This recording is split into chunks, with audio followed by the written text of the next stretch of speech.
trust your journey was uneventful. Well, I almost stitched Beck's mouth shut, but otherwise, I only hope it was worth dragging the Sentinel artifact halfway around the globe.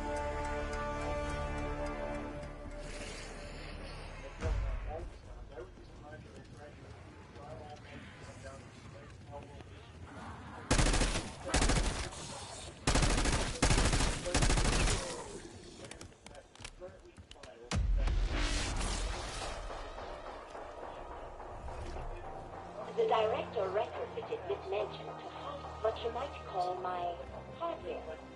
I very much wish to examine your mainframe, Sam. That sounded less clinical than intended.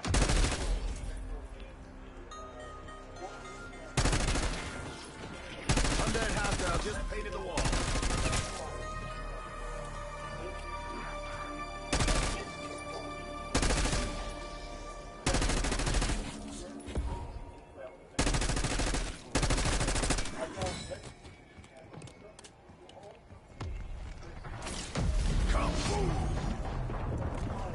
Ready to dazzle a born skeptic by creating life out of thin air? Indeed, I am, Herr Doctor. But our team must still complete some final arrangements. Knew I could count on you, Box.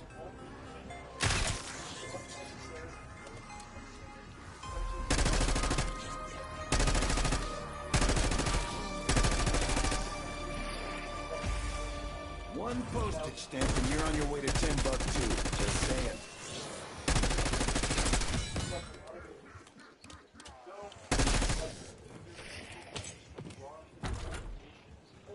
Oh, I can lay some hate with this.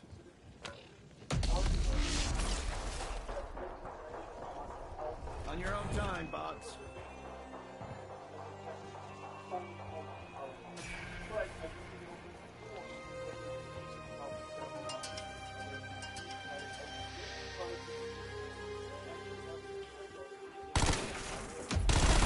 Get your grubby fingers off the ceiling.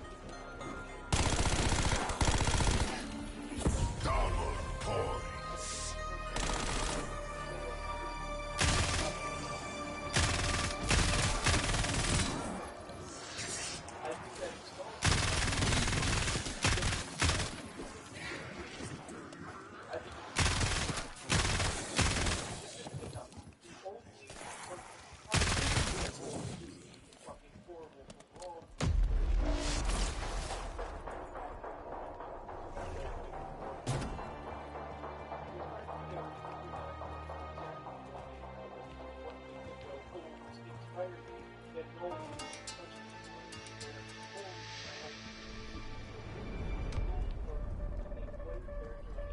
Tear them to pieces.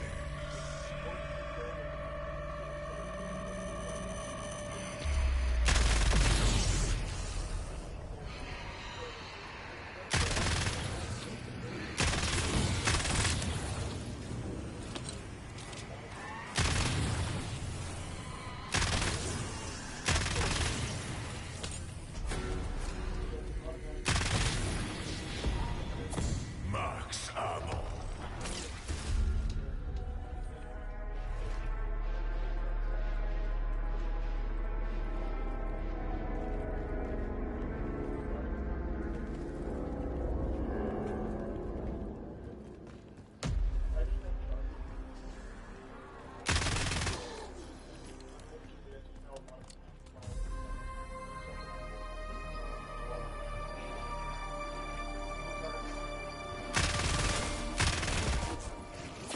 Max armor.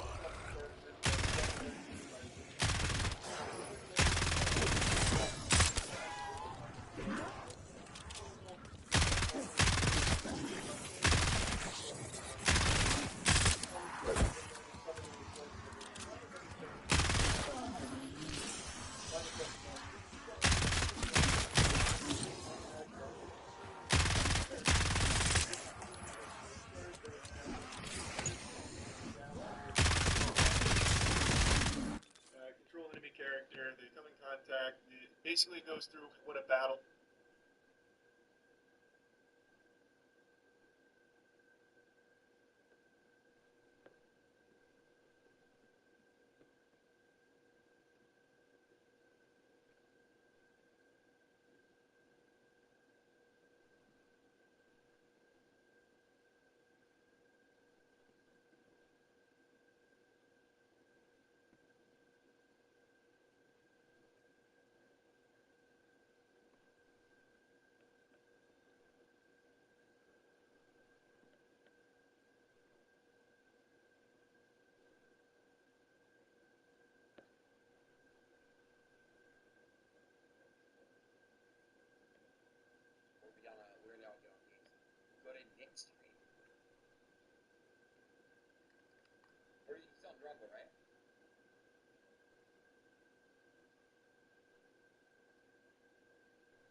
Well, that has never happened before.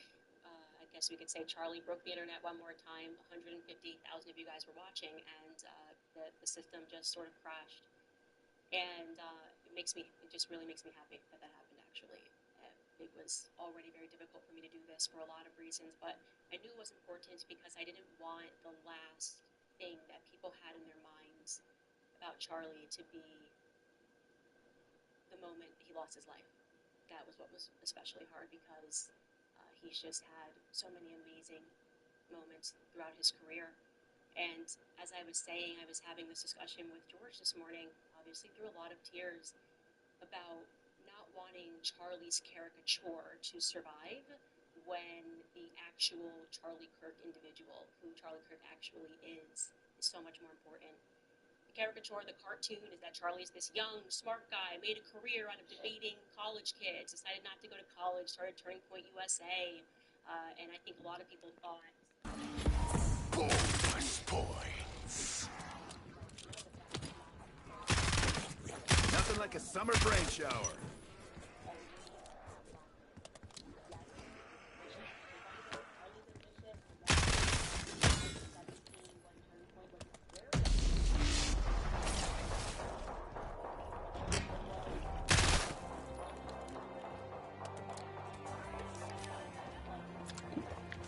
They're gonna keep getting tougher, then so am I.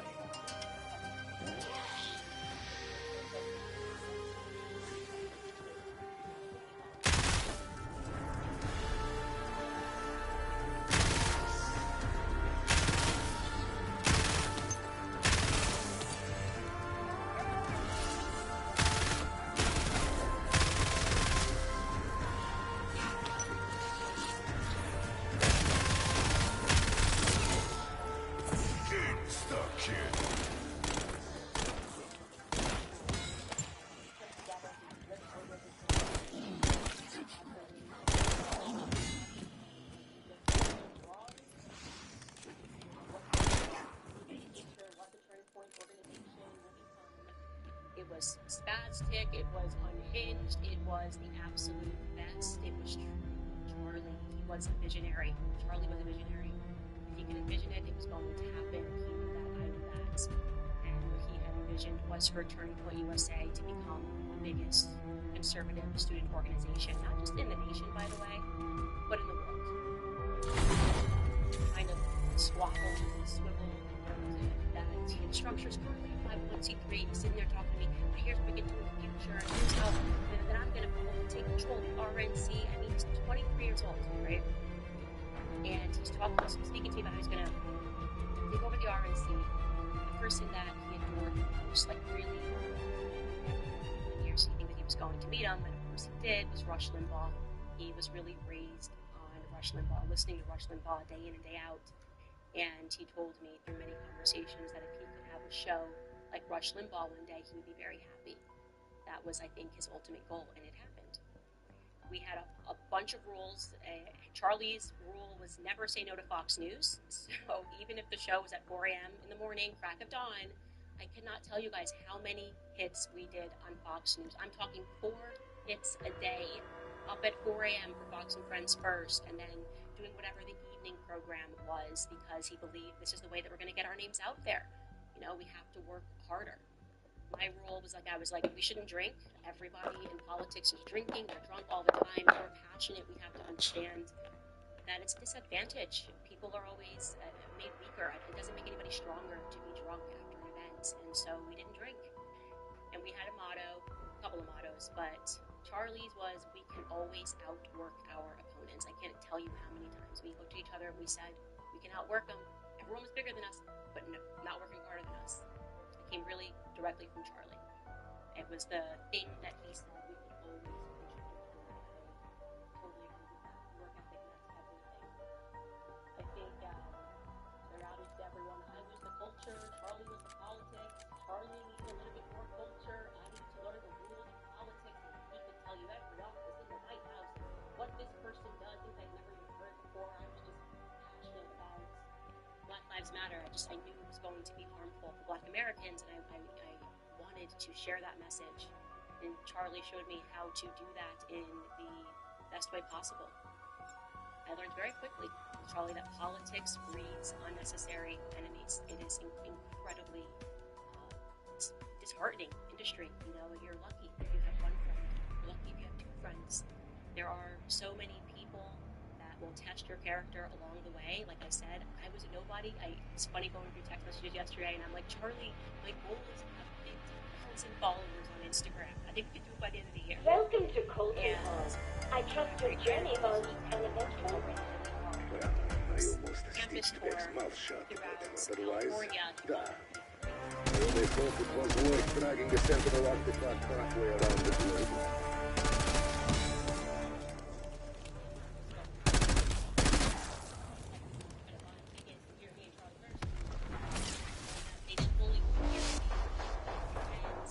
Oh, this is a large property.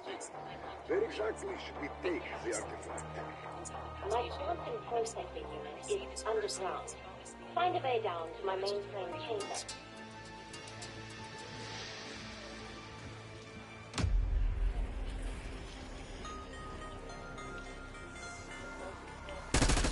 Hey, asshole, you dropped some gray matter.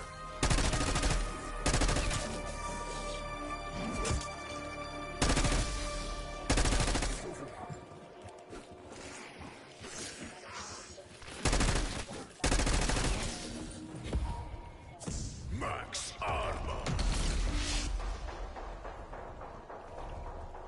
Ready to dazzle a born skeptic by creating life out of thin air? Indeed, I am, Herr Doctor. But our team must still complete some final arrangements.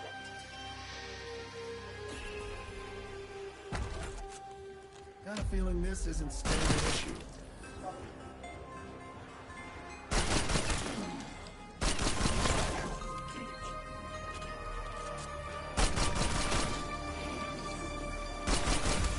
Gotta tell you, I don't do well with waiting.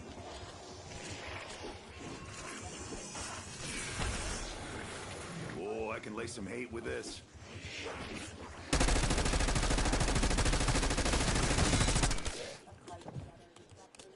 Now I'm paying your salary. What's next? Benefits and sick time? Got a feeling this isn't standard issue.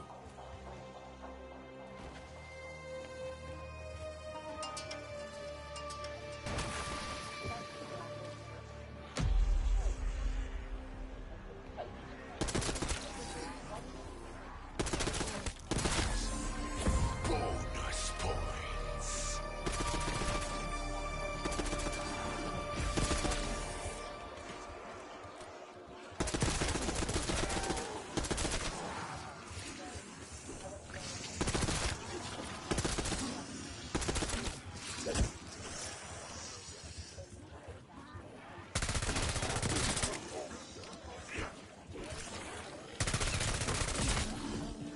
Insta-kill.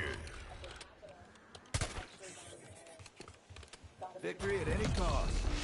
Just don't push it.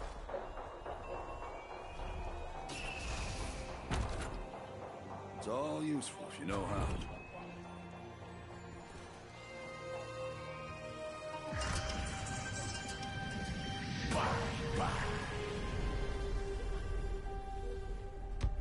Tear them to pieces.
cannon going hot.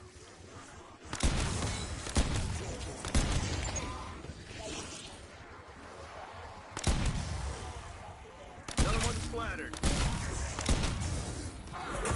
Double point.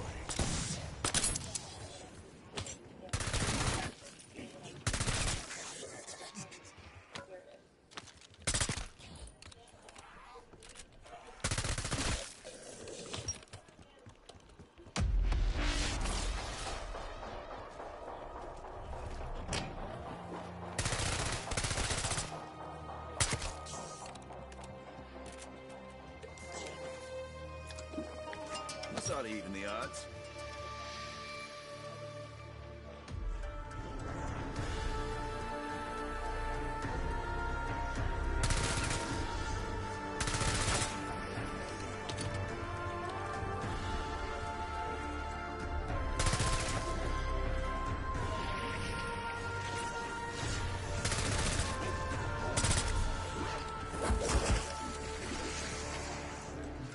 Tossing Semtex.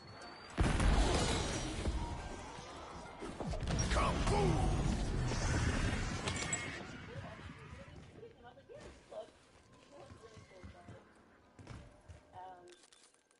The reverse of that, obviously, was him constantly hammering me on debates. I mean, Charlie was like, "Look, you gotta know the arguments of your opponents, backward and forward." I remember I had note cards like I was in high school, just memorizing every statistic and being strengthened by, just day in and day out. He was just pretending to be a protester, pretending to be a radical. And he used to always say, "Iron sharpens iron." We spent so much time practicing debating and really thinking through what our ideas were. Charlie never missed a meeting. He wouldn't do that. He took that very seriously. It doesn't matter what the circumstance was, even if it was a hurricane.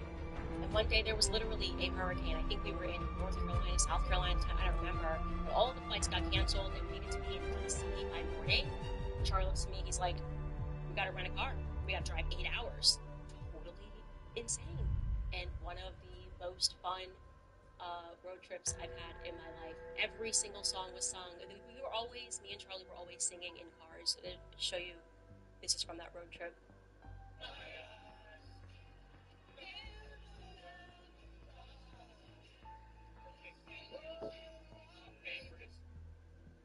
And then, of course, there was always some hip-hop mixed in, Ignition, remix.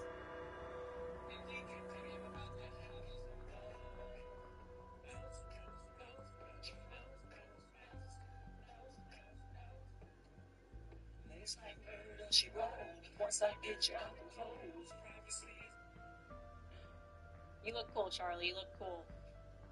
We really did go everywhere. I mean, all 50 states, Canada, down to the border, the United Kingdom, Israel, you name it, we were there. And there was always a new t-shirt to print out. "Justice for Brett Kavanaugh." Sent to me. How's this one? Love it. We just loved the t-shirts. That was a thing. The Him Too one, that was controversial. That was a controversial moment. One of those character forming moments. I won't forget it. Because that Me Too hashtag, it just started going viral and people were emotional. And right away I was like, Me Too's awful. This is terrible for women. It's terrible for men.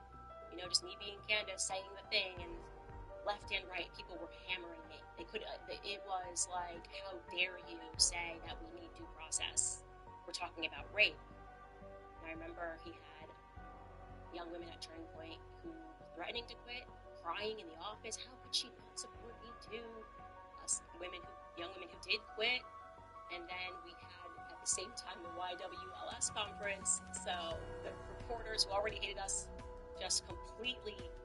they just swooped in there and they were like, "Oh, do you support her statements?" And I just remember just being behind Charlie and Andrew Colva, and he just held the line. He held the line because he agreed with me, and he knew it was going to be a bit of fire. People are going to fire her. How could she say this? And he didn't. He held the line. And, it was one of those moments for Charlie. He had good character. But the prep for every one of those events, like even the Him Too event, it was always Kanye. Here it is.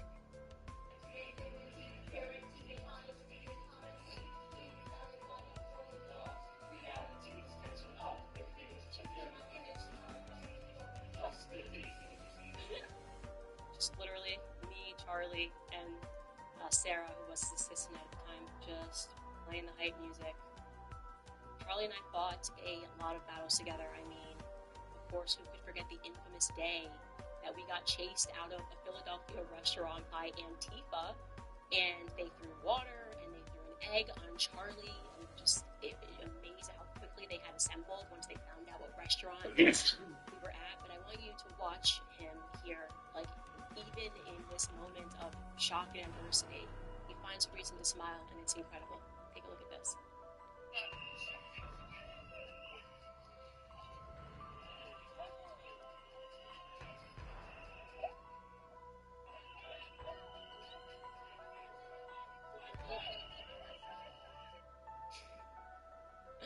That was Charlie. That was Charlie, man. That was always his main thing. Be a happy warrior. And he was a happy warrior.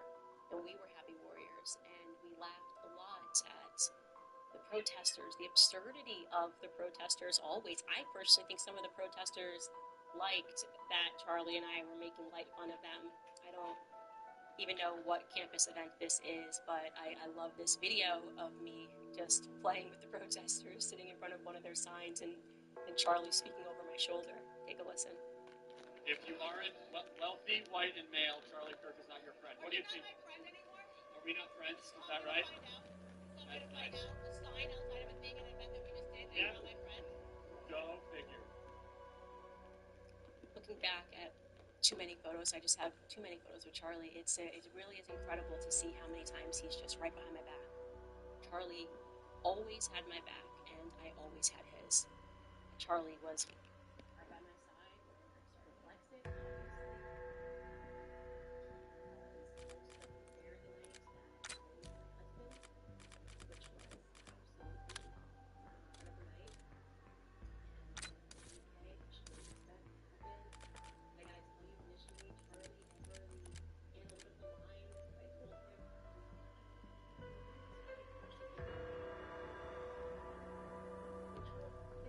a grand decision. And they sat down and we spent just one evening with George, and he was just the most supportive of everything. And we started texting, speaking about that moment. He's like, "Our heart is wonderful. You guys are meant for each other. I see it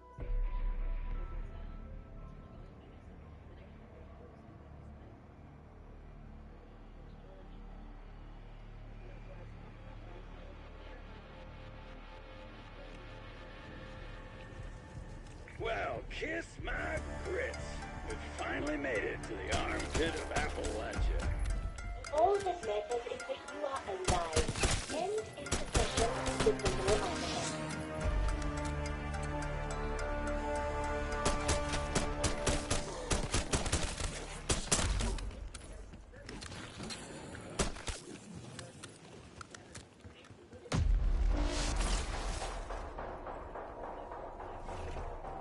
The director references this mention.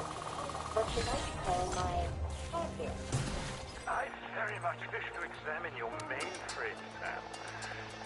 That sounded less cynical than intended.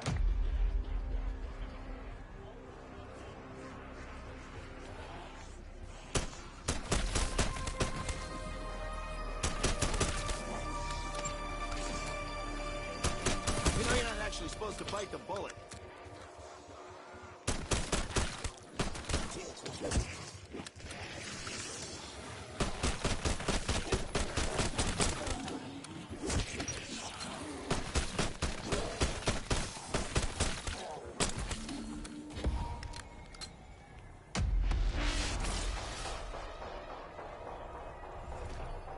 Sam, is everything in place to deploy the Sentinel artifact?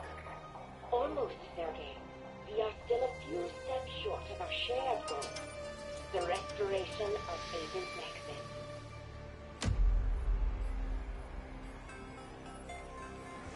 Insta-kill.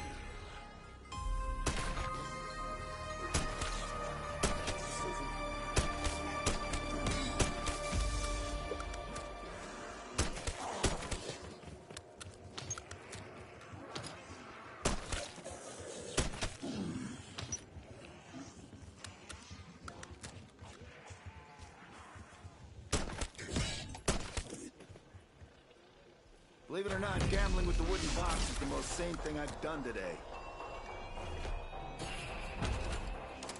You know what, Box? You're all right.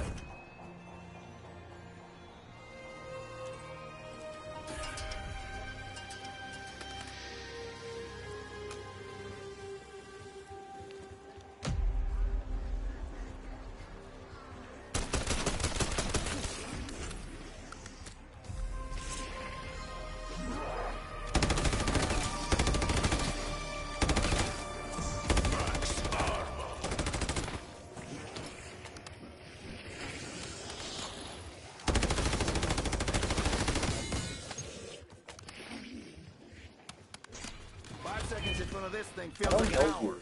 I don't know you. Who are you? Knew I could count on you, Box.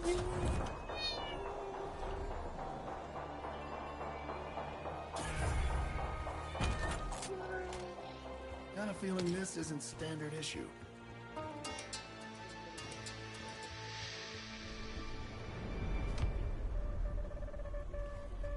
Tear them to pieces.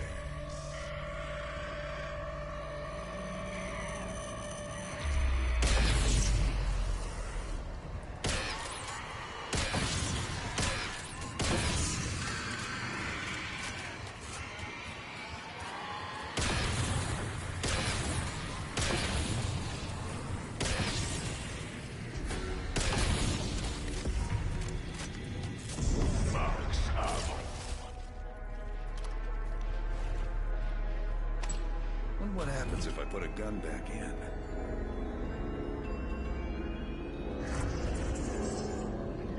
Bye.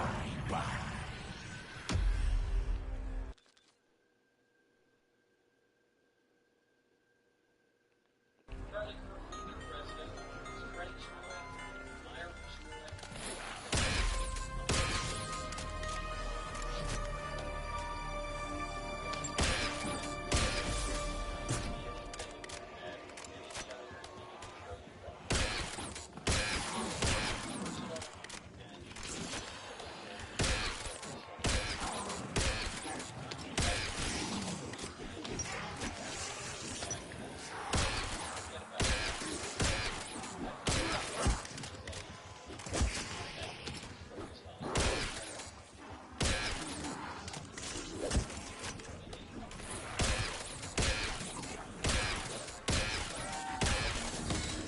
Double points.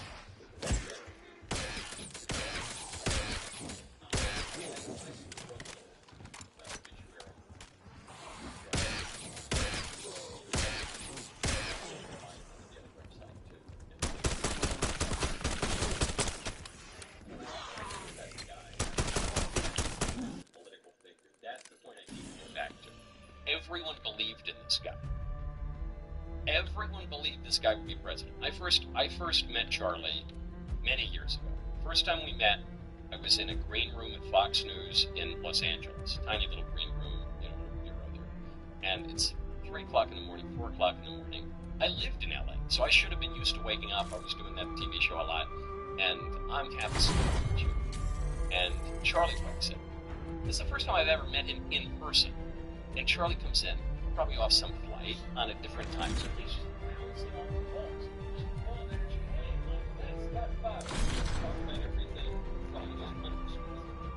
Talking about politics, talking about practical politics, at times in the early days, talking about every policy, just everything. 4 o'clock in the morning, say, hey, brother, it's nice to meet you. Come on, let's meet. Just absolute boundless energy. He looked the part. Very tall, good-looking guy. He had all of the skills. Charlie founded Turning Point at age 18. He gets out of high school. I think he was an Eagle Scout. He gets out of high school. He was going to go to college. Realized it was not going to be a useful way to spend his time and money. Guns Turning Point USA at 18. Raises a ton of money. People believe in him. He inspires confidence from major donors and inspires confidence from the young voters that he was reaching. And he turned this into the biggest organization ever. Young Voters Organization. The organization. Charlie was the nexus for all of us on the right. He became extraordinarily important to the Trump campaign. It is no exaggeration to say that President Trump in 2024 might very well not have been elected without Charlie. Just getting more and more responsibility coming through the campaign. I see you have arrived safely in West Virginia. Is your payload secure? If you mean the so-called fentanyl artifact, yes. But the miracle promised remains to be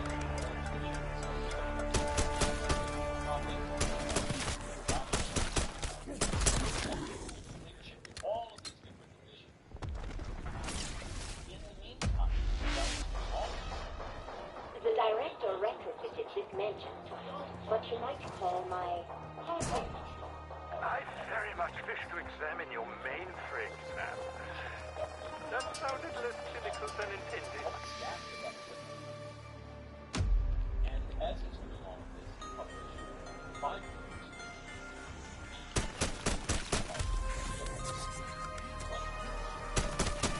Another point to the Skull Patrol.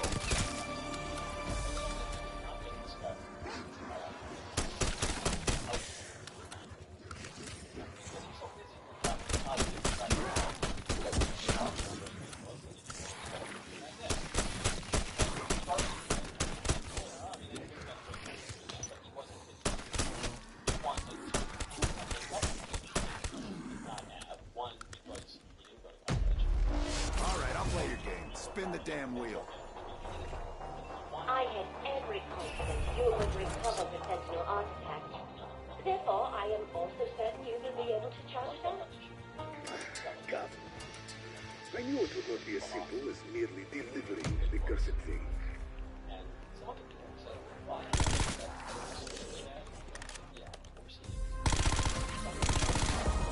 Insta-kill.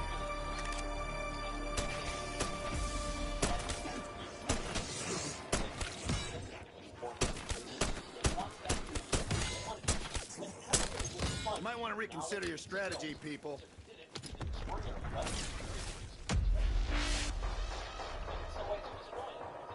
Victory at any cost. Just don't push it.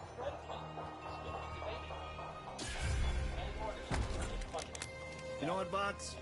You're all right.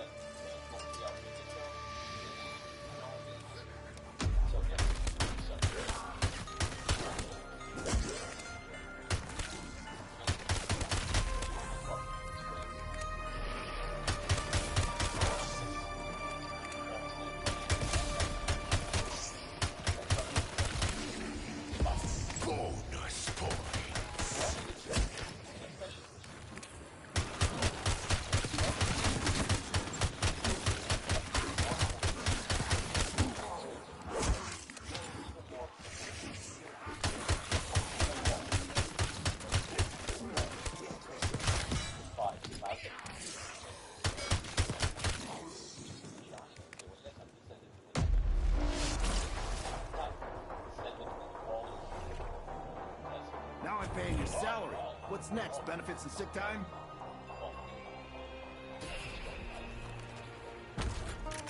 What the hell did I ever do to you?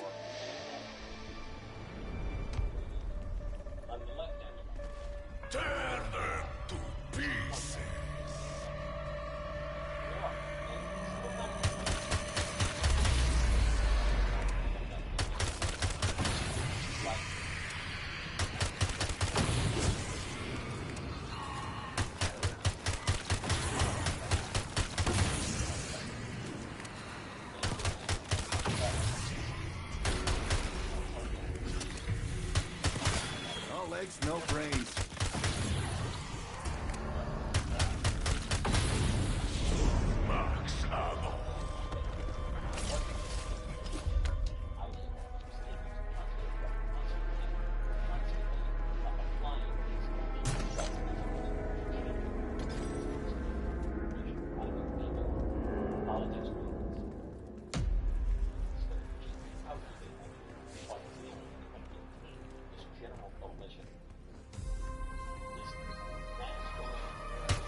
was a teetotaler. He was very, very temperate. And, you know, he was a young conservative. Young conservatives love whiskey and cigars and hanging out and staying up late. And Charlie did not do that stuff.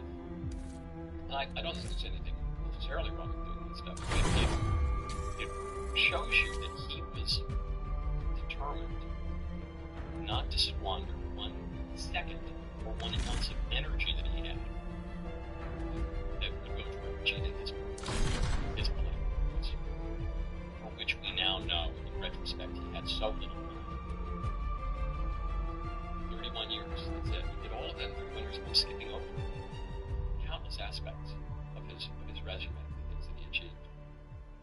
And he didn't, part of the reason he was able to achieve all that is he didn't go hang out. He didn't go have the third drink, or the first drink for that matter. He didn't go stay out all night for this. He was just doing stuff all the time. Justice, I think, is clear. He was so fair to everyone. He's not underhanded in any way. Plenty of people in politics are. Even people on our side. He was not in any way. He was always fair. He was more than fair. Because an aspect of justice, at least an aspect of God's justice, is also mercy, which go hand in hand. He was so gracious to his opponents. And this I'll get back to when we talk about the political import of Charles' assassination.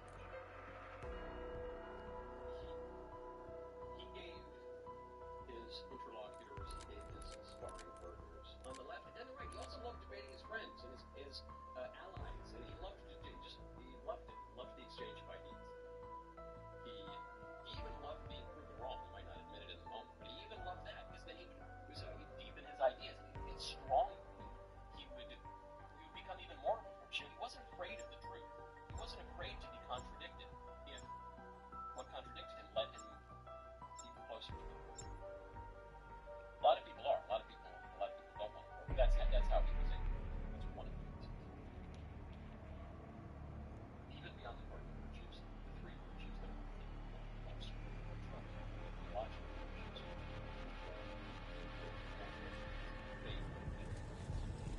Welcome to Colton Hall. I trust your journey was uneventful.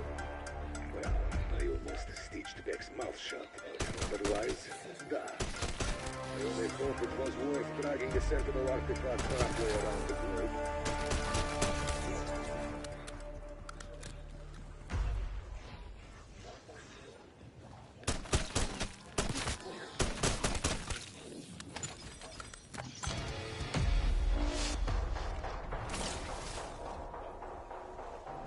The director retrofitted this mansion to what you might call my hardware.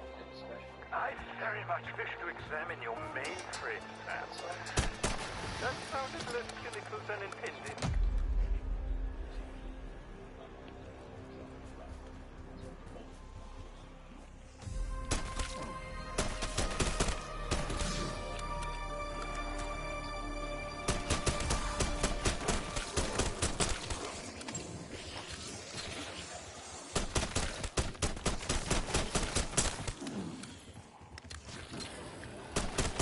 Did I give you permission to look at me?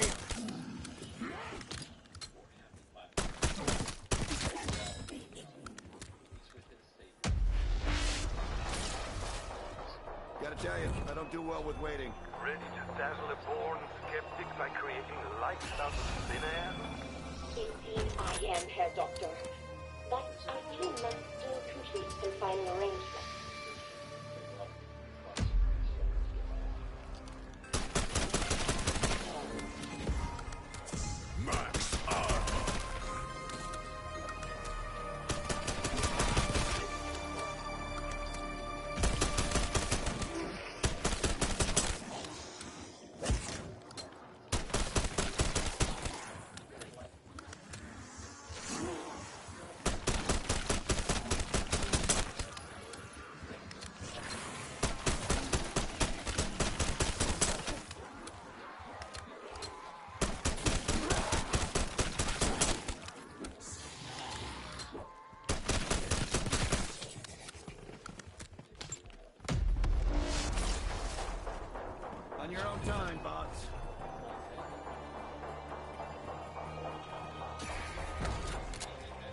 Knew I could count on you, Box.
They're gonna keep getting tougher, then so am I. What the? Turn them to pieces. What?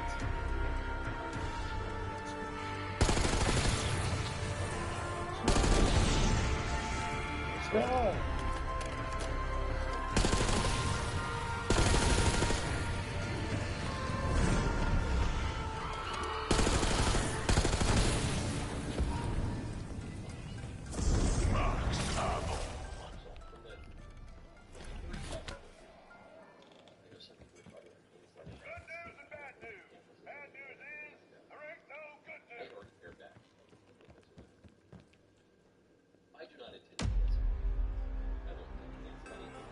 Oh.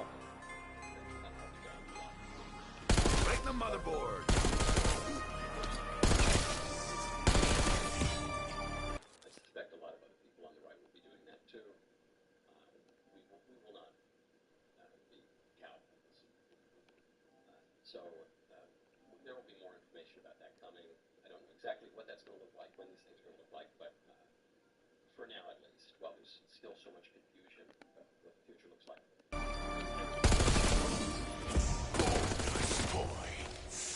But events will...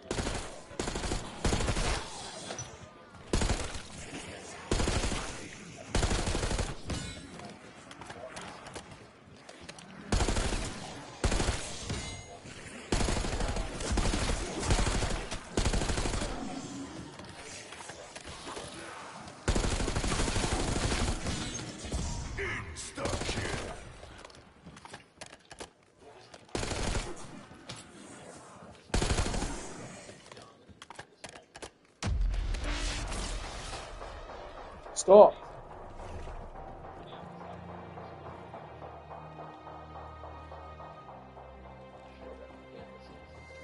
What are you doing?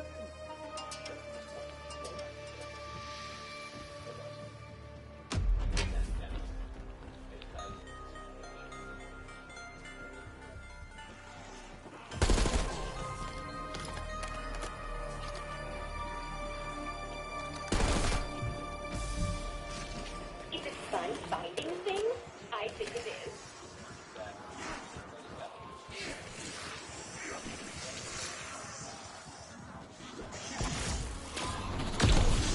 Reminds me of that one time at the dance.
released.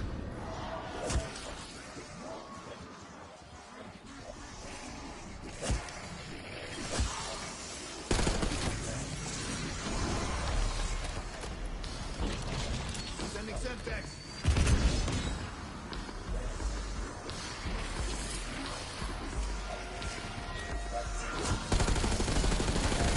Piling them up like firewood.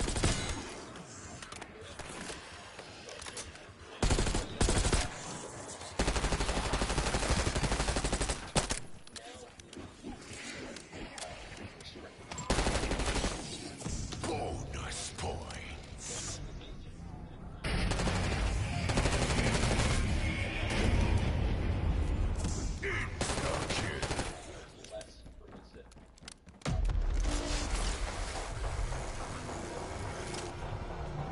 Ah, there you are. It is so nice to meet you face to face, Brett. Like it was made for me.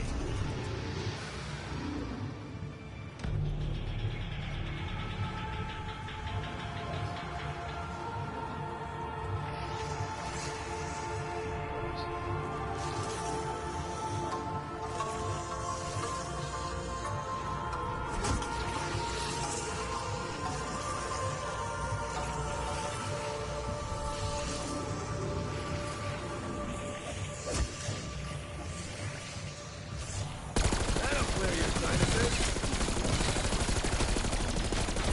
Rising to central processing unit.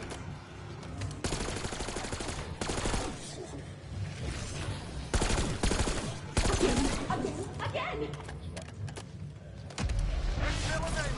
And no, Strauss, you're not driving.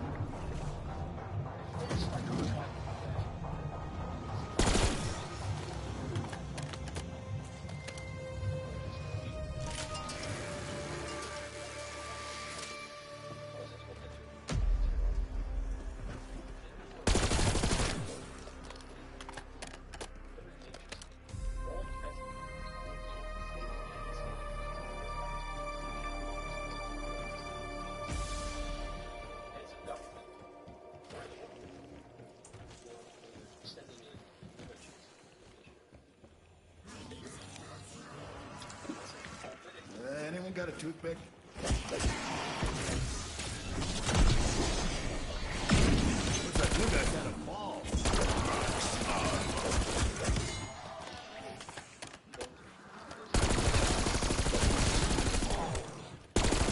Knew that would be a crowd pleaser.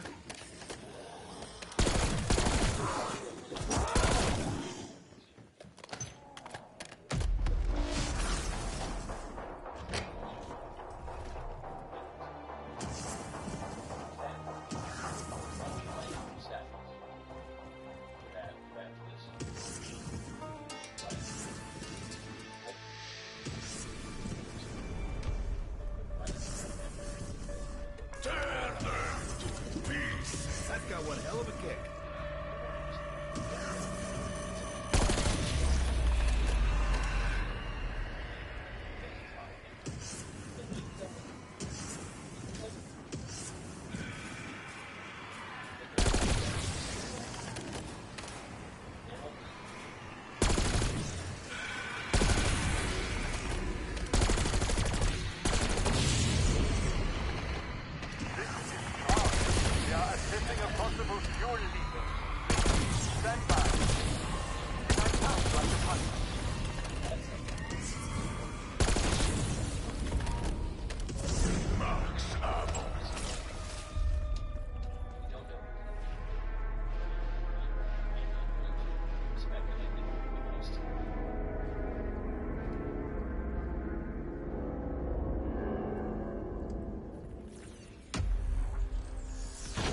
hell, you dropped some gray matter.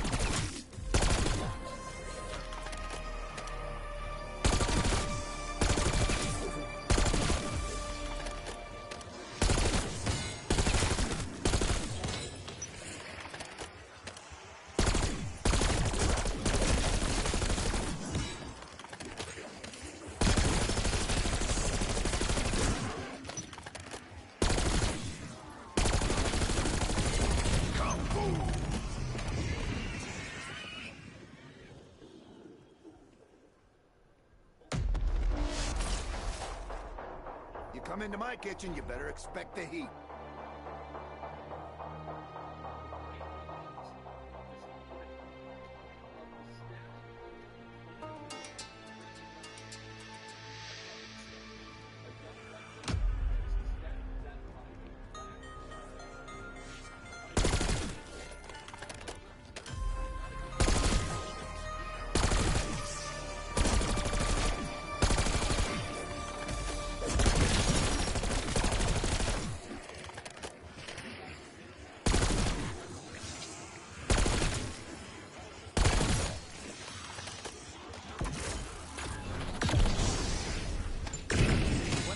Blow 'em the hell up.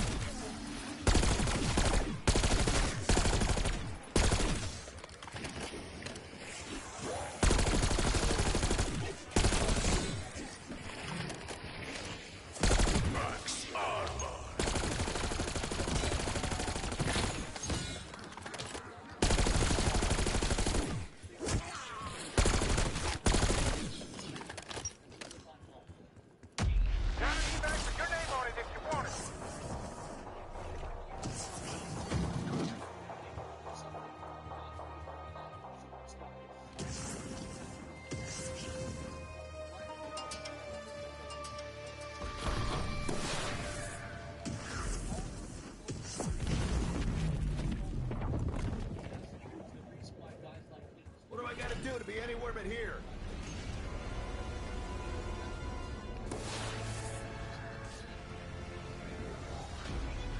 Copy that. Flood meter's full. Heading your way. Grab the one axle.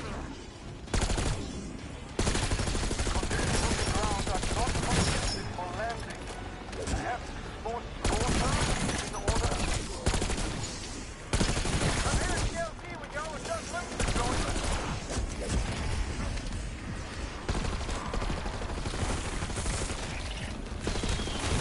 Cancel the exterminator. I got this.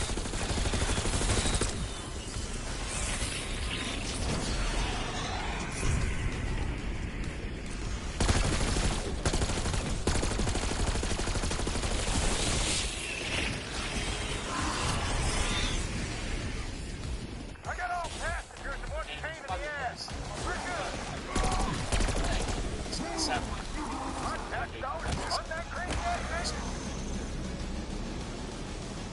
We don't know if this she survived the couldn't survive the rest of the world.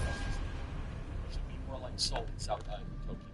The focus of our leaders trying to say, well, we need a justice reform. We need more people in jail. We do not have enough people in prison in America. We do not have enough people in jail. We don't have enough people that are arrested on the side of the streets. That is a constant theme of this program. President Trump makes healthcare a free again. Cold blood for no reason, a senseless killing. If a random white person simply walked up to and stabbed a nice, law-abiding black person for no reason, it would be an apocalyptic, huge national story used with quotes and national sweeping political change on the whole country. Instead, Megan Basha, no one seems to care. Yeah, that was pretty shocking to go here for 2 weeks now. None of our major media outlets have covered her at all. Not one word. They finally started to cover her a little bit this morning, but only because of the massive public shaming, because this video was so very shocking. And what I really want to emphasize here, Charlie, is that this is not a dangerous part of town where Zarutska was killed. It's a very lovely, popular part of town, bustling restaurants.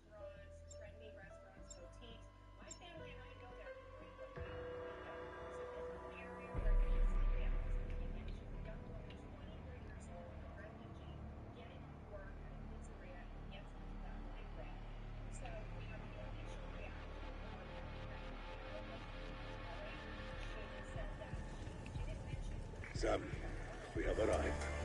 Let us put the Sentinel artifact to good use. I trust your approach, and I'm pleased you came along, Sergei. Though you may find Colton Hall remains somewhat infected.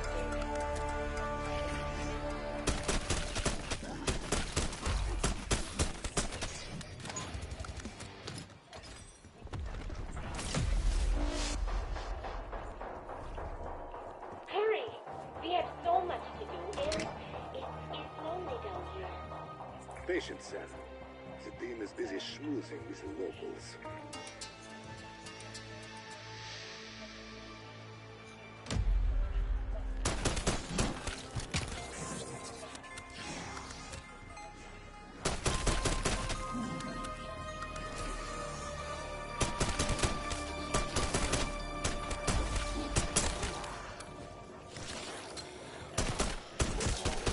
Another one splattered.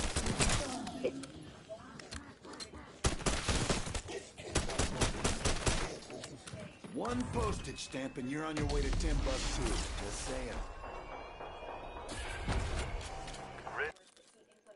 Got a feeling this isn't standard issue. By creating light-up thin air. Release policies, meaning they wanted low bid or no bid for minority offenders. They also called for decriminalizing homelessness and quote-unquote public behavior, meaning being a public menace on the streets. So these were the very policies that allowed this perpetrator, DeCarlos Brown, to be on the street. He did in fact receive pre-trial release back in January on his most recent arrest, because he's been arrested 14 times before, including for grand larceny and breaking and entering and assault with a deadly weapon. And almost every time he has been released and given fines and community service and probation. He has not been behind bars where he belongs. These were the direct policies that came out of that racial equity.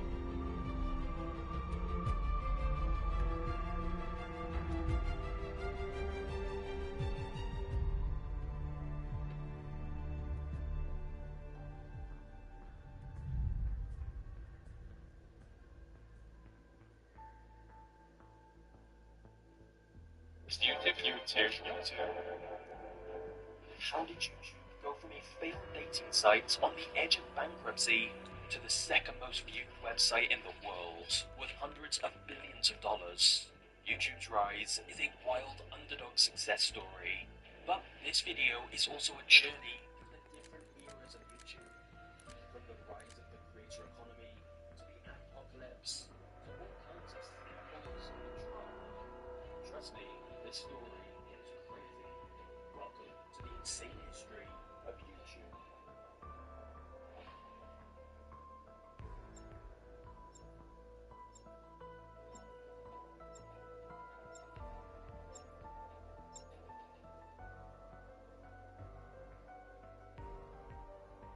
The story of YouTube begins in a surprising place, the headquarters of PayPal. It's 1999.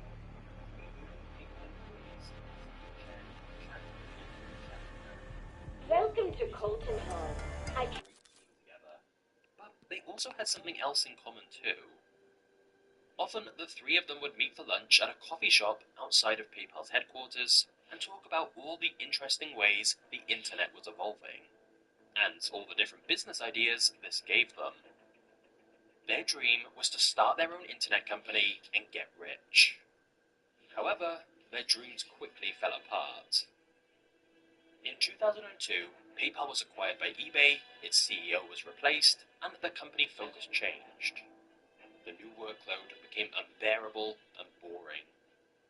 So Chad left PayPal to become a design consultant, Javid went back to finish his degree, and Steve eventually left for Facebook. But the trio kept in touch, and by 2005, they were paying close attention to a popular website called Hot or Not, which allowed anyone to upload a photo of themselves for other people to rate.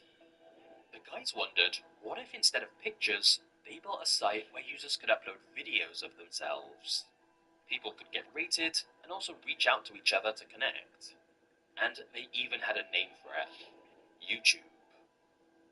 U, because users were showing themselves off, and Tube in reference to old analog TV sets. And thus, YouTube's first slogan was Tune In, Hook Up. So, YouTube was intended to be a video dating site. Coincidentally, they registered the domain for YouTube on Valentine's Day 2005. After months of tireless work, on April 23rd, 2005, YouTube entered a public beta, and Javid uploaded the first ever YouTube video, which was just him at the zoo. Alright, so here we are, one of the elephants. The cool thing about these guys is that they have really, really, really long fronts, and that's cool. At the top of the site, you could enter if you were searching for videos of men or women, and at what age range. However, the problem was, YouTube's dating scene was a ghost town. At one point, the founders tried to pay women on Craigslist $20 to upload videos of themselves. But still, nobody was using it, and the founders felt like months of work had gone to waste. At that moment, it was hard to imagine they were about to change the internet forever.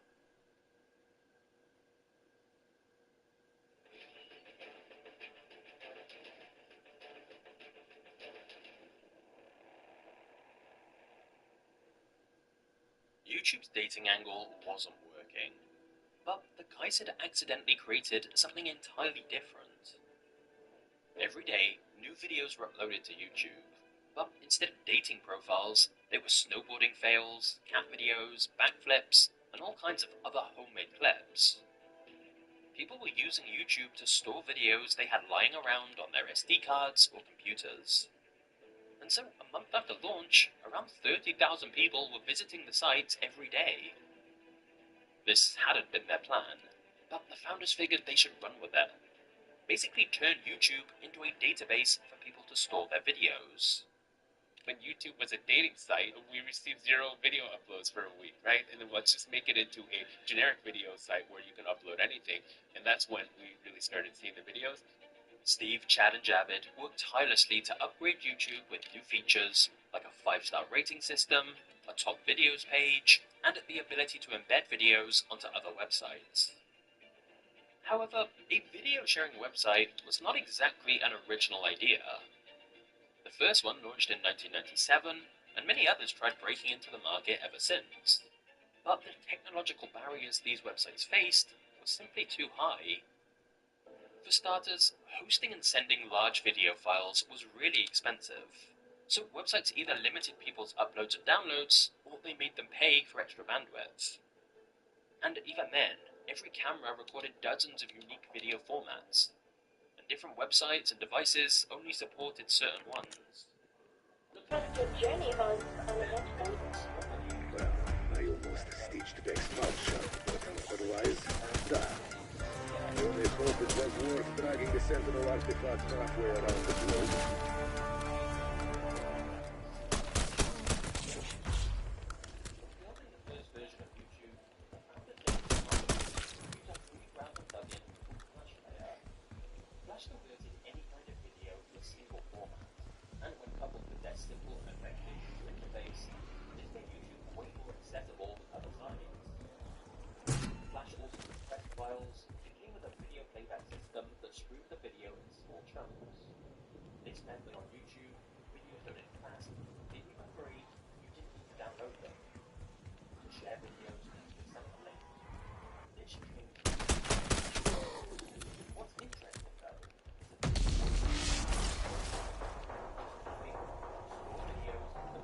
This is a large property. Where exactly should we take the artifact? My quantum processing unit is underground. Find a way down to my mainframe chamber.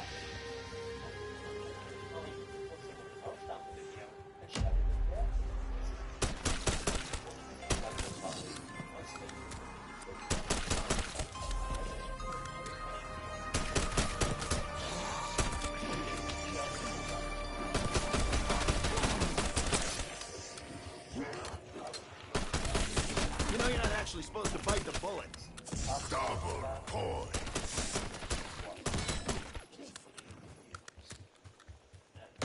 Fair warning, I'm not known for my forgiving nature. I I promise, the simple aspect will deliver results. But using it may prove as difficult as it once would take. Seriously? I swear, Max has better kiss all our asses when we bring her back from the dark ether.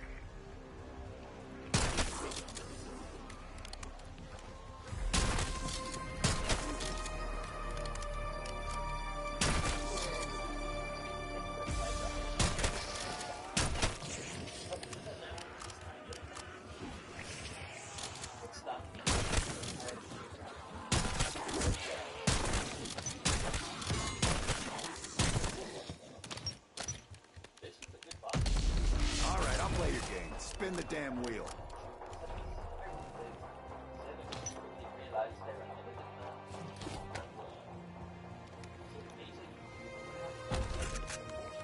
Oh, I can lay some hate with this.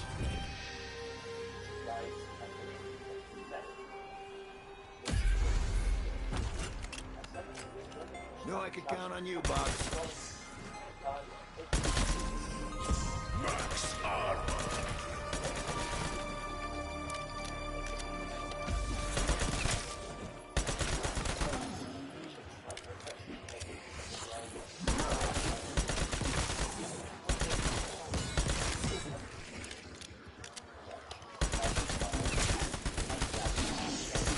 Bonus points.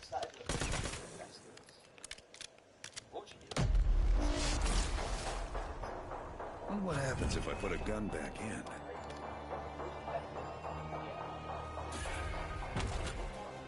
You know what, Box? You're all right.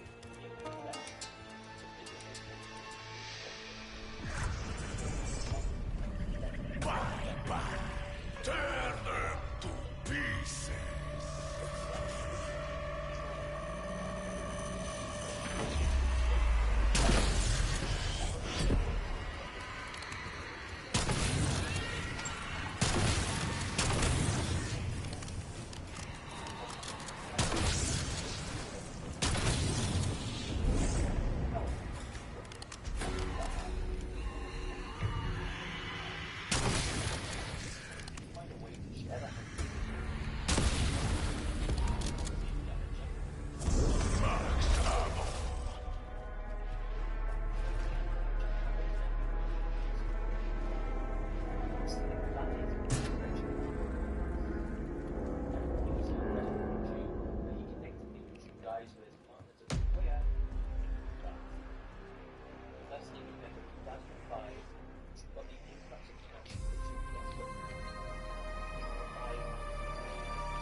This ought to even the odds.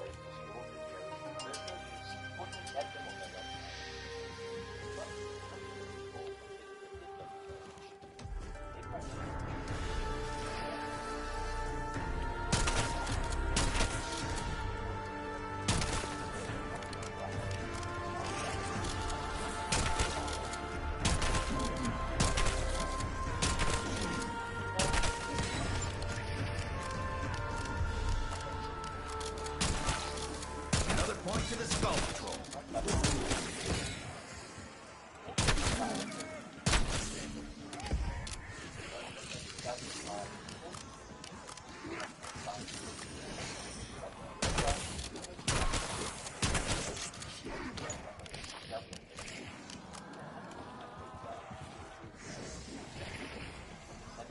Insta-kill.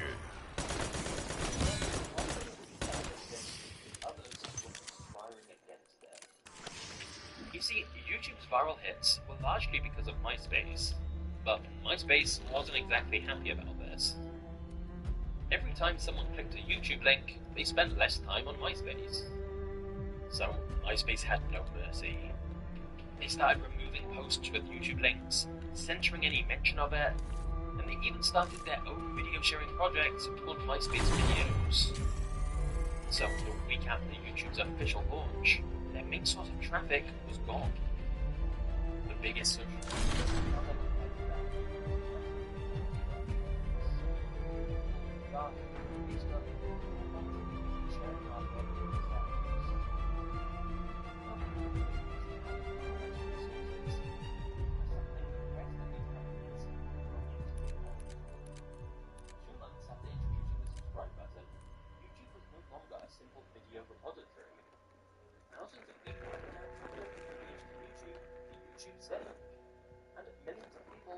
watching them every day.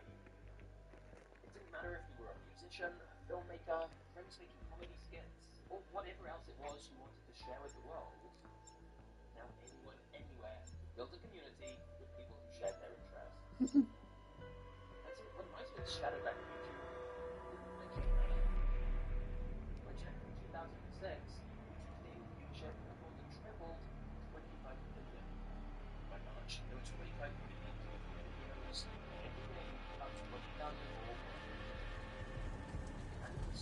Welcome to Colton Hall. I trust your journey was uneventful. Well, I almost stitched Beck's mouth shut. Otherwise, duh. I only thought it was worth dragging the Sentinel artifact halfway around the globe.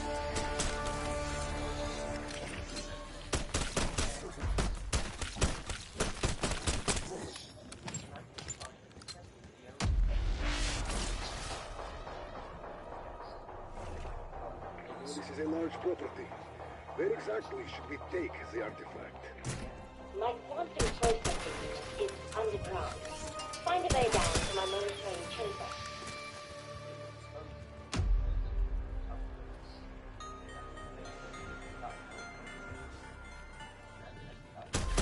Did I give you permission to look at me?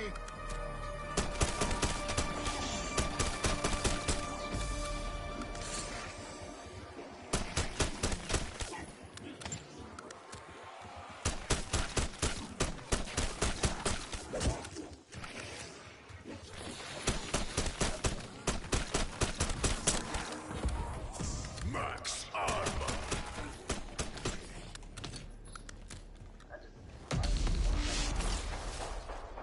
Five seconds in front of this thing feels like an hour. Sam, is everything in place to deploy the Sentinel artifact? Almost, Sergei. We are still a few steps short of our shared goal. The restoration of Agent Nexus.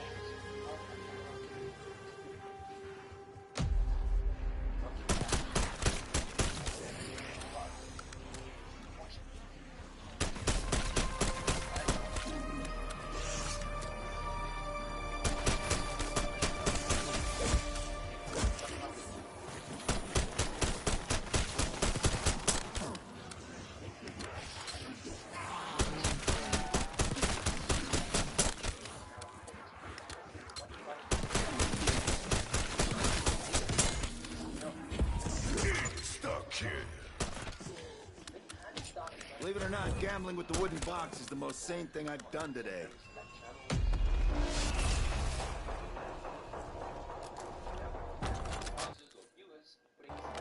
Knew I could count on you, Box.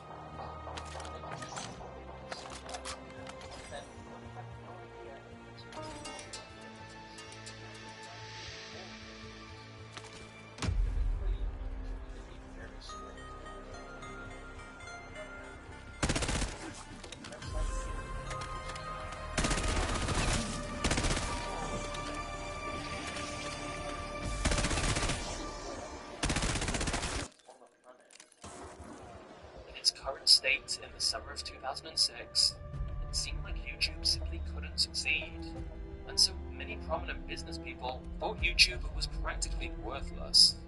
But then, to everyone's shock, the YouTube founders uploaded a video to YouTube's official channel to say they'd been acquired.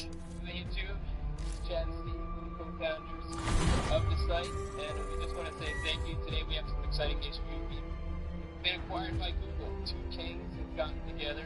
No, the king and Stern, the king of video have gotten together. Just 18 months after its launch, Google bought YouTube for $1.65 million. But why had Google suddenly decided to buy YouTube? Well, Google had attempted their own service called Google Video, but it only had around 10% market share, whereas YouTube had over half of the video market.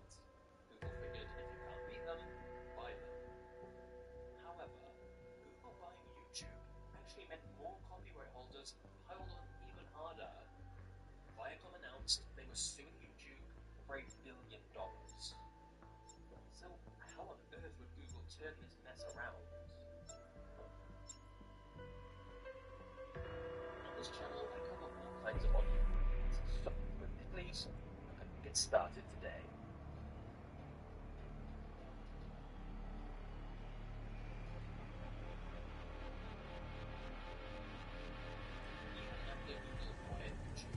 Sam, we have arrived. Let us put the Sentinel artifact to good use. I tracked your approach and lightly came along fair. Though space-time control remains somewhat indefinite.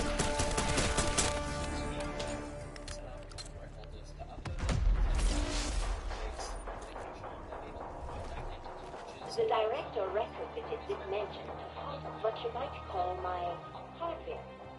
I very much wish to examine your mainframe, Sam. That sounded less cynical than intended.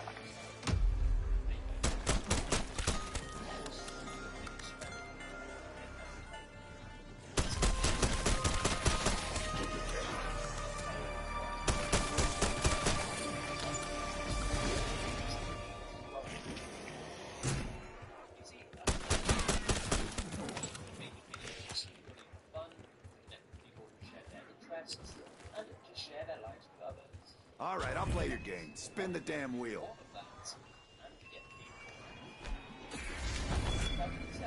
This is gonna cause some pain, and I'm all in.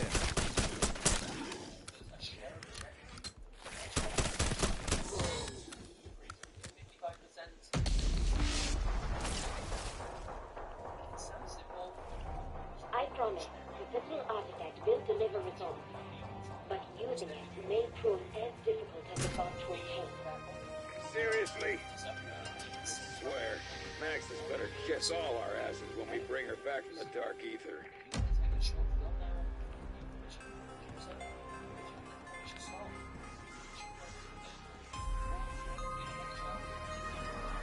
How's your teeth taste? Max armor.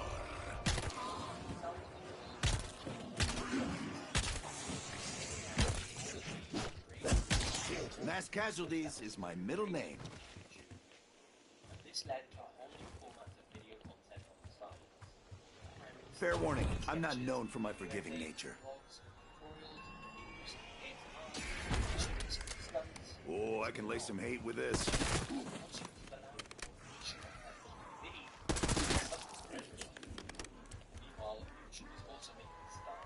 Lighten the motherboard.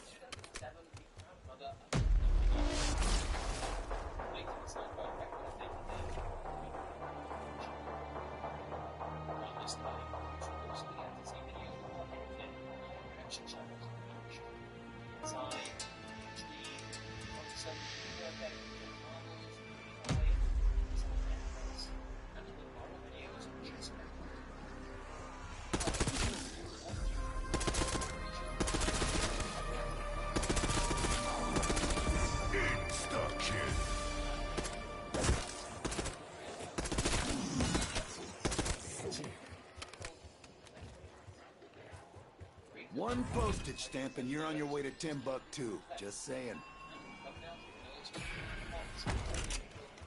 Kind of feeling this isn't standard issue.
would like to help pick things up, but I am manually disadvantaged.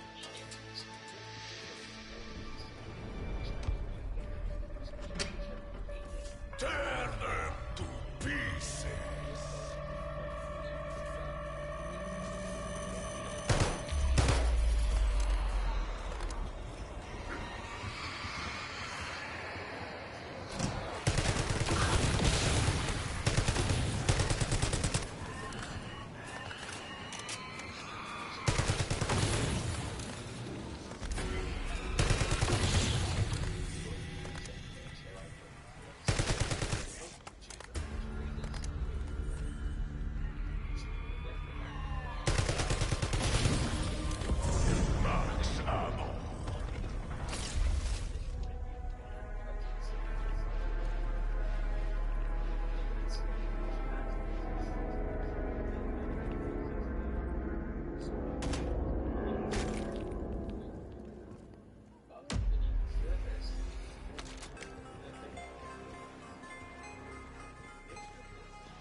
Clear your sinuses.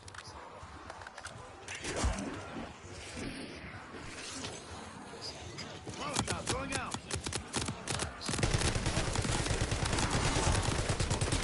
Drinko, boom.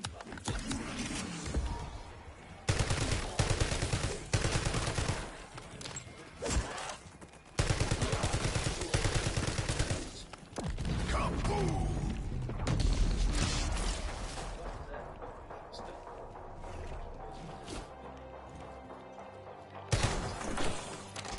Now you have two components. The bit is better than none.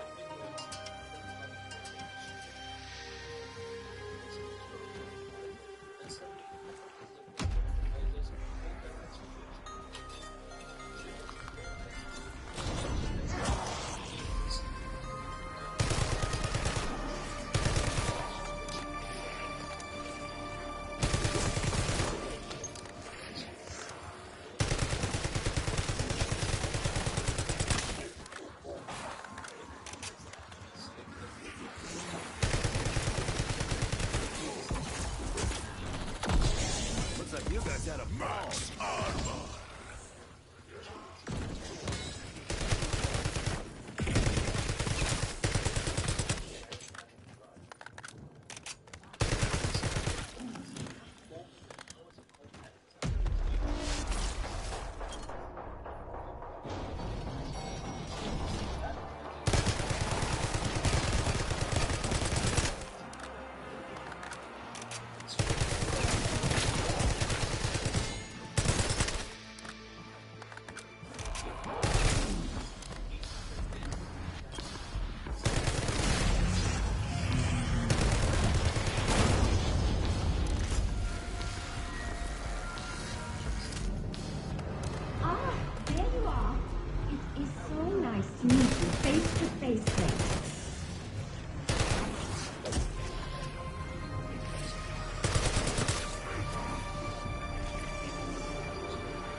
Panzerschaft and skins myself.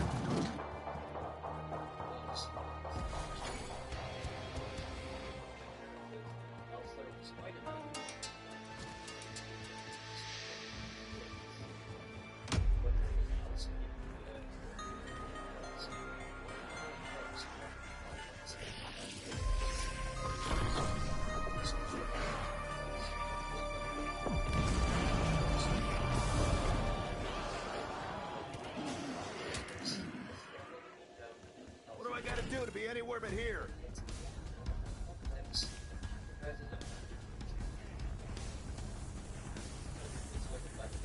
Exfil request received. Hold your hands. The pilot now. Conditions on the ground are not conducive for landing. I have forced water in order. We have arrived. Please be mindful of protocol.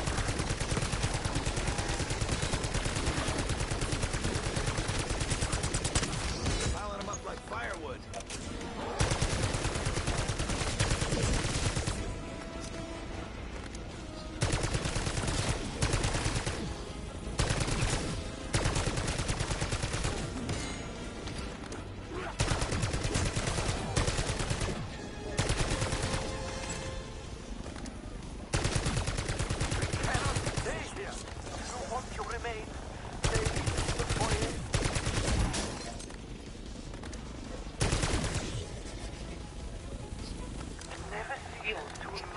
Solve all that's midline.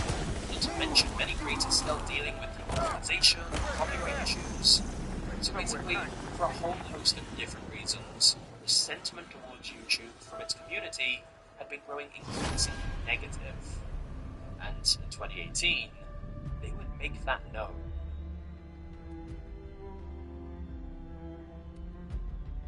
As YouTube grew, the quality of content increased further, and this was partly thanks to services like Storyblogs, which gives creators and its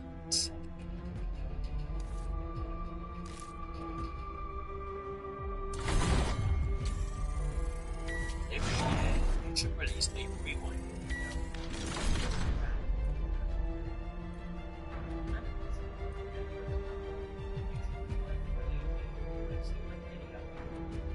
But instead,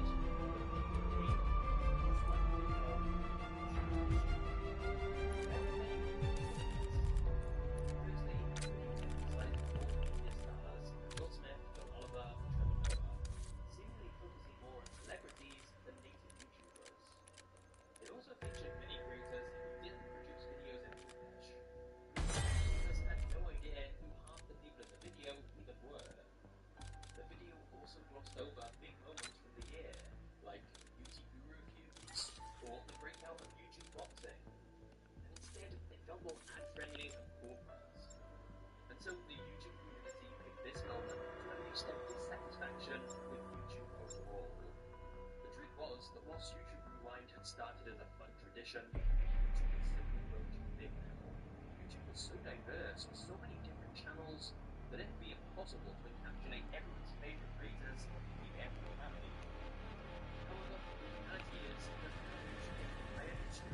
I see you have arrived safely in West Virginia. Your payload secure.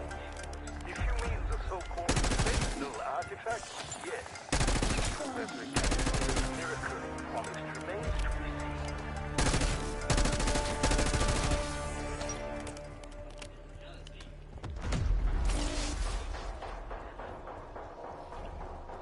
Hurry! We have so much to do, and it's lonely down here. Patience, Sam.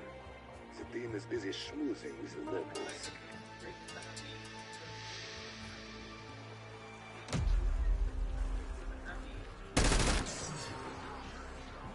Undead hostile just painted the wall.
it's a spur or a hate.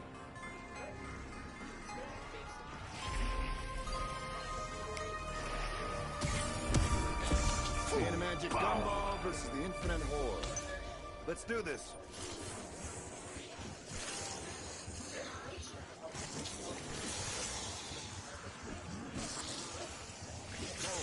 Alright, shitheads, let's play ball.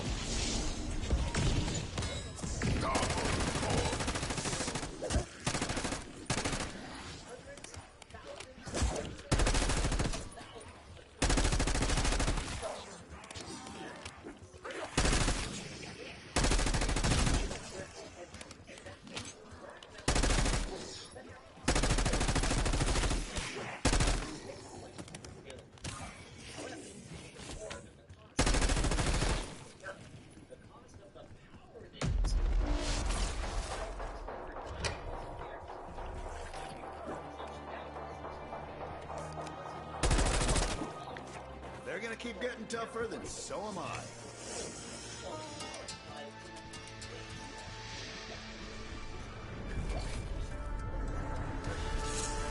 Tear them to pieces.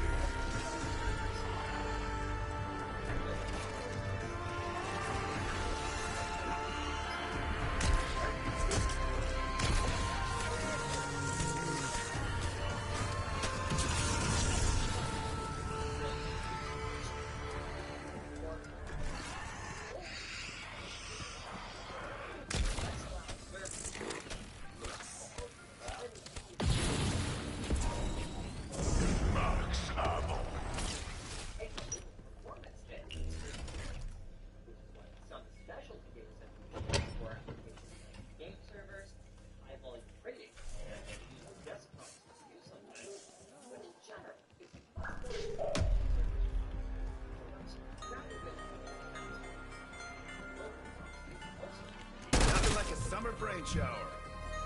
See your penny picking up all day long in head.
You're getting close.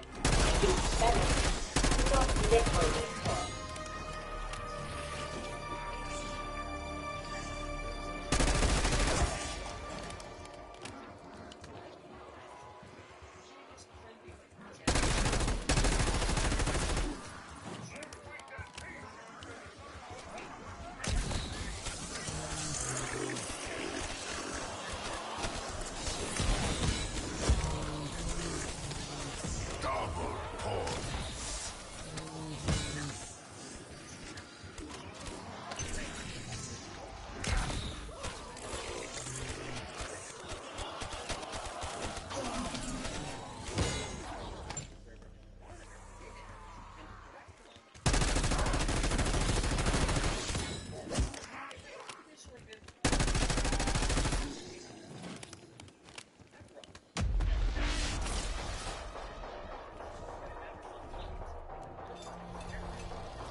Reconsider your strategy, people.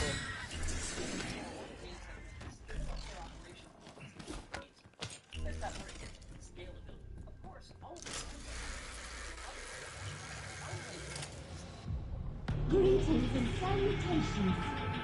You are smaller than I remember.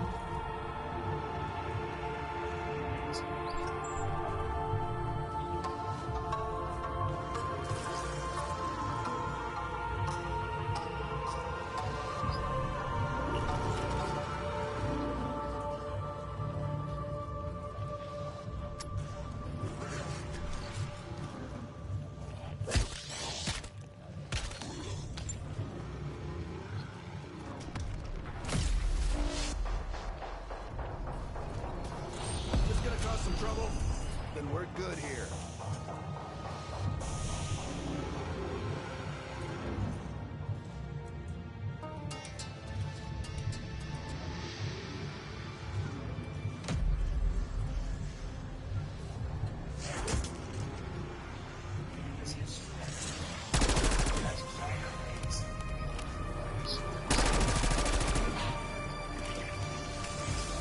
Deploying energy mine.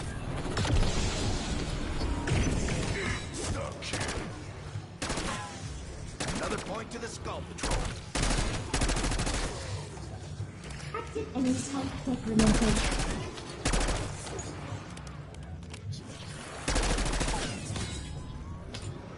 Again! Got a clear path for exfil, but it's still not back.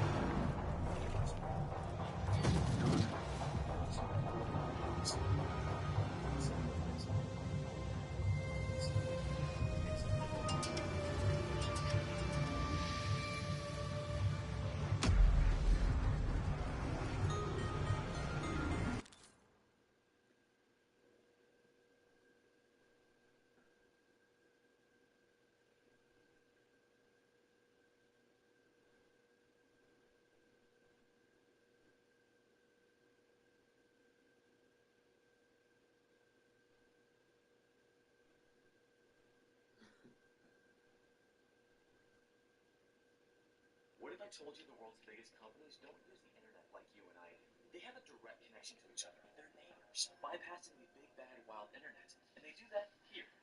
This is where the internet lives. This is the Dallas Info Park. 1.5 billion square feet of data center.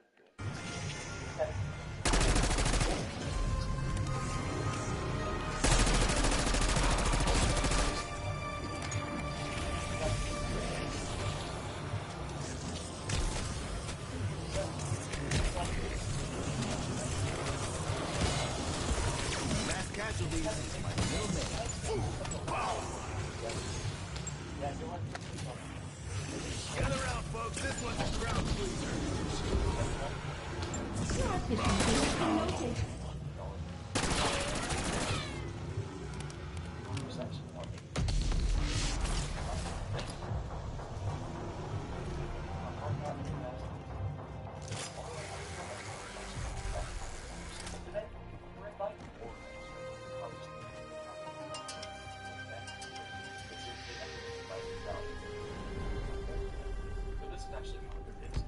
Tear them to pieces.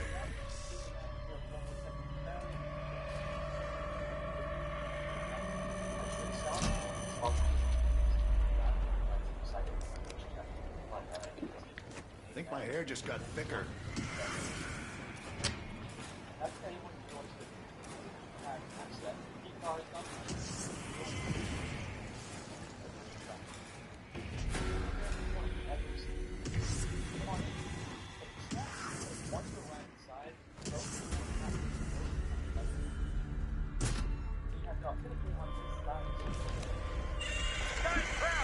Forget the flavor, I'm here for the side effects.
Optics out.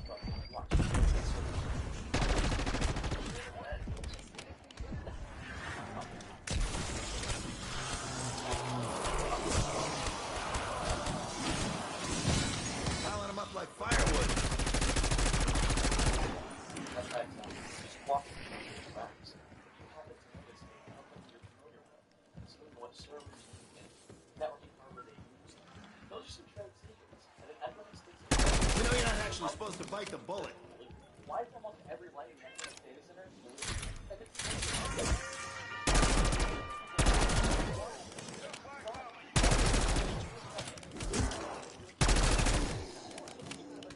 got black walls, blue lights, video games with conference rooms. The second reason is that it's kind of secure, or at least it used to be. Having blue lights made it harder to read the labels of the. You have to know that a customer is F5, and you're a competitor. I want to have a competitive edge.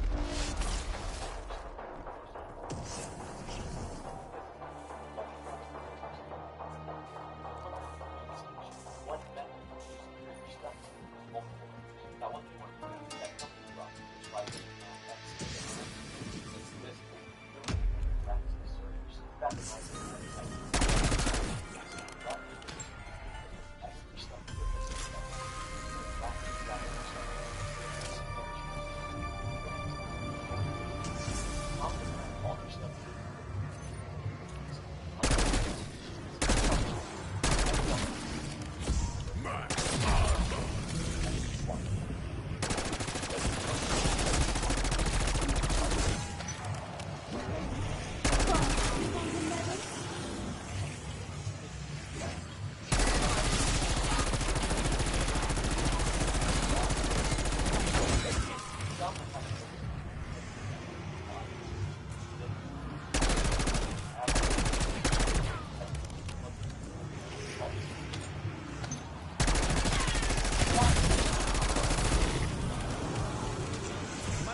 Consider your strategy, people.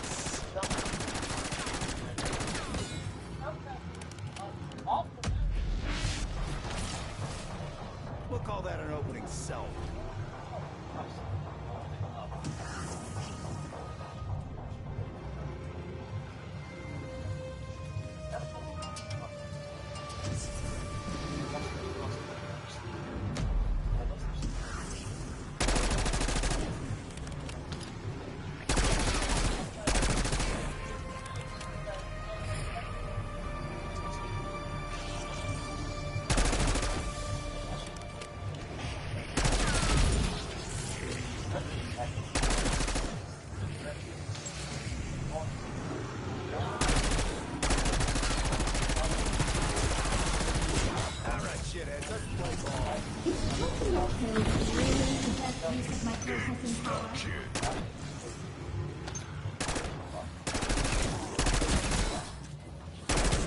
What are you doing?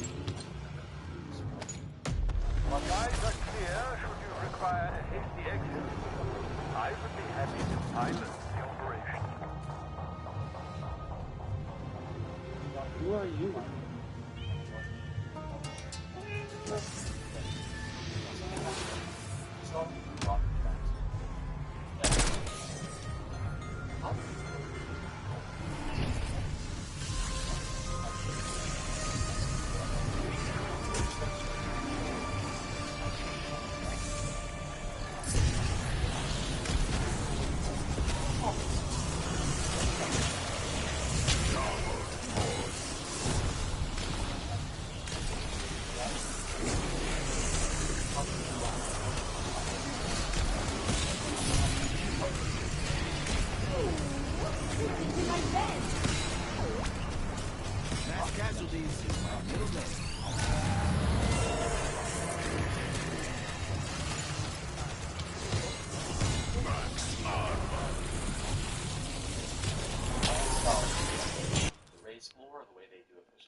Get your grubby fingers off the ceiling.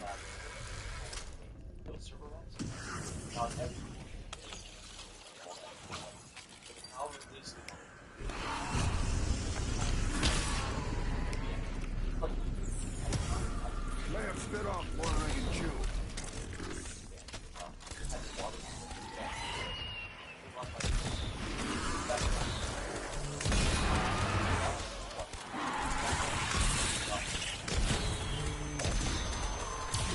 Only cowards hide behind that.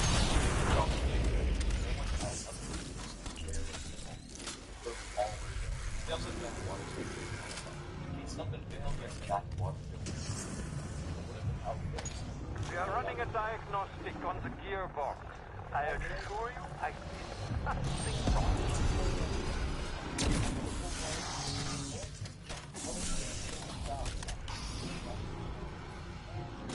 Hudson would have loved this shit.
To your health, piss buckets.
that would be a crowd pleaser.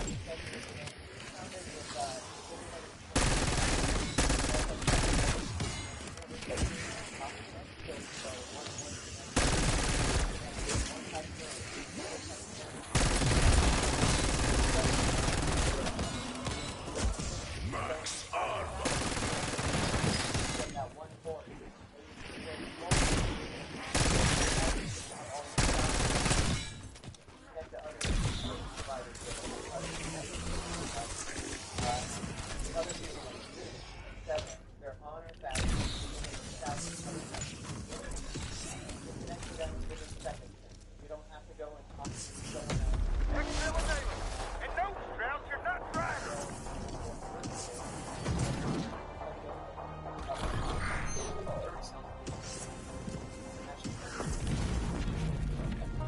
I'm calling it. We got what we need.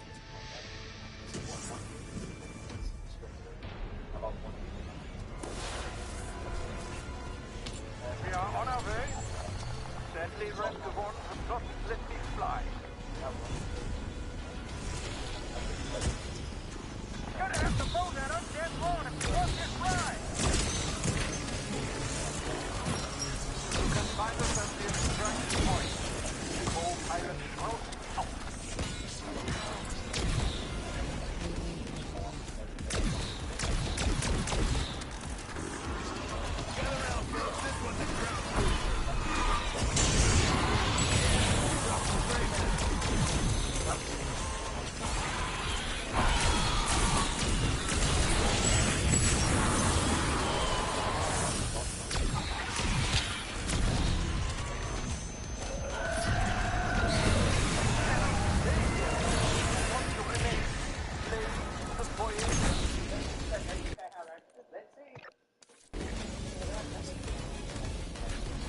Most data centers, we have one. Never ceases to amaze me.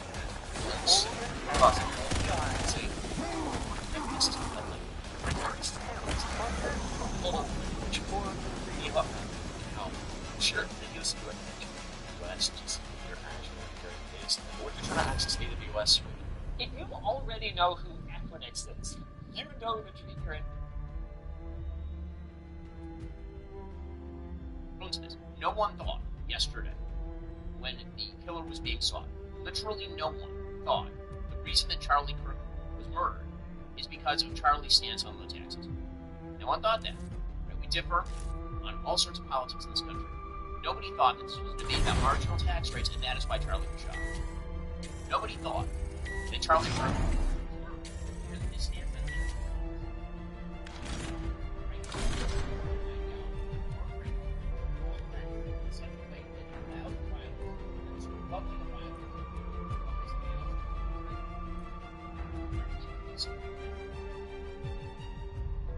I've been talking a lot on the show about lions and scavengers. What we are seeing here is the scavengers at work. The basic philosophy of the scavenger is very simple. All morals and civilizations I don't like are guises for power. It's three principles. All morals and civilizations are merely guises for power. My failure is a result of one of those corrupt power systems. There's a great conspiracy out there. I am the victim. I am being targeted. I am the actual victim. And number three, if there is a great conspiracy that is targeting me for destruction, I must respond in kind with violence. This is how you get to the idiotic notion that speech is violence. And that's just the reality. It's those three elements. Morals and civilizations that I don't like are guises for power. They're not actual arguments. They're actual guises for power. They're arguing against me.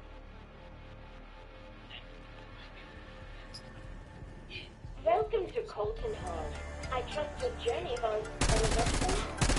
Well, I almost stitched Beck's mouth shut, but otherwise, da. I only hope it was worth dragging the Sentinel artifact halfway around the globe.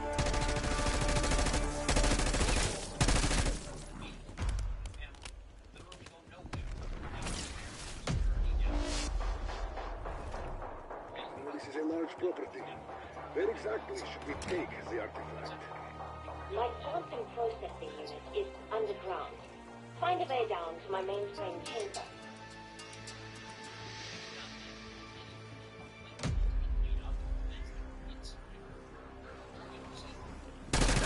summer brain shower.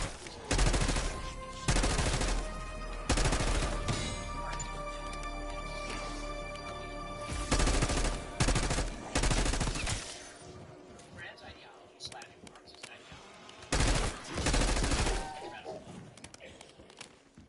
So, On your own time, Box. Sam, is everything in place to deploy the Sentinel artifact? Almost, Sergey. We are still a few steps short of our shared goal. The restoration of Agent Nexus.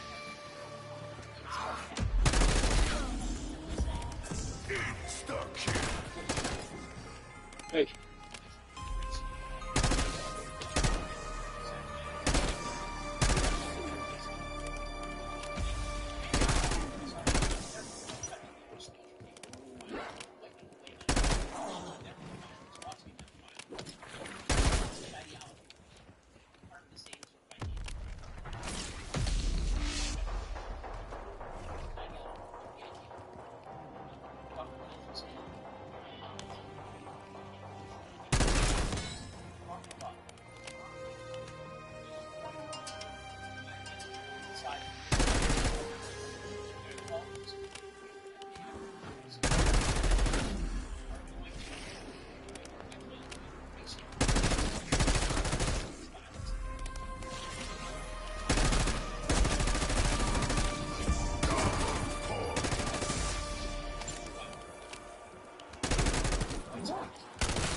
Well, threatening not just me, by the way, but Donald Trump Jr. Okay, that ideology says that white people are being put upon in the United States by an entire system. And if you are an advocate for that system, you are threatening me with destruction, with erasure, with white genocide, and thus, you must be killed. Right? Violence is a proper response to an attempted genocide. And that is the argument that is made at root by many white supremacists, which is why, again, white supremacy has been linked by, and here I'm not talking about what the left calls white supremacy, which is anything to the right of Hillary Clinton. I'm talking about actual, honest-to-God white supremacists. And, again, an awful lot of that in my death threats. Number 3, radical Muslims, who believe that the failures of the Palestinians, for example, are the result of evil Western systems. If you're an advocate for those systems, it's because you want to erase them and you want to kill people and you want to commit genocide, and therefore it is fine to shoot 2 Israeli embassy staffers dead in Washington, D.C. That is why it is fine to throw a Molotov cocktail at an 80-year-old woman protesting hostages being held in Colorado. And we all know this is true. Pretending it isn't true doesn't make it go away. Okay, not all movements are equally likely to bubble up with violence. And so when we have politicians saying political violence is bad, if you're not speaking out against the movements that use this logic, if you're not speaking out against the movements that say that speech is in fact a form of violence, that systems are in fact a form of violence, and that violence is the proper response to them, then you are contributing to the environment in which this kind of stuff happens. Fact. Okay, now, just in terms of numbers, this is not differentially split across the right and left in the United States. It is not. There are not that many radical Muslims in the United States, thank God. Okay, that's just a reality by the numbers. There are not that many white supremacists in the United States, just by the numbers. The increasing radicalism of the left in the United States is, in fact, a massive issue, and I'm going to show you the poll data that suggests that violence is linked with this. And all of these movements are linked with violence. They are. But not all of them are all that prominent or all that popular. And you can tell. You can see it. So, for example, FIRE recently did rankings of campus free speech. And what they found is that college campuses are replete with failure to speak your mind. Why? Because people are afraid of violence. This goes all the way back to when I was in college. There's nothing new here. I wrote my very first book in 2004 about the kind of discrimination conservatives faced on campus. And yes, there was the possibility of violence even in 2004. Not being shot, but the possibility of being physically assaulted, which is something that Came close to happening to me multiple times when even I was an undergrad, and that's going back 20 years already, going back 2 decades. And I was warning that was going to metastasize and take over huge swaths of the political left, and people ignored it at the time, but that was true. According to FIRE, after 6 years of surveying almost 300,000 college undergraduates, a sobering picture has emerged. Students are reluctant to speak their minds. The atmosphere is just cautious, it's hostile. Students continue to show low tolerance for controversial speakers, or troubling. More believe it's acceptable to shout down a speaker or even resort to violence to silence campus speech than ever before, ever. Resort to violence to silence campus speech. That's exactly what happened to my friend Charlie Kirk. He was shot to death doing campus speech. And that is not a wildly unpopular viewpoint on college campuses. It just isn't. It's the reason why I've had to have, honest to God, hundreds of police officers sometimes escort me when I want to speak on campus. And I've said before, I feel like an idiot today. Honestly, I feel like a moron. Because for more than 10 years, my first big speech along these lines came, I believe, in 2015 at the University of Missouri during the Black Lives Matter sort of upsurge. It might have been in 2014, it's after Ferguson. And I remember people asking about safety. I said, I'm not worried about safety. There's some police there. I've got a security team. No one's going to take a shot at me. This is America. You don't get shot in America for saying things on a college campus. This is America. I grew up in this country. This is my country. This is the country I love. This is where our fundamental value is the First Amendment to the Constitution of the United States. No one's going to do this kind of stuff. No one. And I was wrong. I was an idiot. And it turns out it's becoming more and more common. A record 1 in 3 students, according to FIRE, the Foundation for Individual Rights and Education, a record 1 in 3 students now hold some level of acceptance, even if only rarely, for resorting to violence to stop a campus speech. The answer is never, not rarely, never. That is the proper moral answer. Right now, according to FIRE, 71% of college students nationally say that they support shouting down a speaker to prevent them from speaking on campus. 54% say that they approve blocking other students from attending a campus speech. 34%, more than 1/3, say that it is sometimes acceptable to use violence to stop a campus speech. Now, I'm sure not everybody who believes they're using violence thinks in terms of shooting someone to death. But when you are drawing from a pool, actually, of legitimately tens of millions of Americans, young Americans, people who are too online, by the numbers, or atavistic and isolated and don't touch grass, and you're drawing from that pool, it's not going to be hard to find some unhinged people who decide to take that to its logical conclusion and fire a bullet through the throat of a man who is simply attempting to speak the truth to people in the friendliest possible fashion. And unfortunately, this FIRE survey is not an outlier. It is not an outlier. Citizen Data did a poll in 2004 in which it found that Gen Z shows a higher tolerance for political violence against elected officials. If you take a look at this particular graph, what it shows is that the vast majority of boomers understand that as much as we hate the boomers did grow up in a time when free speech was actually valued. Not even 10% of boomers believe that there ought to be some form of acceptable political violence against elected officials. For millennials, people aged 28 to 43, that number was about 1/3. For Gen Zers, people aged 18 to 27, you are talking about nearly 60% believe that there are some times where people who should be targeted with political violence. The acceptance of political violence, by the younger generation particularly, who have been too online for too long, is astounding. Astounding. And by the way, there are some weird outliers in these graphs, by the way. It turns out that actually an outsized number of millennials believe that it is okay to kill or physically harm somebody you disagree with politically. These numbers should scare the living hell out of you. And as far as free speech, a Future of Free Speech Global Survey showed, this is back in March, that only 47% of young people in America, aged 18 to 34, say that hate speech should be allowed. Now again, hate speech is vaguely defined. Hate speech just means a thing I don't like. And that's what hate speech supposedly means. Because you can call it hate speech if you say boys are not girls. You could also call it hate speech if you use the N-word, or you say the Jews are responsible for all the world's problems. Now, two of those three things are terrible and untrue. One of those things, that men are not women, is not. But if they all get labeled hate speech, and if hate speech is just a moving target, which it really is, then what you end up with is people who believe that free speech ought not apply to people with whom they disagree.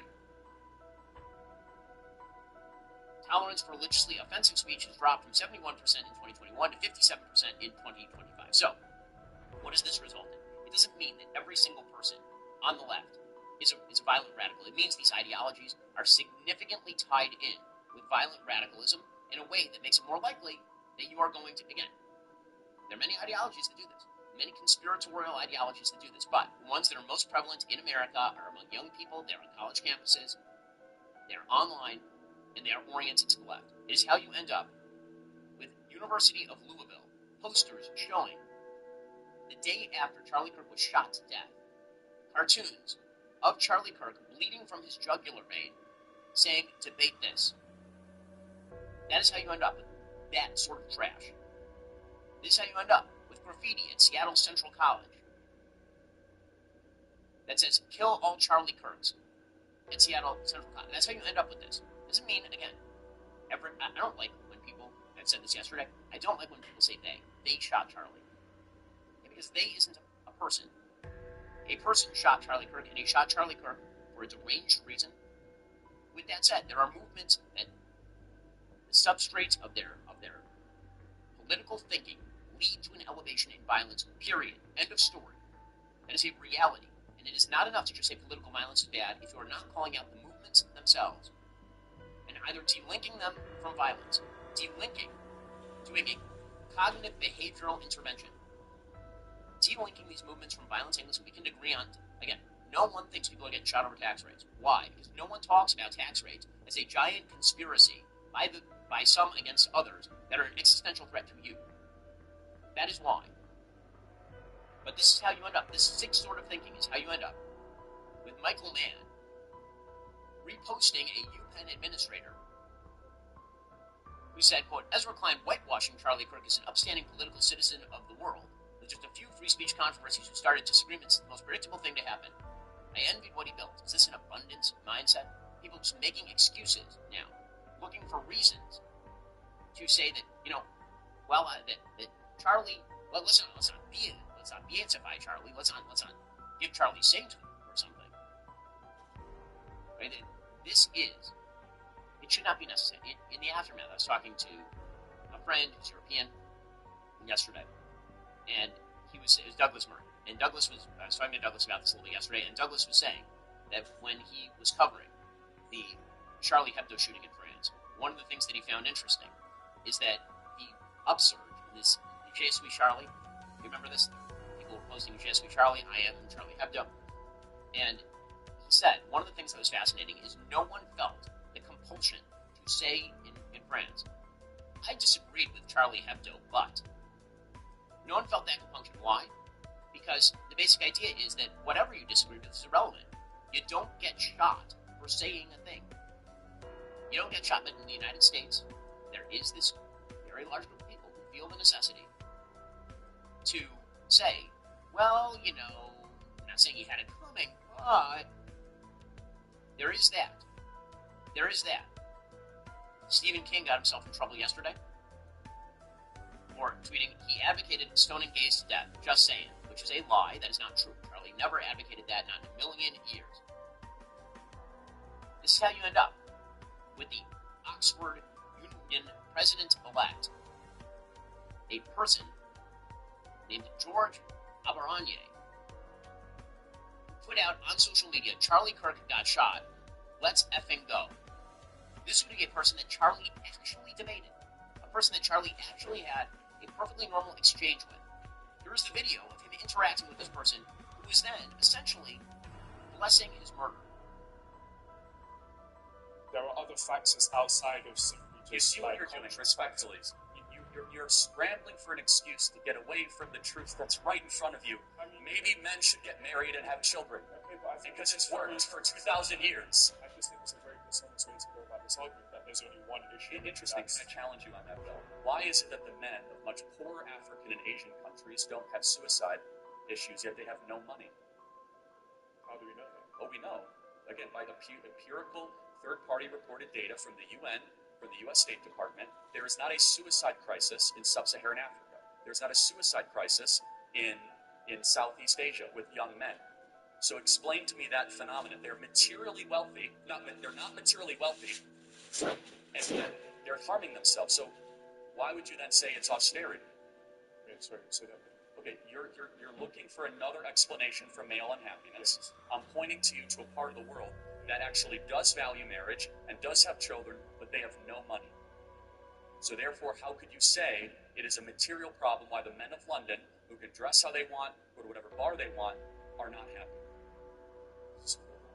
Like, there are multiple factors. It's not even just economic. There's economic, there's social, there's like religious pressures. There's so many, you cannot boil down a societal issue to one. And I acknowledge that, right? I even at the beginning, remember, I'm saying the biggest, the one that has an exponent on it, is that we have a biological urge that God gave us when He designed us, which is to be fruitful and multiply, for men to provide for the family.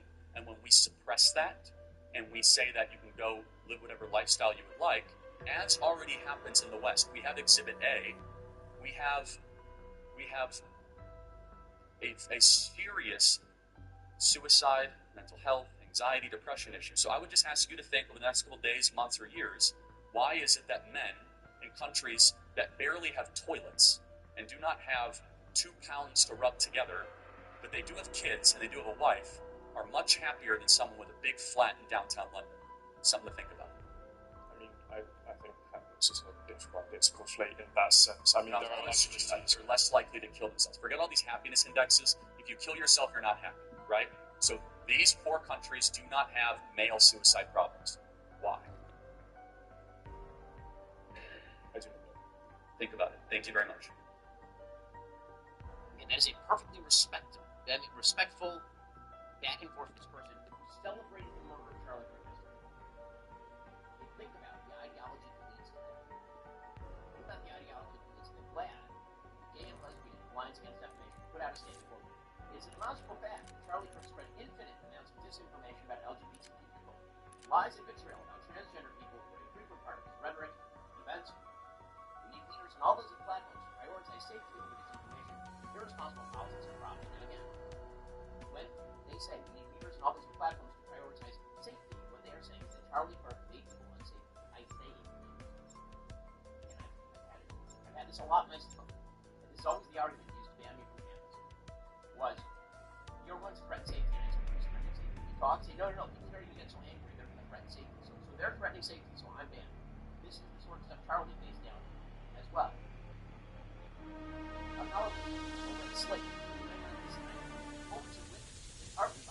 I need to reclaim the Sentinel artifact. Stabilizing the ether reactors would be an ideal use of your time. Da, stop safe. We will handle the rest. Well,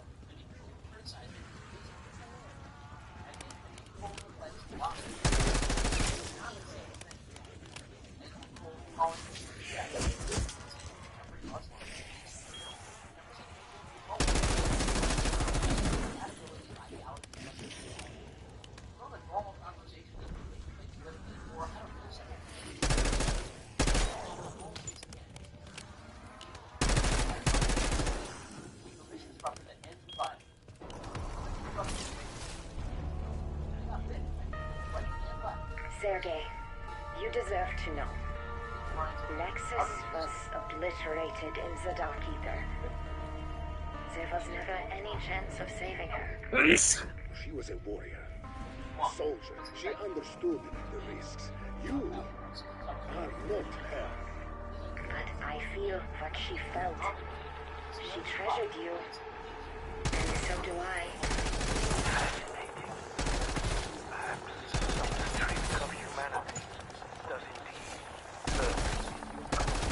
Undead hostile just painted the wall.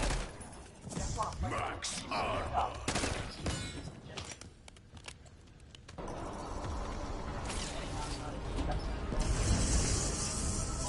Security Chief John Blanchard. Be advised, a rogue Janus scientist, those by panels, is at large on site. Should be considered dangerous. We are a little busy at present.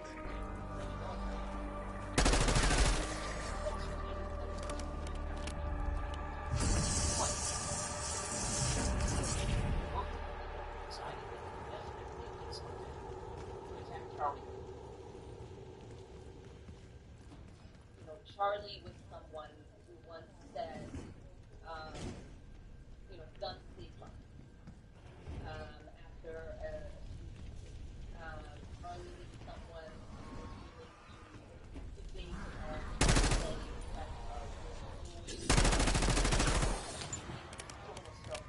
right.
Tossing Semtex. One thing that you said was the problem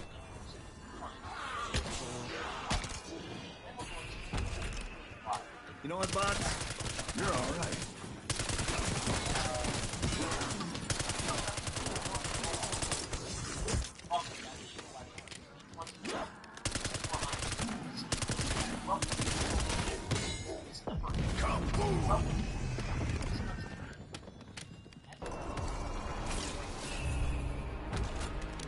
Oh, I can lay some hate with this.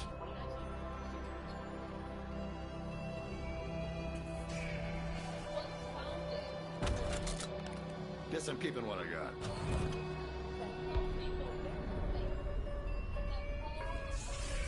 Tear them to pieces! Instinct exploding.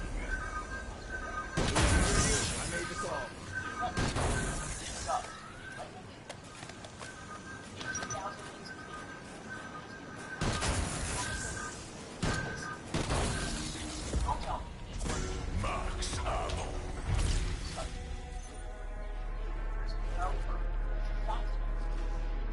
Gotta tell you, I don't do well with waiting.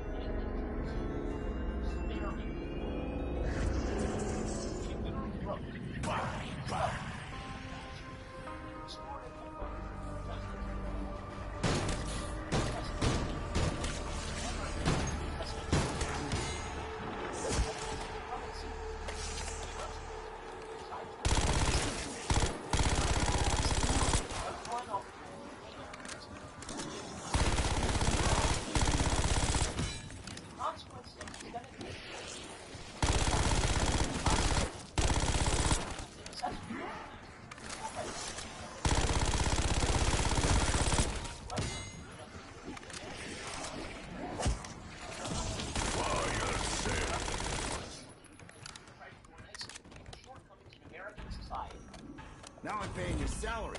What's next? Benefits and sick time?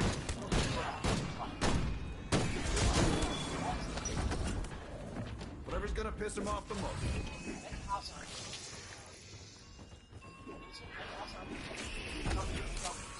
You know what happened to the last guy who crossed me?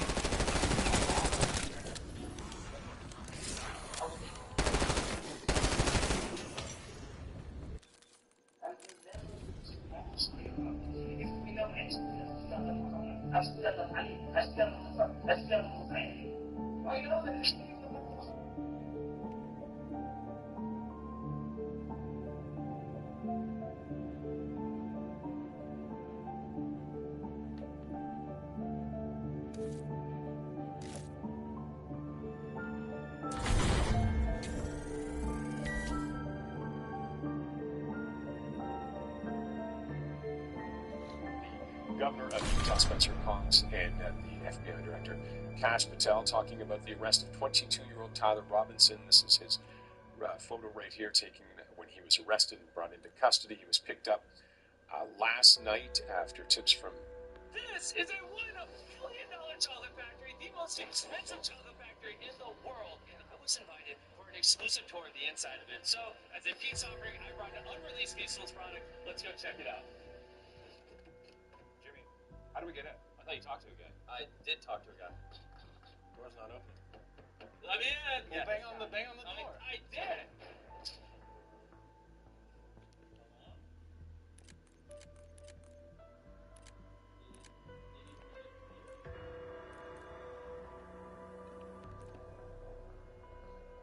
What?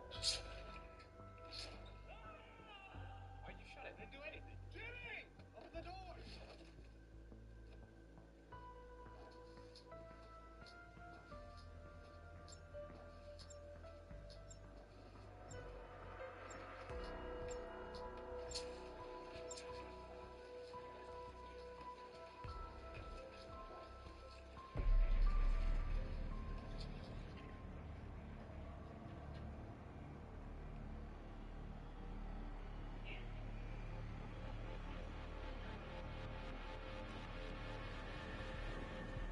I see you have arrived safely in West Virginia.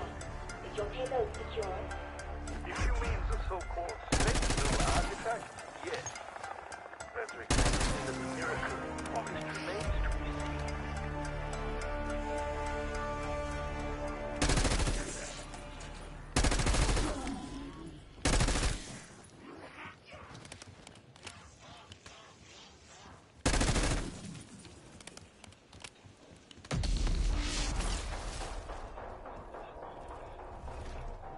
Hurry! We have so much to do, and it's lonely down here. Patience, Sam. The team is busy schmoozing with the locals.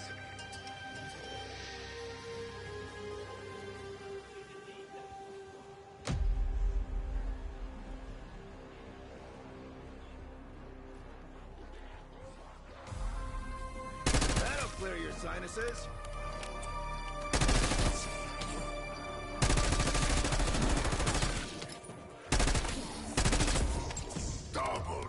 Victory at any cost.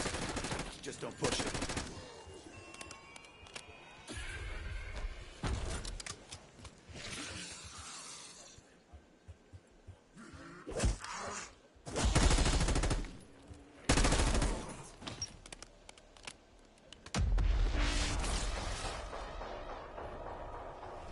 Believe it or not, gambling with the wooden box is the most sane thing I've done today. Life out of thin air. Indeed, I am, Herr Doctor. But our team must still complete some final arrangements.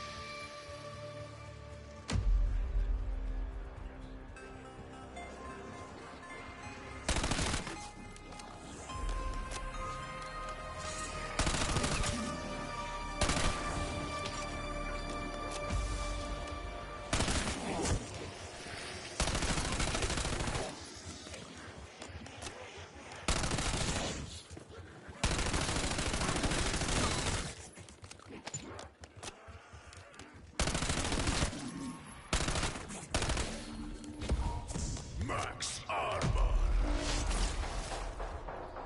5 seconds in front of this thing feels like an hour.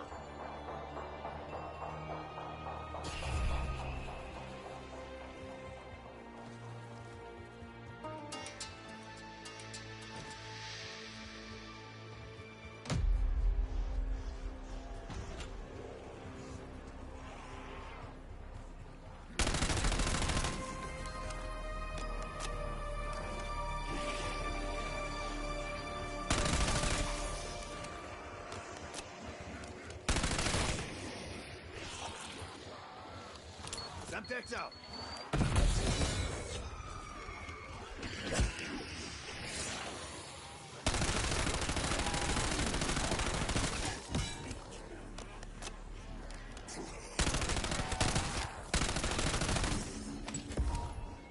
Insta-kill.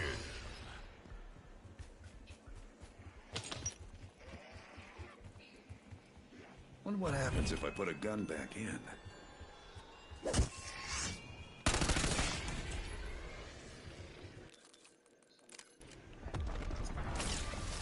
This active relay stops. All of the chocolate is from the store right here. Keys.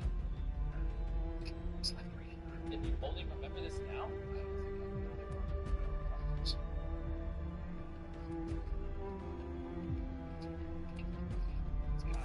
What about them?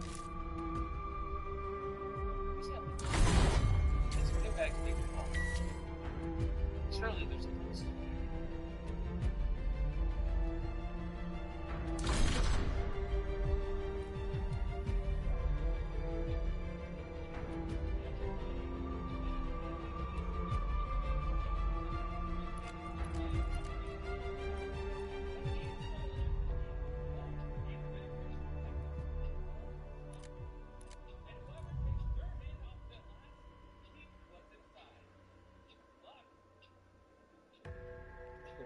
All this commotion. Who was responsible for this?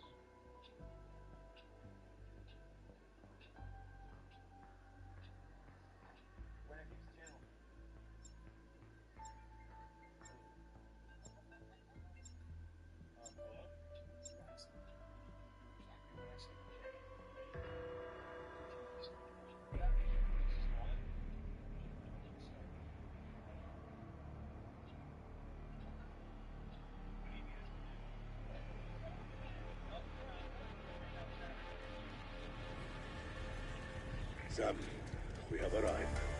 Let us put the Sentinel artifact to good use. I tracked your approach, and I'm pleased you came along for me. Though you may find certain halls remain somewhat infested.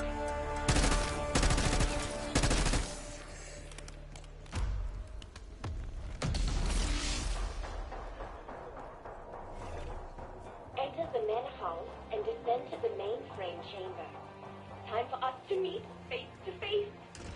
If you have a sense of smell, go ahead and switch it off. None of us have seen a shower in weeks.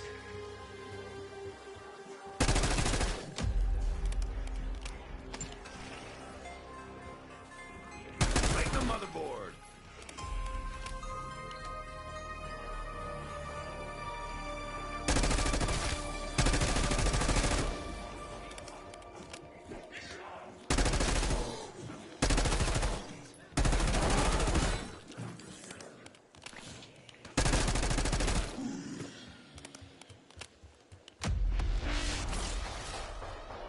Believe it or not, gambling with the wooden box is the most sane thing I've done today. Architect will deliver results. But really, it may prove as difficult as it was to obtain. Seriously? I swear, Max has better kiss all our asses when we bring her back from the dark ether. Max Armor.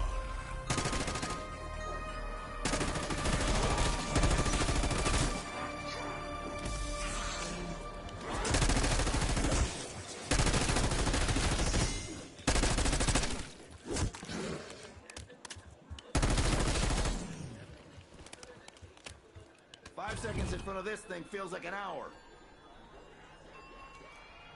The cowboy household in West Africa are involved in illegal child labor, meaning they're not.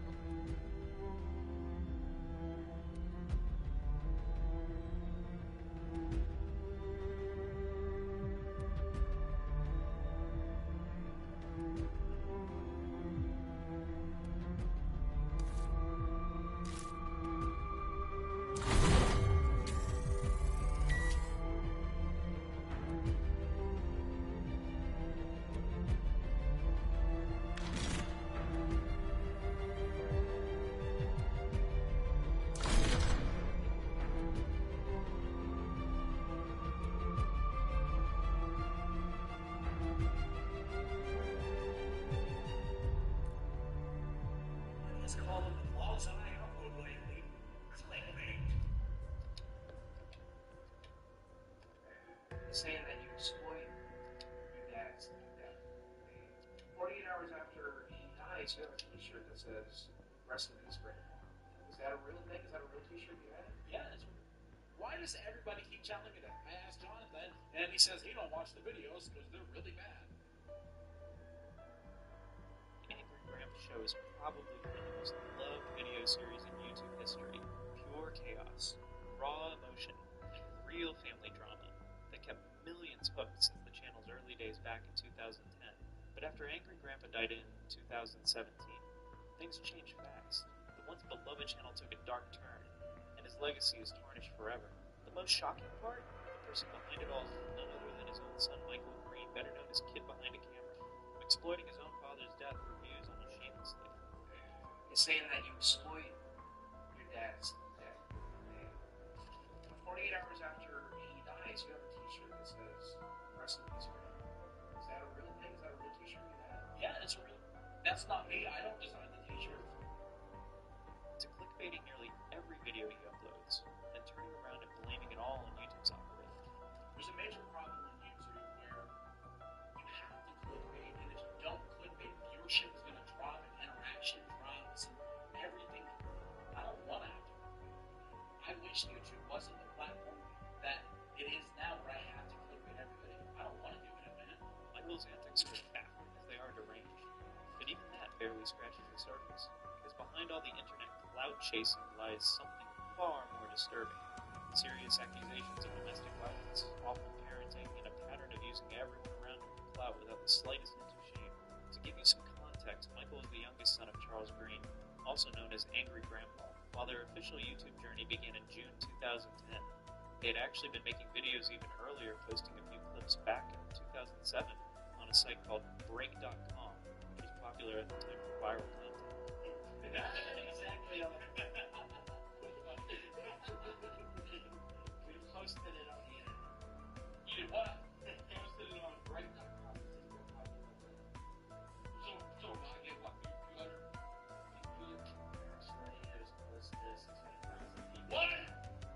The videos quickly started gaining traction, and before long, Michael and Angry Grandpa were uploading regularly. Michael handled the filming, editing, and everything behind the scenes, which is exactly how he earned the name Kid Behind a Camera.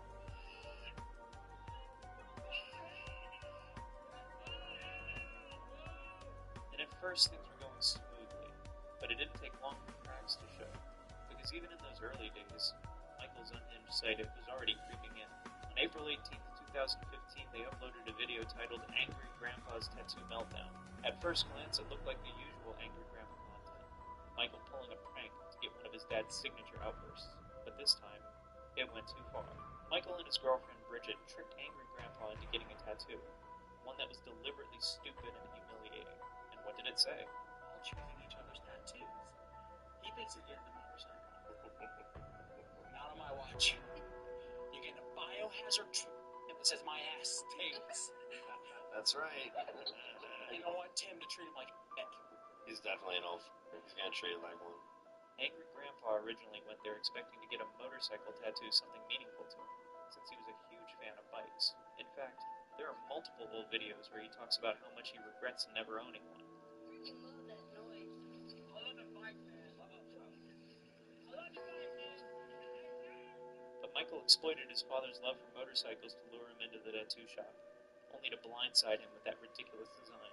And what makes it even worse is that these weren't fake or temporary tattoos. They were real. Angry Grandpa was stuck with them for the rest of his life unless he opted for laser removal, which, given his age and health, could have led to serious complications.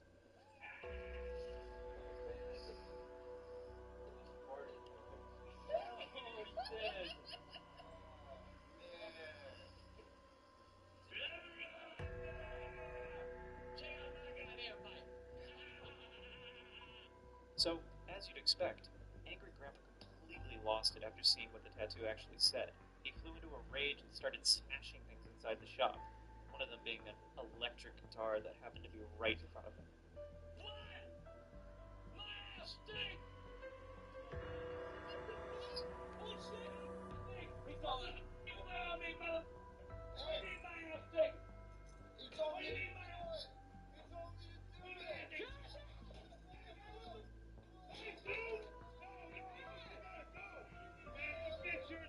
As if Michael's stunt wasn't bad enough, Bridget made it even worse by yelling that angry Grandpa should be the one to pay for the damage, which is just beyond comprehension, because not only was the whole thing Michael's fault, but anyone who knows AGP knows he had a short fuse and was known for breaking things when provoked. And in this case, he had every reason to be furious. Sorry, dude. Was there anything suspicious? Crazy, man. Your dad's man. I think your dad should replace him. Why should we do it? But angry Grandpa wasn't the only one furious about this prank. The viewers were too. The comment section exploded with backlash, slamming Michael for pulling such a reckless stunt. But if you thought that was rock bottom, think again. The very next day, Mike uploaded an aftermath vlog, blatantly milking the clout he got from the chaos. Instead of addressing the backlash or easing concerns by saying the tattoo was fake, he went even further, doubling down, insisting that everything was real. According to him, the tattoo was permanent, the guitar Grandpa smashed was genuine, and none of it was staged. No clarification, no remorse, just a full commitment to the bit. Angry Grandpa's fake because you switched the guitar. That's right. If you watch the first video, you'll see behind me when I'm getting my tattoo, it is a blue and white guitar. And when Grandpa's getting his tattoo, it's a black and white guitar. It's a conspiracy. This is your proof that it's fake. Unfortunately, not. The other thing that I was getting, I don't think Grandpa even got a tattoo. How come we didn't see him putting gel on it? How come we never saw the tattoo? Well, now you're about to. Because that's what the point of this is. A lot of people were getting mad at me because the video was so short, but I had to tell a story, and the story was just, he's in pain, tattoo, he's pissed off. And after this whole tattoo stunt, Grandpa straight up disowned Mike and ghosted him for months. Even when Michael tried to reach out, their conversations usually turned into arguments, a clear sign that Grandpa was genuinely hurt by what happened. This wasn't just a prank gone too far, it fractured their relationship in a way that couldn't be brushed off.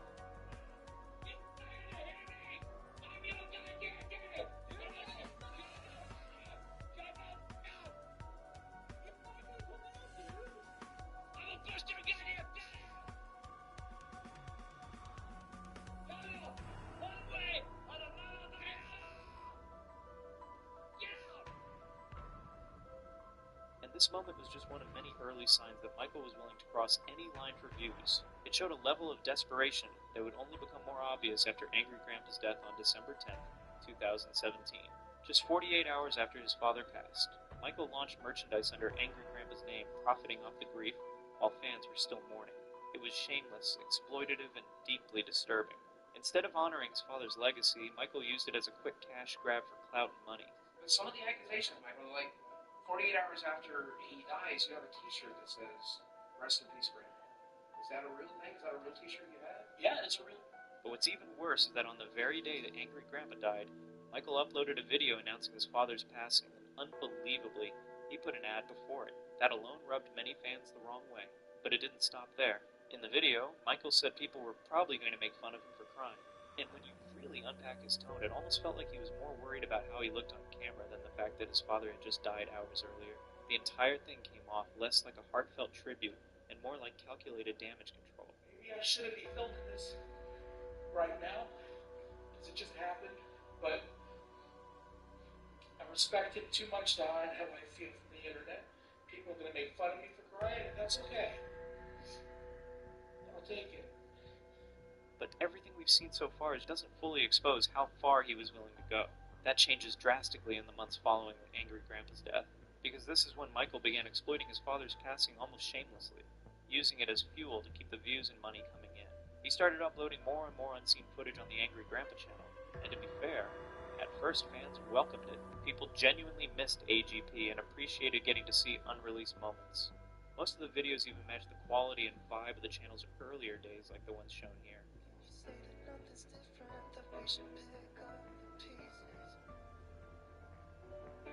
The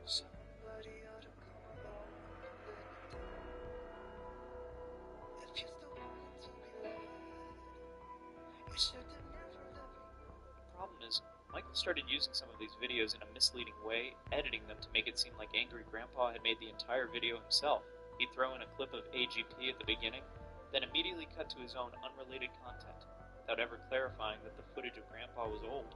One clear example is when Michael used a clip of them cooking together, telling viewers to like the video if they wanted to see more, only to follow it up with completely unrelated footage that had nothing to do with Grandpa. It felt manipulative, like he was using AGP's image as bait just to boost engagement. Yeah. Do you guys want to see that? Let's put it up to them. Ask them if they want to see a Cooking with Grandpa back. Yeah. Do you, for God's sakes, click like if you want more Cooking with Grandpa videos. Yeah. You made sloppy jokes. I haven't watched it yet, but they sounded good. They were good, damn it. You know, I'm trying to do a little promotion here. Look, here's the deal. If you guys want it, Cooking with Grandpa comes back next Thursday. Okay? What is he doing? I can't see his face. I don't even know. Is he making weird faces? And it all came across as disingenuous because Michael was clearly using old clips of Angry Grandpa as a hook to reel viewers into videos that had nothing to do with him. In fact, this might explain why, to this day, some people in the comments still think Grandpa is alive or are only just finding out he passed, despite it being nearly a decade ago. But Michael's exploitation didn't stop there. It escalated. Just 3 weeks after his father's death, he uploaded a video on the Angry Grandpa channel about the Logan Paul controversy. And to make it worse, he framed it as what AGP would have said about the situation. Let me get this right off the bat. I like Logan Paul. I'm a fan of his work. I think he's entertaining. I think he's a good-looking guy. I think he's funny. He's got a great view. It wasn't just tone deaf, it was shameless. There was no legitimate reason to bring up Logan Paul at that moment, especially on a memorialized channel, unless the goal was to write a trending topic for a few thousand extra views and squeeze out a little more ad revenue. And for Michael, that seemed to be enough of a reason. Even after all these years now, Michael's still using Angry Grandpa's community tab to shamelessly plug his own videos, and longtime Angry Grandpa fans didn't take kindly to it. Under nearly every community post where Michael plugged his own videos, the comment section was filled with reactions like this. I have never seen someone make themselves and everyone around them so utterly insufferable. Everything went to shit when AGP died. Another person even saying, "You destroyed absolutely every shred of dignity, respect, and credibility you and your family built." But even after all the backlash and reality checks, Michael didn't stop. If anything, he doubled down. He began posting clickbait videos using AI-generated images of Angry Grandpa in the thumbnails, even when the content had nothing to do with him. One video, for example, was titled 16 Years Later, and featured Michael looking somber next to an AI image of Angry Grandpa. But the actual video, it was just about Michael and Bridget's 16-year anniversary. Nothing more. Viewers were so disappointed by Michael's antics that the entire comment section turned into a call-out fest. People weren't fooled. Every comment was slamming him for using his late father's image in such a manipulative way. It was clear they had enough of the clickbait and the disrespect. As if things weren't already unhinged, the clickbait only got worse from here. One of the most overused and recycled tactics on Michael's channel became the fake breakup storyline. If you scroll through his uploads, you'll see dozens upon dozens of videos with nearly identical titles claiming that he and Bridget were breaking up, or had already broken up. Spoiler, they never did. It got so ridiculous that in one of these so-called cheating videos, Michael literally said he would actually break up with Bridget for real if the video got enough likes. That's how far he was willing to go. To turn his relationship into a running joke, just for engagement. It was cheating.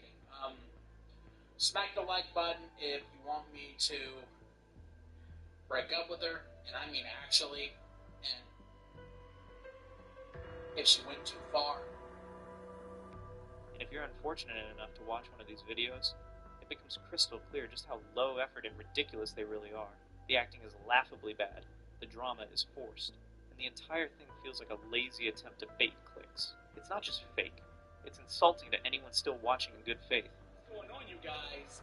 Kid behind the camera here, and I'm single. You don't have to worry about that whole Bridget West here thing anymore. No, yeah, guys, we're freaking single, and I'm thrilled. I am so thrilled. I'm so happy. Oh my god, who's my next boyfriend gonna be? Stop saying that. You're gonna make me mad. Are we gonna play Fortnite together? No, you're not. Are we? But even with all this, Michael still wrote in the comments saying this. First, this is not clickbait. We really are taking a break. I don't know what is about to happen, but I love you guys, and I'm so sorry that you have to see me at my worst like this. Shamelessly doubling down on his lies. And when you really think about it, it's obvious what he's doing. If viewers believe the video is real, and not just another stage act, they're more likely to watch it all the way through, comment, and boost engagement. But it's clear as day. This is just another clickbait trap. And it doesn't stop there. Just like the fake breakup videos, Michael also loves to clickbait about being broke. In this video, Michael claims that he is going to sell his house because he is so broke. That's what they're saying we are. Give me the card, bro. No. I want to sell the house. This happens every year. You're not selling our house because this happens every year. We're gonna be broke, Bridget, okay? Michael, we're good. But the problem is, just a few minutes after Michael claimed they were broke, Bridget casually revealed that they're actually doing just fine financially. In fact, really good, which completely exposes the title for what it is, a flat-out lie. You know, we're good. If YouTube doesn't fix it, we're still good. We're good. We have a lot of money. Loads. I don't want to talk about money. Nobody likes hearing about it. And it doesn't stop there. The video quickly shifts from the supposed financial struggles to them buying things that no genuinely broke person would even consider, let alone someone claiming they've hit rock bottom. The whole thing is just another manufactured crisis for clicks. If we can find the house in Trailwood, I promise you, we would have immediately.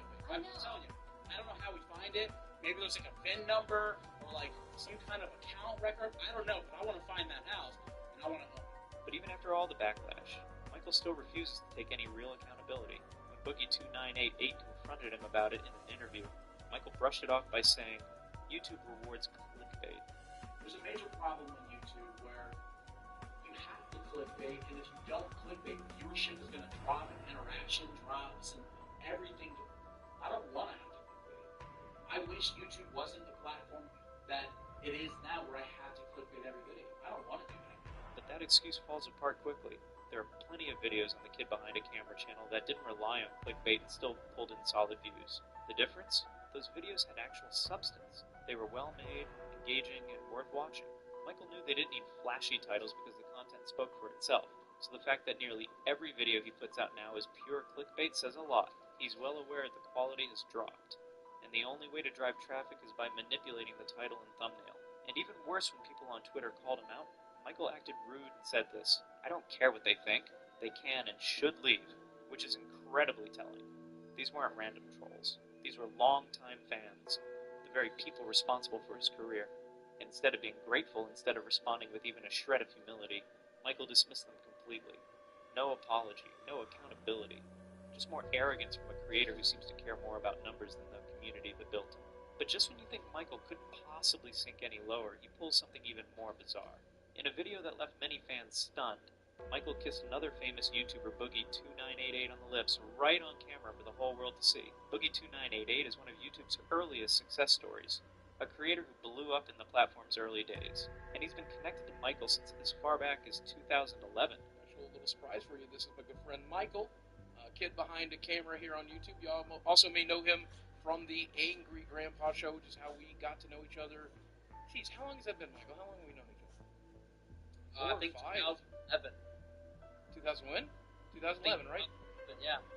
A lot of people don't know this. From that point on, the two were seen as YouTube's inseparable duo, constantly collaborating and appearing in each other's videos more than almost any other pair on the platform.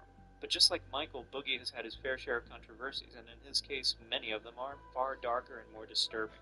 One of the most alarming accusations involved his girlfriend being significantly younger than him. She was 20 while Boogie was 50. The dynamic was deeply unsettling, and people didn't hold back their criticism. Emotionally, you could be an extremely difficult person and can bring a lot of baggage into another partner's life. Do you think that it's fair to do that to a 19-year-old? Do you not see the predatory nature of dating a 19-year-old as a middle-aged man? Yet through all of this, the one person who stood by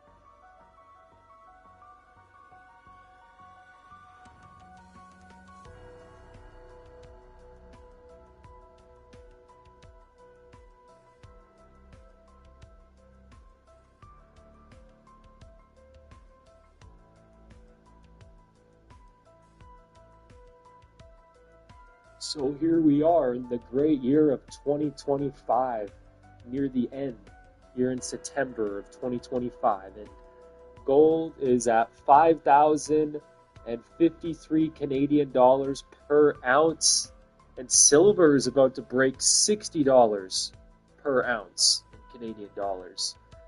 This is actually crazy. This is crazy. You know, when I got into gold about 1 year and 6 months ago, I was thinking it was going to be like a 10, 15, 20-year investment. But given this massive spike since I've gotten into gold, you know, the biggest spike in its history, this happened a lot sooner than I thought. So, yeah, I'm pretty happy. I don't know, the timing on that was crazy.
Boogie was Michael. In fact, it was on the kid.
fucking jewelry store.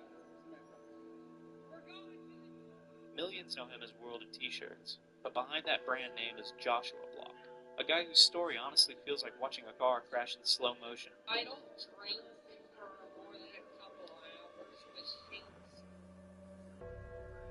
You know how some people get famous and handle it pretty well? Yeah, that's not what happened here. Josh went from being this genuinely excited kid who seemed amazed by everything around him to someone who's basically battling his own worst impulses every single day. We're talking about someone who's developed serious narcissistic issues, an ego that's completely out of control, and personal problems that he clearly can't handle anymore. The crazy part is how fast this all went down. Josh didn't gradually change over years and years. This whole transformation from beloved creator to unpredictable wildcard happened in what feels like the blink of an eye.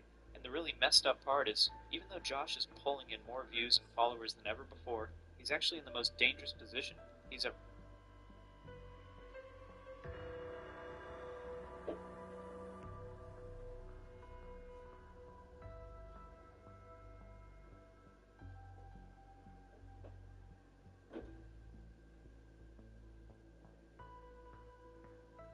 So Canada Gold, my favorite place to buy gold in person. They've been giving me a lot of these bags for a long time. They stopped giving me them for a while, but recently they started giving me these bags again. So I want to count how many I have. So obviously it's 2, 3, 4, 5, 6, 7, 8, 9, 10, 11, 12, 13, 14, 15. Okay, so it looks like I have about 15 of these Canada Gold bags. I didn't pay for any of these. Usually when you go in, sometimes they just give you for free. So, yeah, I've done quite a few of these bags for free. Pretty cool. I'm just going to keep collecting them, I guess. I don't use them to store my gold.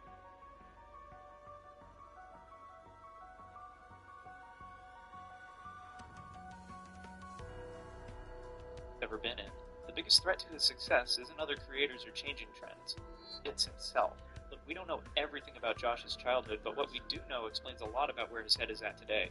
His mom died from cancer a few years back, which is devastating for anyone, but especially for a young guy who was already trying to figure out his place in the world. Then you add in the fact that his dad has been in and out of rehab facilities dealing with serious addiction issues. And suddenly you understand why Josh's family situation is so complicated. School starts tomorrow. How to fight back. Both parents basically became unavailable at the same time, which meant Josh ended up living primarily with his grandfather, who became the only stable adult figure in his life. It was actually in his grandfather's house where the whole World of T-shirts thing started. Josh was just a kid living in a quiet house with his grandpa when he first decided to turn on a camera and start making videos. Ever thought t-shirt shopping was a major hassle? Not with World of T-shirts, it's not. Here are 3 most popular designs. Nobody, not Josh, not his grandfather, probably not even Josh's earliest followers, could have predicted that those simple videos made in that peaceful setting would eventually grow into the massive online presence that Josh has today, or that success would come with such a heavy personal cost. The real story starts when Josh hit 18 years old. He was putting out all kinds of content on TikTok, candy reviews, dancing videos, just random stuff that was getting decent views but nothing crazy.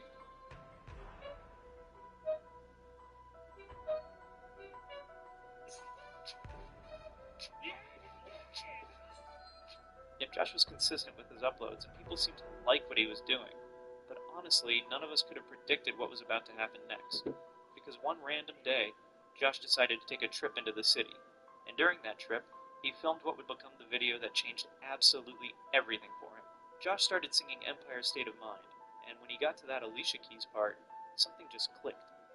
In New York, concrete jungle where dreams are made of. There's nothing you can't do.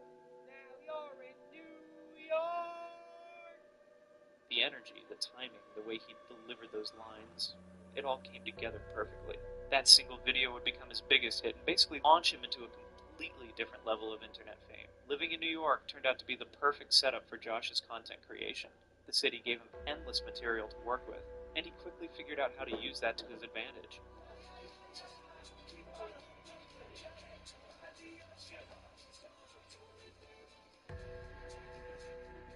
Sure, he was still making those dancing videos in his grandfather's kitchen, and honestly, those kitchen dancing videos might be some of the best content he's ever made, but now Josh had discovered this whole new world of street content. He started venturing out regularly. Through his eyes, he showed people what New York was really like. He gave his followers a genuine taste of city life that they couldn't get anywhere else. Once people saw that Empire State of Mind video, they wanted more of the same energy. Josh was smart enough to recognize what was working, so he kept making singing videos in different spots around the city.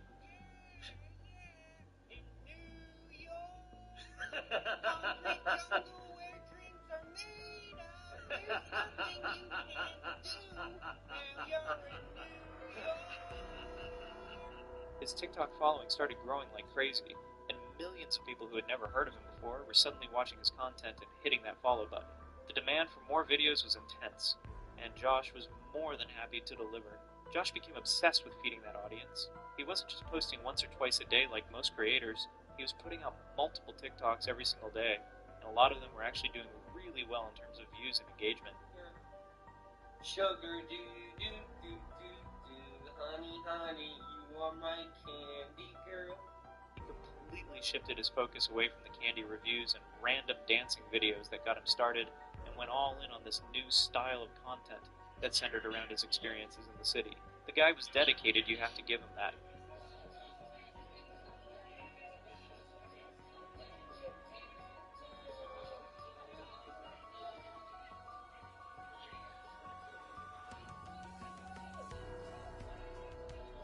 The more content Josh posted, the more recognizable he became around New York.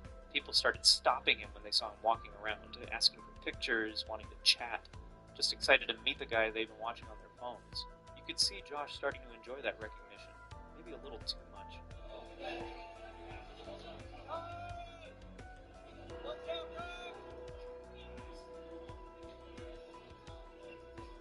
Looking back now, those street interactions were probably the first real warning signs of what was coming. Josh was getting his first real taste of what it felt like to be recognized and celebrated by strangers, and you could tell he was starting to get addicted to that feeling.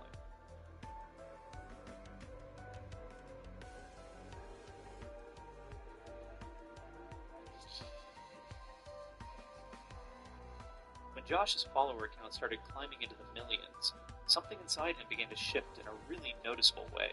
Josh started charging absolutely crazy amounts of money for fans who just wanted to film a quick TikTok with him, take a simple photo.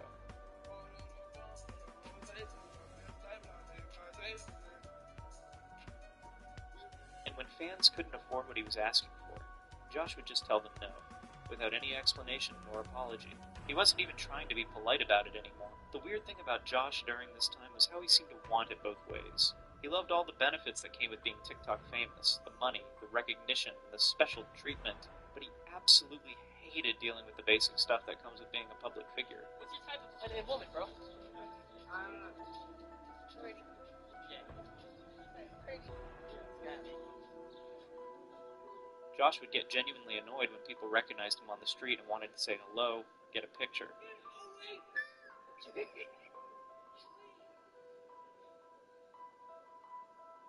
I'll Venmo you $40 for a picture.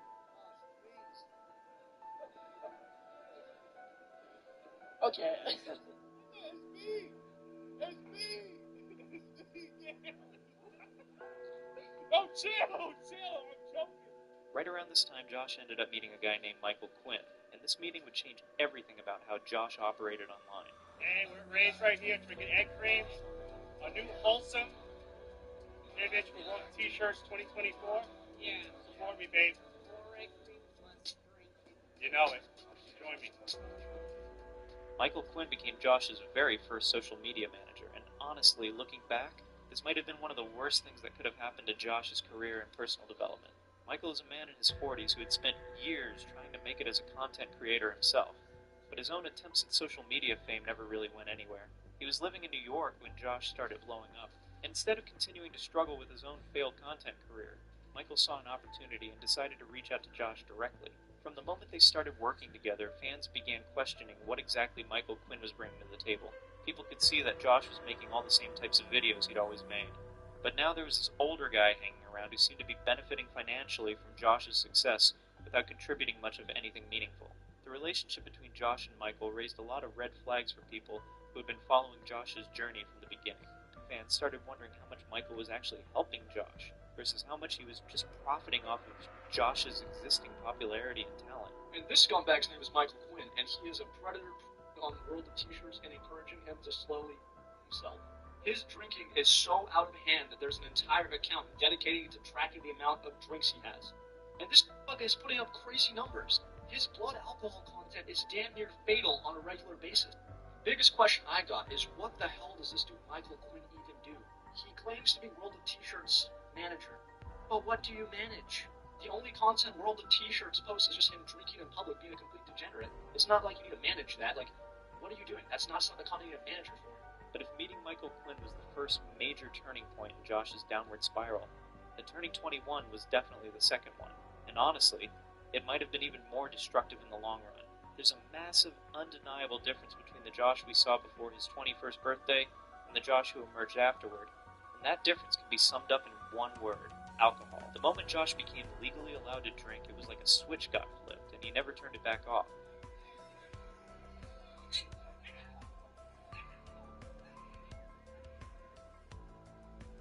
At first, Josh's drinking seemed pretty normal and social. He would go out to bars around New York with Michael Quinn, meet up with fans who were also out for the night, take some pictures, make some content, and generally just enjoy the nightlife that the city had to offer.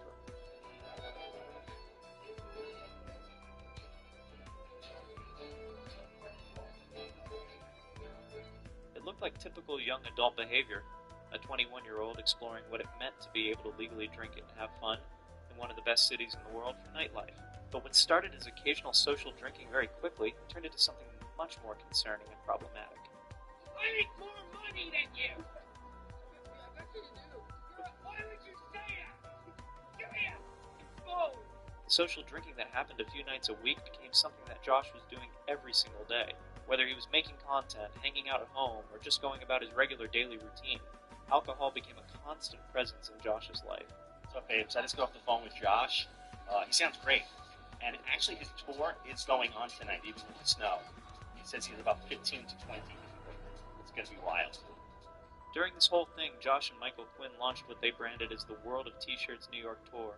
Now, calling it a tour made it sound way fancier than what people were actually getting.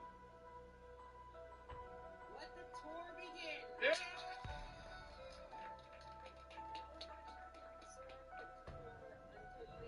One question. Someone has to get it right. What does BNNED mean on Tinder? Let's begin. Essentially, Josh was charging fans to follow him around to different bars throughout the city. It was a clever way to monetize his popularity, but it also meant Josh was now getting paid to drink, which definitely wasn't helping his relationship with alcohol. Plus, it strengthened his partnership with Quinn, who was clearly benefiting from every aspect of Josh's growing fame. If you ever wanted to know what it was like to go on a World of T-Shirt store, I personally have not been on, but a lot of people have, and this account pretty much sums it up. They start off in a candy store. It's $50 per person. $50 in the store. They went to a bar, and around the corner, they got a glass of wine. Then they went to the subway and rode it for like 15 minutes. They then got off in Brooklyn, went to a bar, went in, got another glass of wine, and then Josh goes, "I'm going home. My Uber's here." Important detail here, he also puked in the first bar. $50! And if you've seen the cameos... Blade Truth here, and I have been doing a lot of research, then just pretend I will try and watch.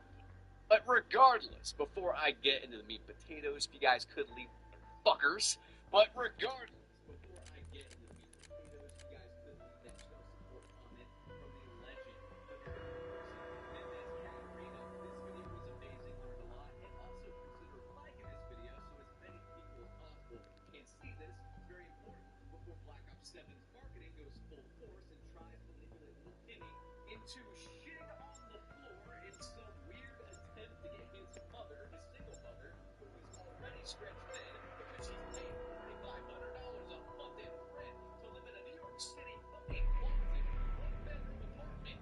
Little Timmy wants her to shell out $70 for this AI slot DLC with a $30 every couple months because he pushes sales. Welcome to Colton Hall. I trust your journey was uneventful.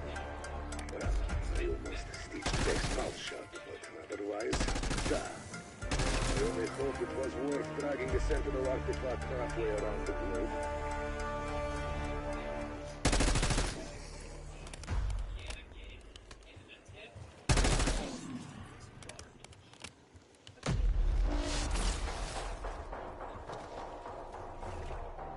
The director retrofitted this mansion to what you might call my hardware.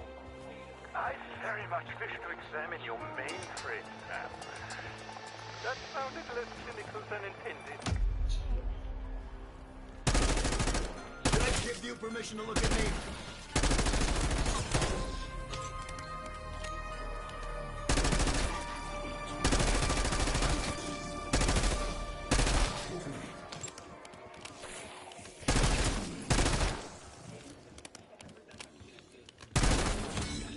Double points. Wonder what happens if I put a gun back in. I promise the Sentinel artifact will deliver results, but using it may prove as difficult as it was to obtain. Seriously? I swear, Maxis better kiss all our asses when we bring her back from the Dark Ether.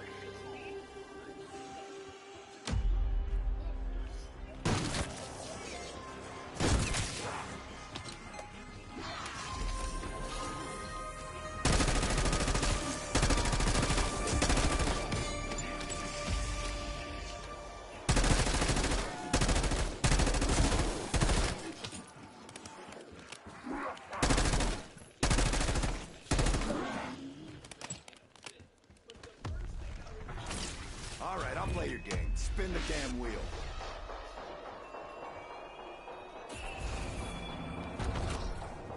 Always got room for one of these.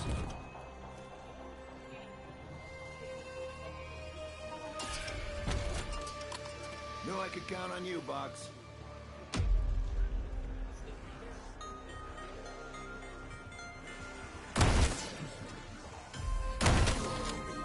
Insta-kill.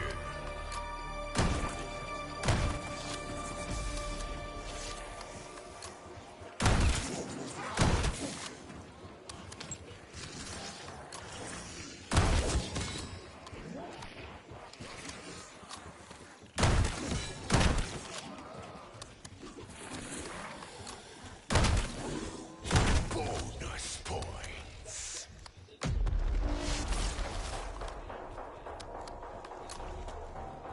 Fair warning, I'm not known for my forgiving nature. You know what, Bots? You're all right.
One postage stamp and you're on your way to Timbuktu. Just saying. Bye-bye. Tear them to pieces.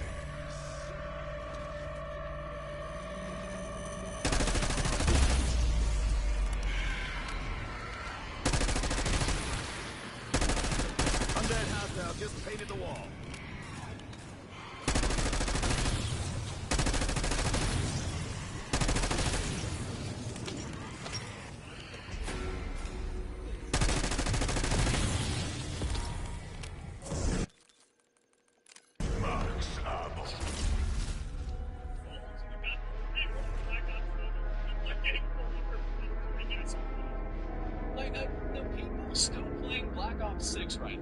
Black Ops 6 multiplayer, the people still playing that.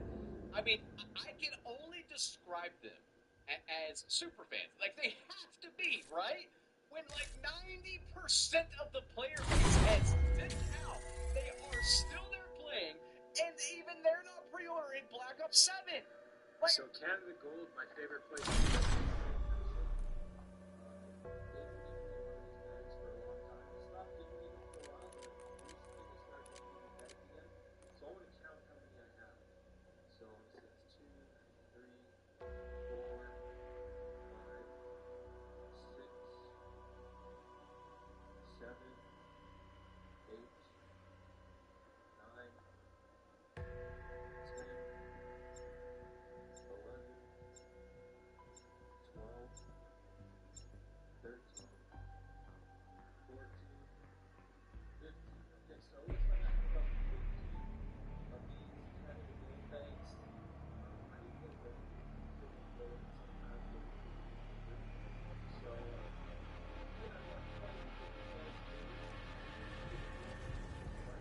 Well, kiss my grits. We've finally made it to the armpit of Appalachia. All that matters is that you are alive and in possession of the Sentinel artifact.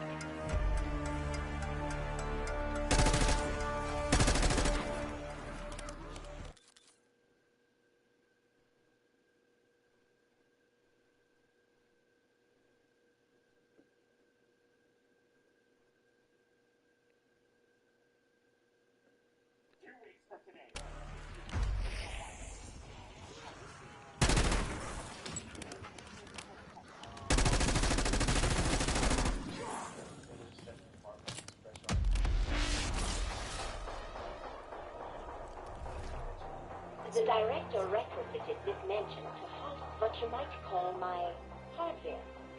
I very much wish to examine your mainframe, Sam.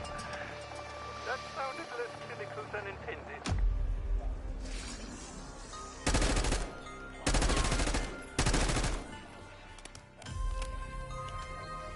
It was me or you. I made the call.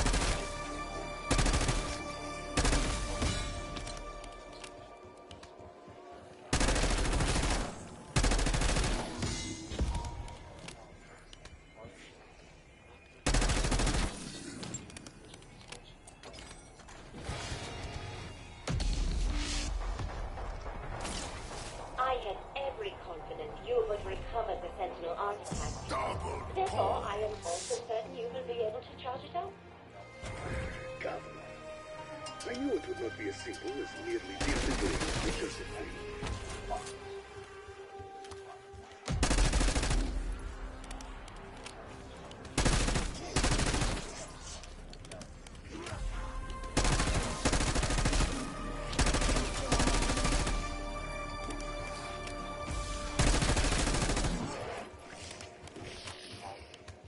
On your own time, Box.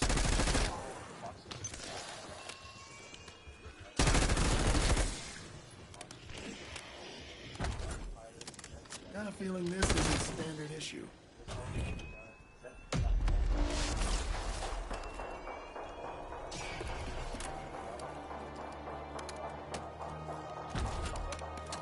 Oh, I can lay some hate with this.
This ought to even the odds.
I would like to help pick things up, but I am manually disadvantaged.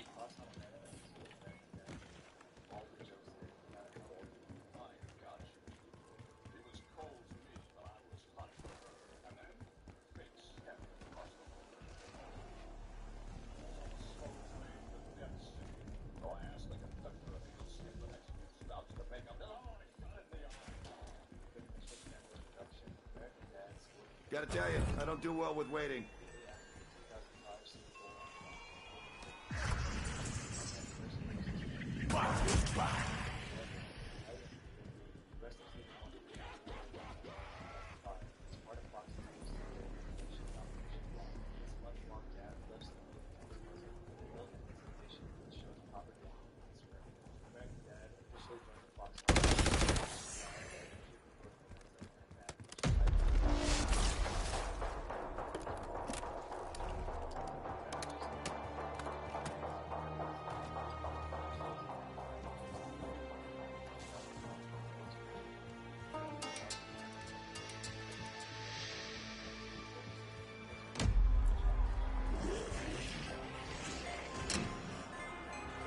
That'll clear your sinuses.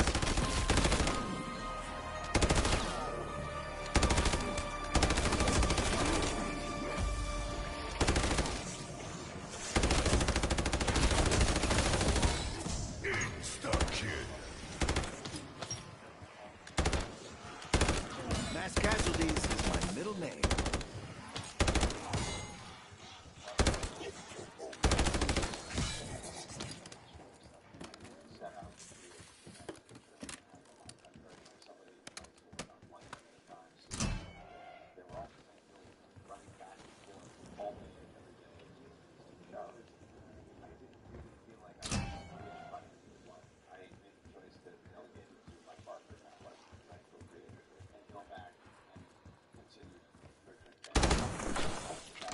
You're getting close.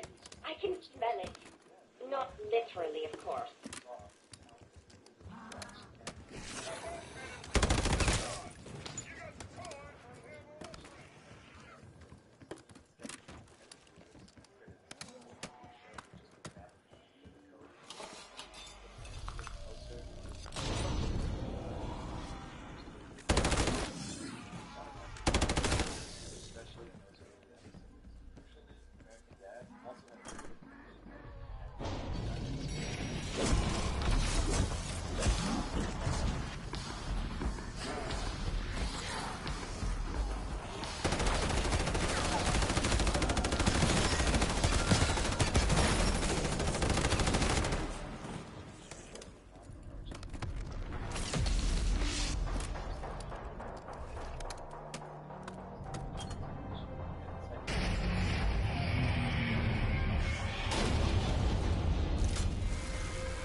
Ah, there you are.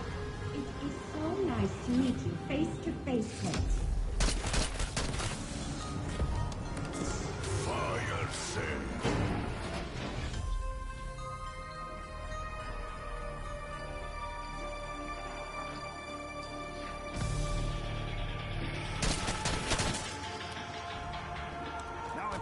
salary. What's next? Benefits and sick time?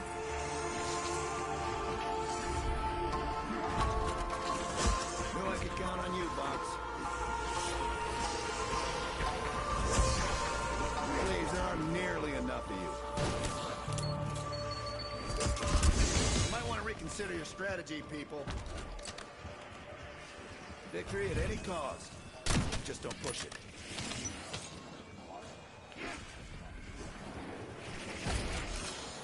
You know what, Box? You're all right. Bonus points.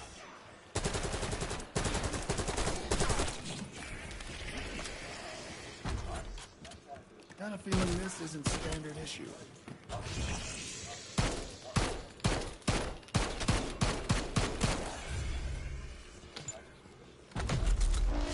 Oh, I can lay some hate with this.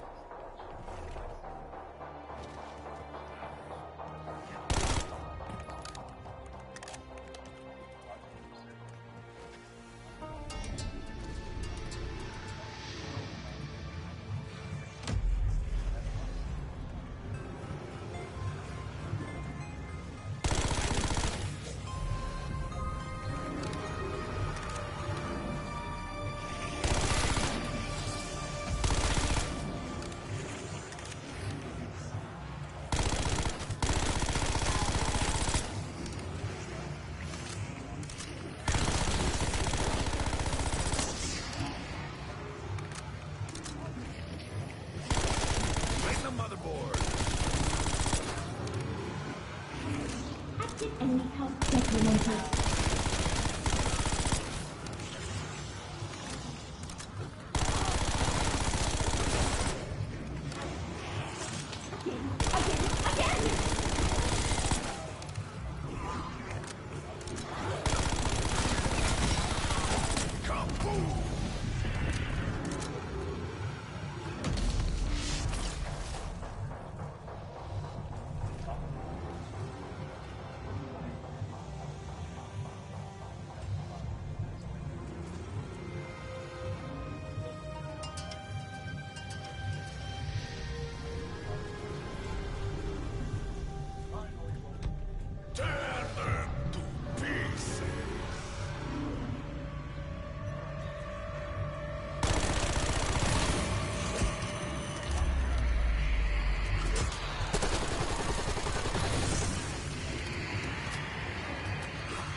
uplifting pictures, outer space escapades, and even met themselves in an alternate dimension.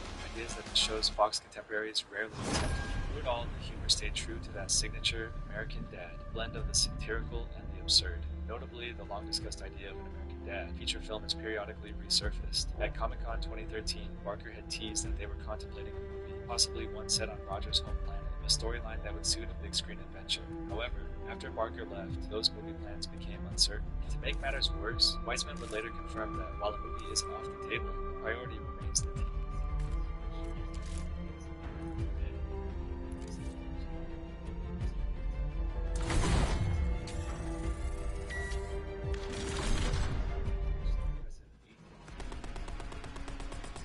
Even more remarkably, after years of TBS, the series is poised to return to its original run.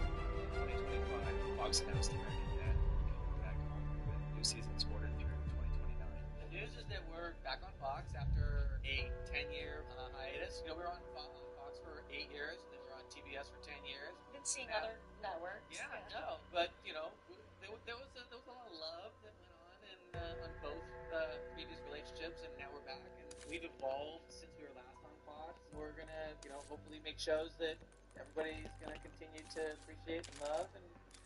And we'll find out when the ratings show up. This full circle moment underscores the show's enduring appeal. What started as a mid-season experiment in 2005 has become a beloved animated staple that outlived our expectations to cable and will soon head back to broadcast.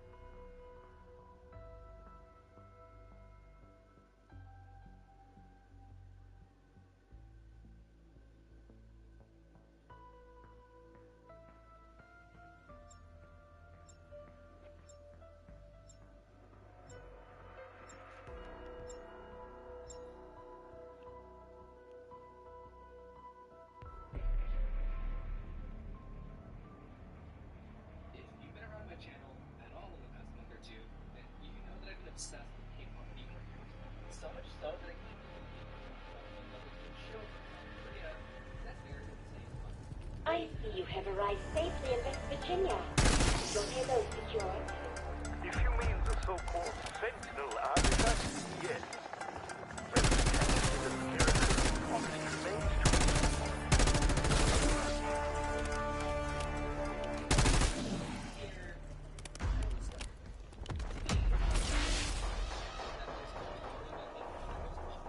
Enter the manor house and descend to the mainframe chamber.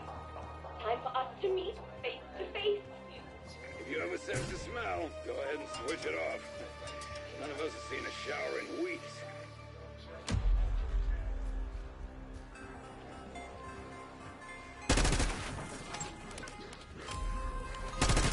And how well they were able to retell a story with the same premise, but innovated to the point that it constantly subverted expectations, and somehow made the show more entertaining than I ever expected. Except, there was one issue. It ended on a cliffhanger.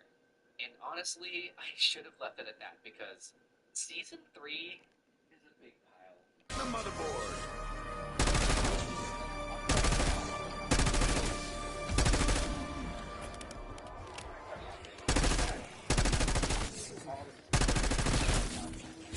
Max armor. Wonder what happens if I put a gun back in.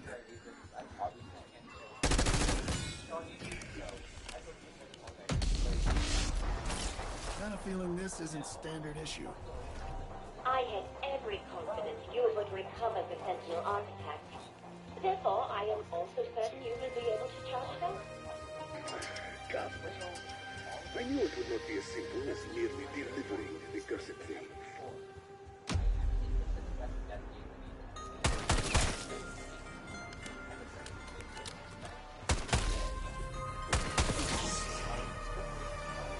Seconds in front of this thing feels like an hour.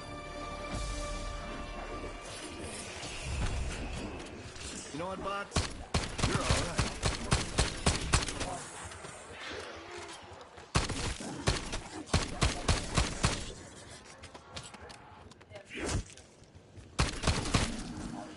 Bonus points.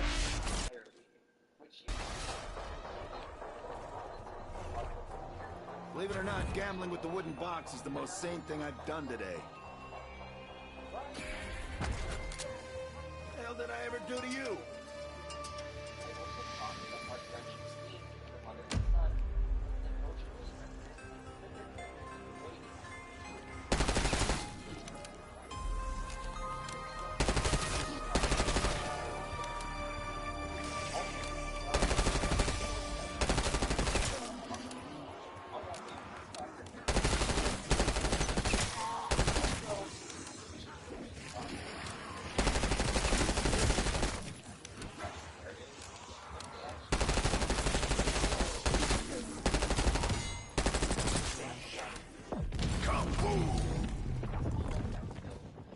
Victory at any cost.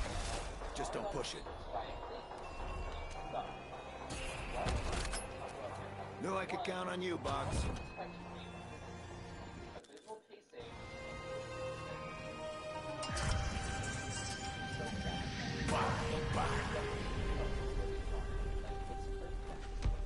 Tear them to pieces.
Sending Semtex.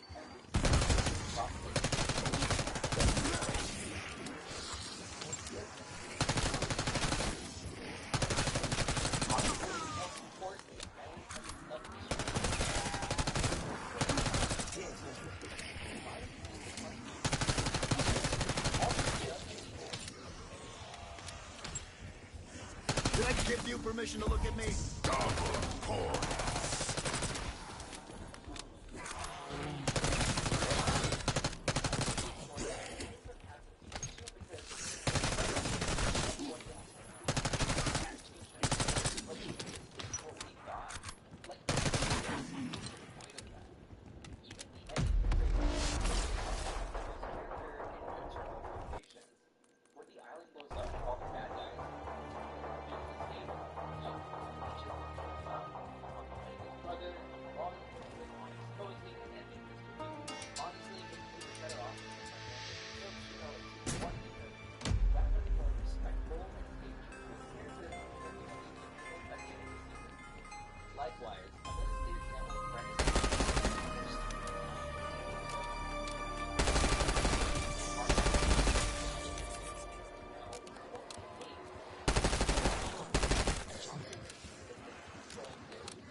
Deploying shock charge.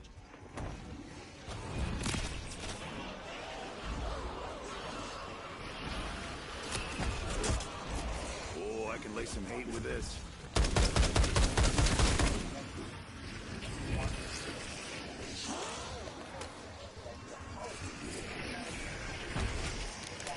Kind of feeling this isn't still an issue.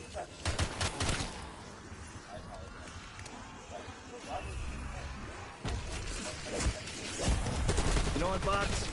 You're all right.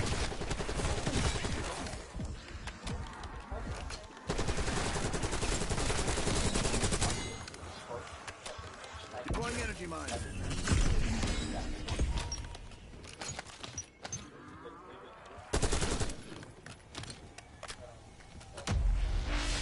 Insta-kill.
Semtex.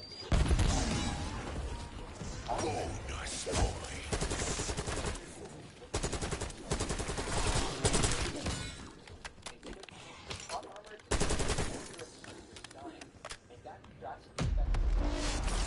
As well as the character's journey to resolve the conflict.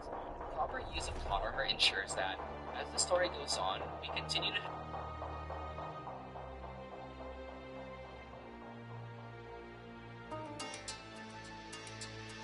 Once Pop, we might finally be getting to the end of an era, which is one of the most extended trials we've seen in our age of hip-hop history, which is YNW Melly. One of the craziest stories with a double homicide, an alleged double homicide on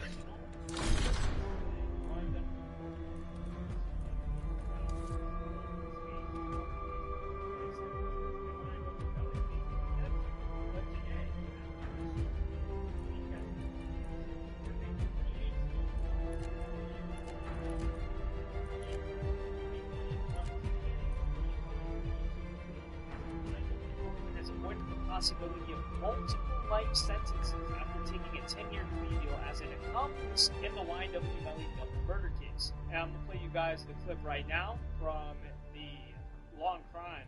They got the inside footage. So, Mr. Henry, again, two cases. We're going to do one at a time. In case number 19, 1871 CF10A, as to count 3, accessory after the fact to murder in the first degree, and as to count 4, accessory after the fact as to murder in the first degree. How are you going to plead?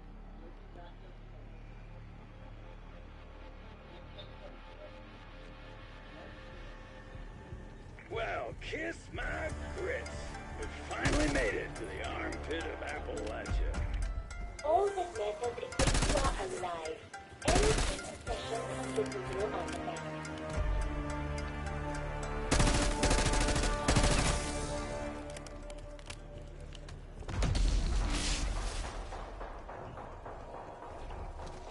Enter the manor house and descend to the mainframe chamber. Time for us to meet face to face. If you have a sense of smell, go ahead and switch it off. None of us have seen a shower in weeks.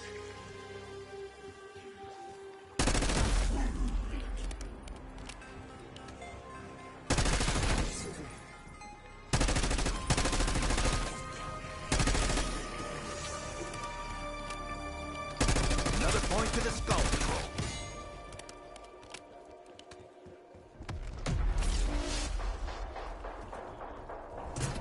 I promise, the central artifact will deliver results.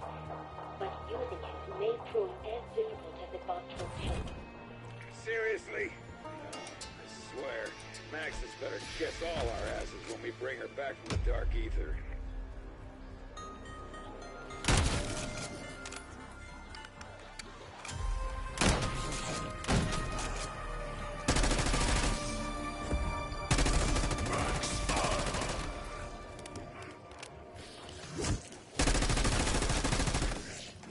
Now I'm paying his salary. What's next? Benefits and sick time?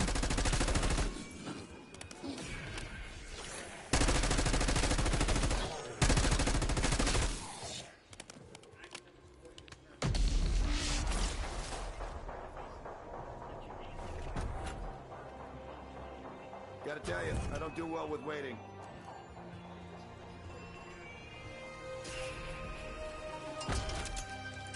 Knew I could count on you, Box.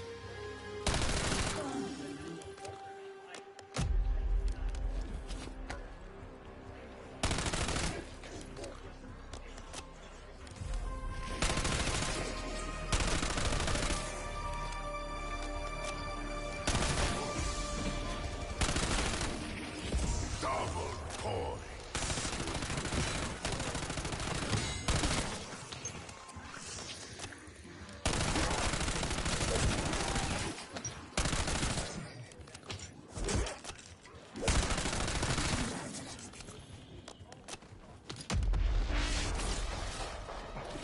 On your own time, Box.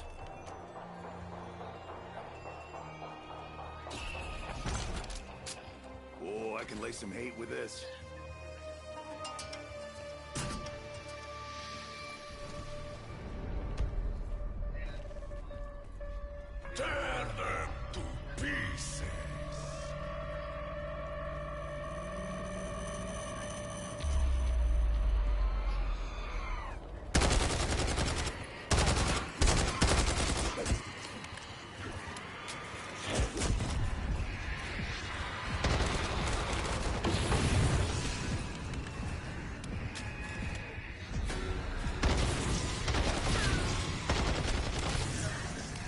assholes are fast.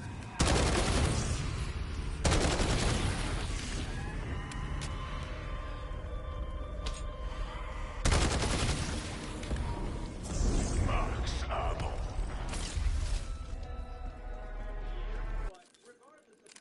Not be told and all of the technicalities, there was no better time to tell for Portland than right now. Not only, I mean, what did people expect? Oh, if we're gonna get the needle or the electric chair, whoop-de-doo. Right? These guys were facing life. And keep in mind, he got 10 years. He's already been in there for, what, 5+ years? So already half his time is done. So he's got, what, 4 or 5 more years, maybe less, now a potential life sentence. That's a hard deal to say no to. And I think they've come at it with multiple deals, but this one was the most appealing. Because you guys got to keep in mind, I think they probably gave him 2025 earlier in 2019, 2020, 2021, before the trial started, and maybe even during the trial. But once that mistrial came, I think they just won the guilty plea. I don't know how or what types of deals Melly got. If Melly got a deal like this, he probably would have jumped at it, considering he gets out, Melly gets out, he's going to be for sure superstar. But even if YNW Portland gets labeled a rat or whatever, which people like 6ix9ine have been trying to run this narrative on him as well, which I do think it's a good opportunity for 6ix9ine to take. He does need adversaries to exist in the rap game. His music is not enough. And his music came in adversarial, whether it was with Trippie Redd, whether it was with YG, whether it was with any number of other people he just started creating beefs with, Chief Keef, etc. He's always needed conflict for his rap career to exist. But YNW Portland is coming in when everybody told. Like Gunna told, people are saying Young Thug told, who else told? YSL Obama, who we've never heard of, Woody told, up there on the stand, but then like tried to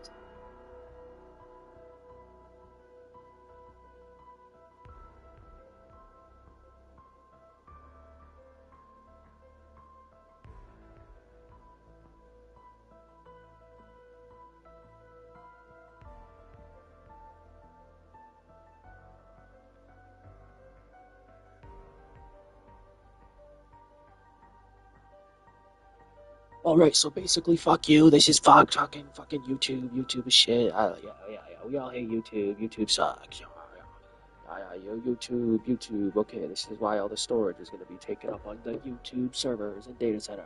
YouTube servers.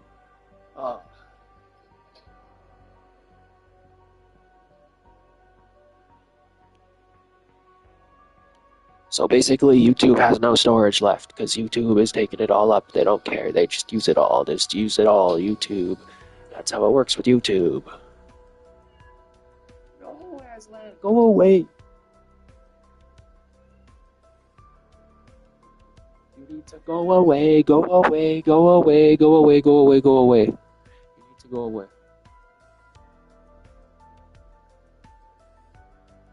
Piss off.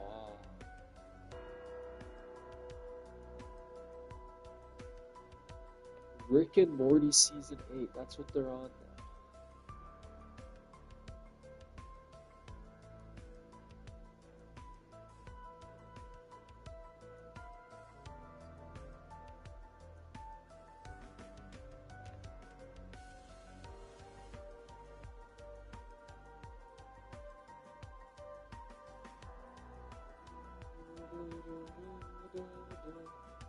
Okay, so Aslan.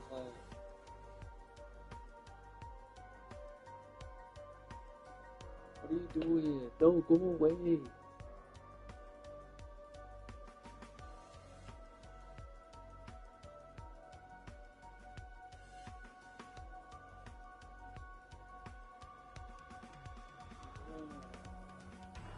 Lately, a lot of people.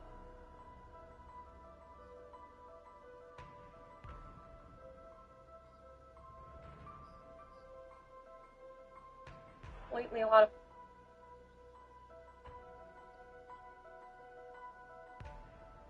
That's not very good of you, Aslan.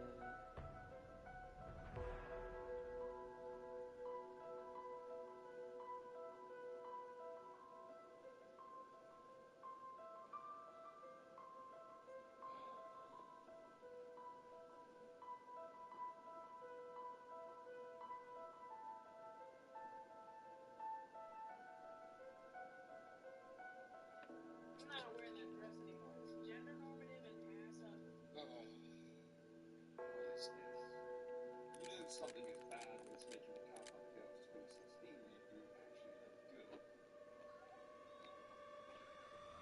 I know our current timeline may not seem like the best of places, but I'm so grateful we existed in this one, and not the one where this show would have actually gotten the green light.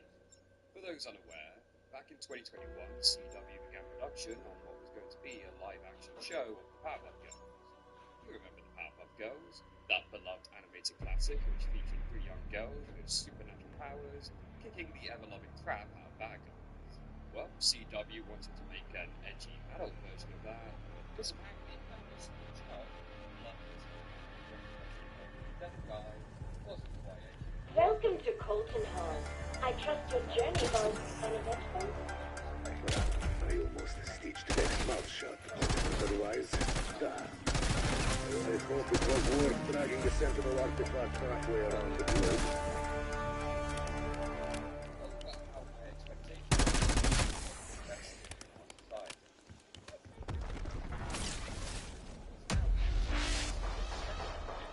Hurry! We have so much to do, and it is lonely down here. Patience, Sam. The team is busy schmoozing with the locals.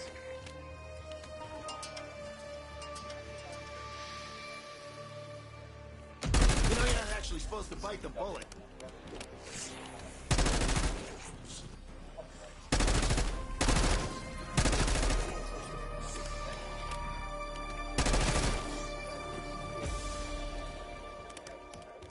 One postage stamp and you're on your way to Timbuktu. Just saying.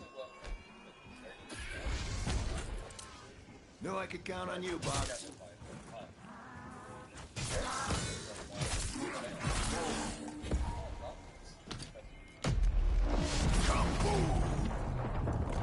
Fair warning, I'm not known for my forgiving nature. The Sentinel artifact will deliver results, but it may prove as difficult as it was to obtain. Seriously? I swear, Max has better kiss all our asses when we bring her back from the dark ether.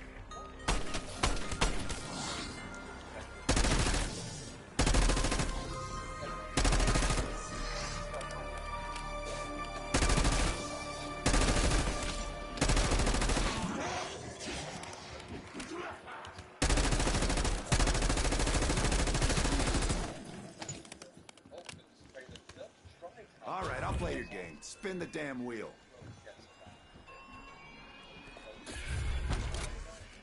You know what, Box? You're all right.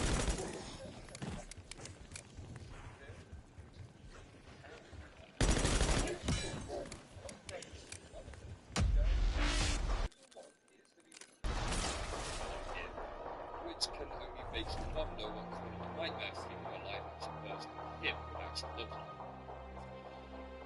I also like the fact that they specifically state him as being actually Satan, which is what the original show actually wanted him to be, but Cartoon Network wouldn't. Good morning, ladies and gentlemen. Got it. On the evening of September 11th, a family...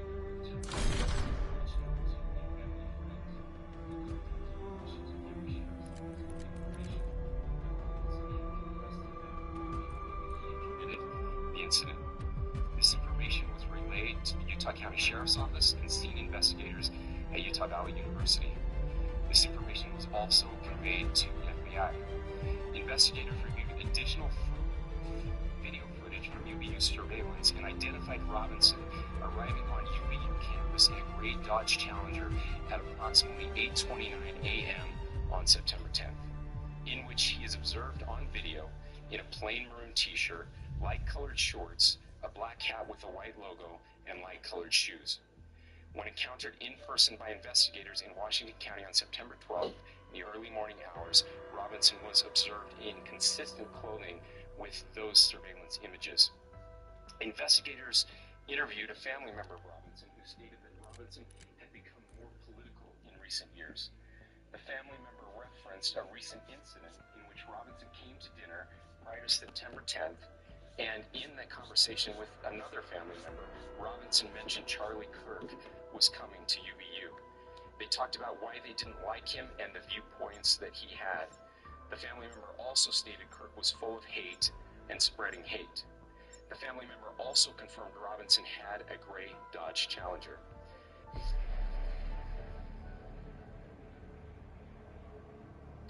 Okay, so first things first, we have to give thanks to the family for actually turning them in. I mean, that's just, you don't hear that every day, that a family member will actually do that, so that's good.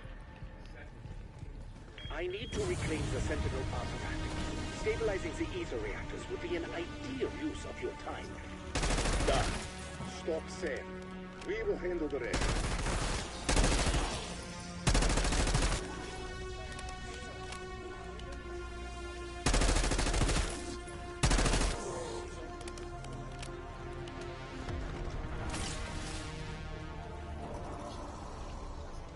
Sergei, you deserve to know. Nexus was obliterated in the Dark Ether. There was never any chance of saving her. She was a warrior, a soldier. She understood the risks. You are not her. But I feel what she felt. She treasured you, and so do I. Some streak of humanity does indeed serve. Boldness, bold. The other one's flattered.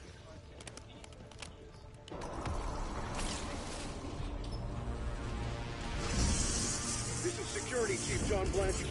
Be advised, a rogue Janus scientist, goes by panels, is at large on site, should be considered dangerous. We are a little busy at present. Rifle wrapped in a towel. The messages also refer to engraving bullets and a mention of a scope and the rifle being unique. Messages from the contact, Tyler, also mentioned that he had changed outfits. All right, let's just pause a moment. So the roommate had become aware of what Tyler was up to. Maybe there's somewhere in there where he can explain why he wasn't able to connect the dots and didn't report his roommate. Or maybe he's just as radicalized as Tyler was.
Fair warning, I'm not known for my forgiving nature.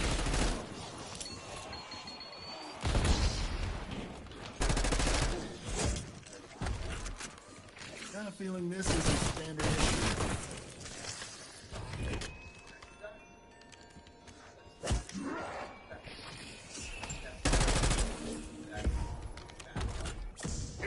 Oh, I should get some hate with this.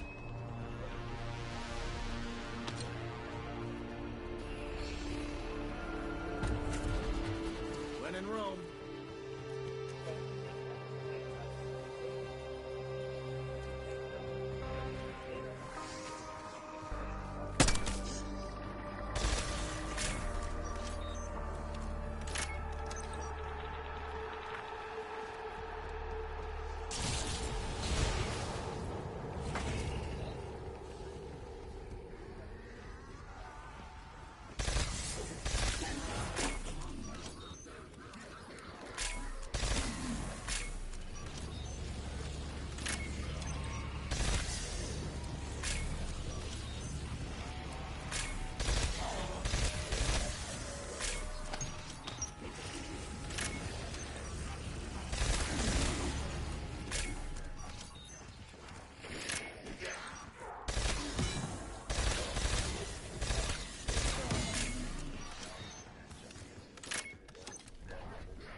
reconsider your strategy, people.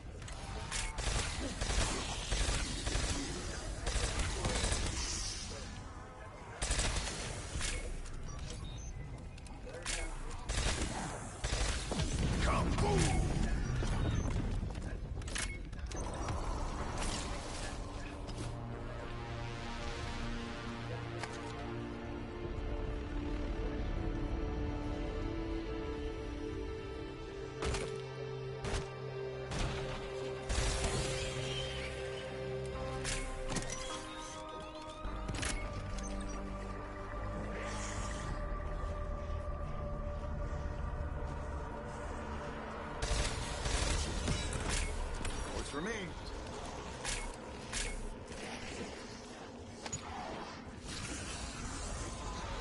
All right, shitheads, let's play ball.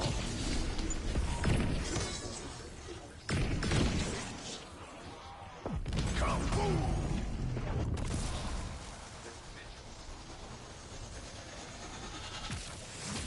What the hell was that?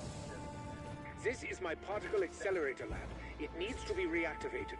Carefully.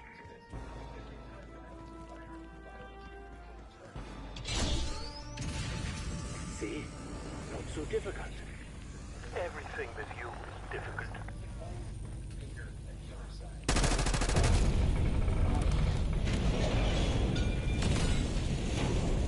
That is the antithesis of a good reaction. What have you done? The deterioration is accelerating. The levels are balancing out.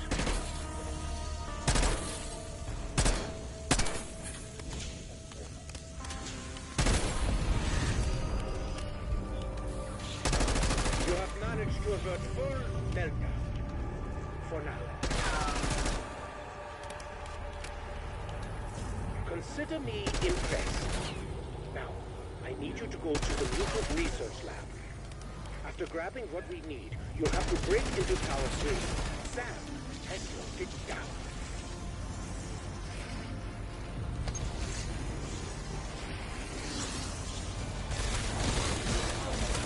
Mass casualties, my middle name.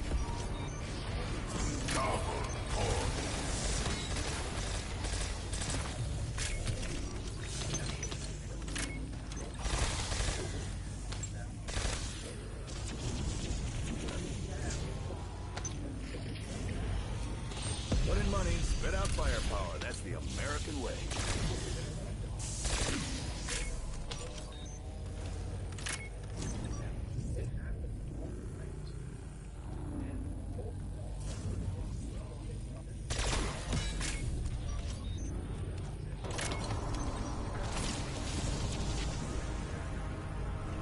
I regret all I put you through. But now I can finally have a life. Do not try to take that from me. Yes. Think of all you suffered to bring back Maxis, when she knew all along it was impossible. All I ask is that you unmurder my family.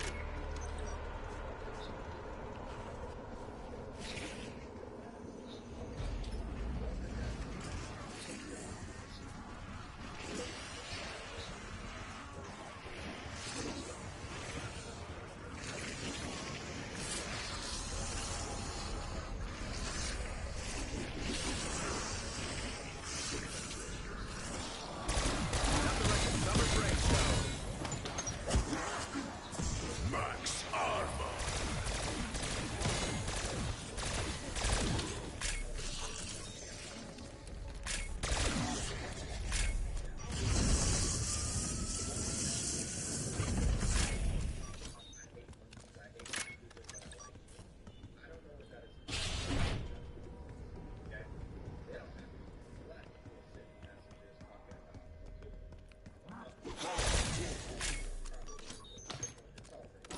Grab the board. Tuck in your elbows. They are breaching my personal space.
fascist or hey fascist catch. It's like the rantings of a really immature child. And we really need to learn a lot more about what was going on in this accused shooter's life when all of this was happening. Was he in a rabbit hole? Did he have no job? Did he have no purpose? How did he become such a consumer of hate? The expanded reports, he was talking in hate speech about.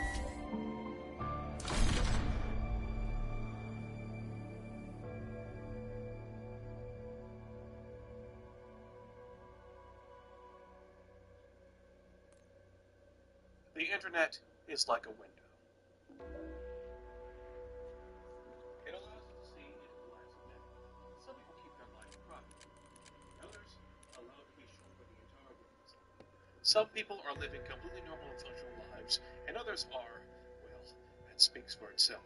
But if it wasn't for the internet, you would probably have no idea any of these people even existed, and that's for better or for worse. But due to this, many people of many shapes and sizes have documented basically their entire lives online, and we get to see just how some live those lives. Now, of course, if we were just talking about a regular person, we wouldn't be here today. Who wants to talk about some guy who goes to his regular 9-to-5 job every day, stuck in an endless loop? Coming to bed, honey? Yes, dear. That's not interesting. That's still realistic. Sam, we have arrived. Let us put the Sentinel artifact to good use. I tracked your approach, and I'm pleased you came along so well. Though you may find certain holes remain somewhat insensitive.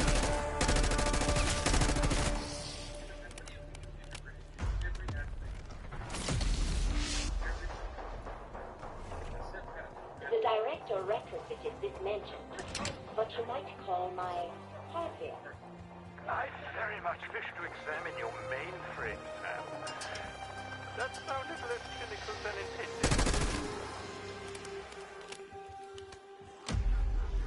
Undead hostile just painted the wall.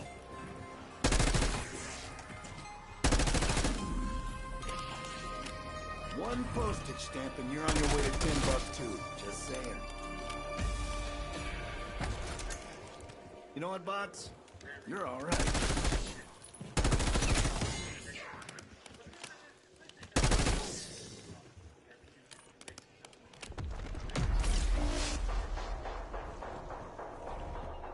Ready to dazzle a bored skeptic by creating life out of thin air?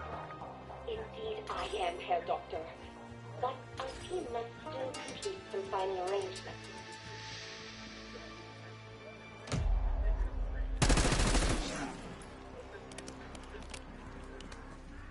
On your own time, bots.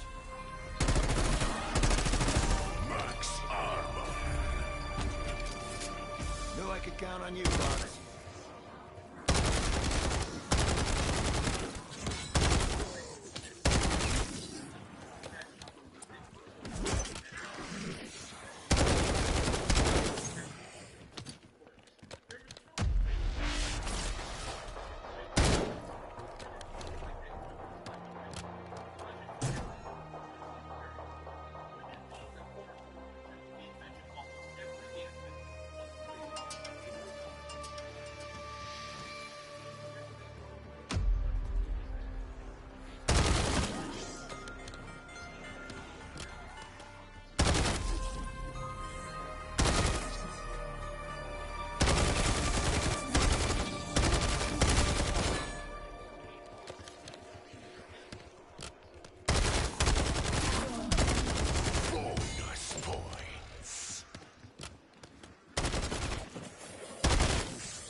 Identity and always will be.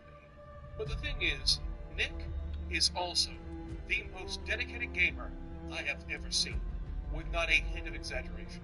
I thought speedrunners played the same games over and over and over with some dedication. But Nick puts them to shame.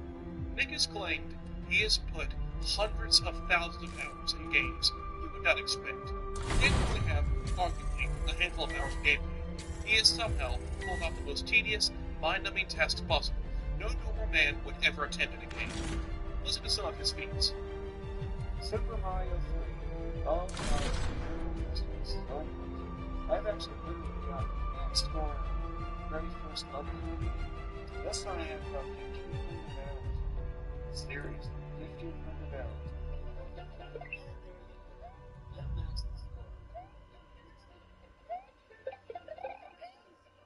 The levels are really big, so there's a lot of places I can figure out that two-tailed fox named Tails that I just love abusing so much. Toss them in the water. Create, debug, created forces of bumpers in Carnival Night 2. Just ding ding ding ding ding ding ding ding ding ding ding ding ding ding like that. And wait for them to drown. Get a new fox and go from there. You know, role-playing games and the concept of grinding. You know when you have to kill a ton of things to get your level up in a game, the most tedious part of any RPG that everyone hates? Well, Nick spits in your face and shows you how it's done.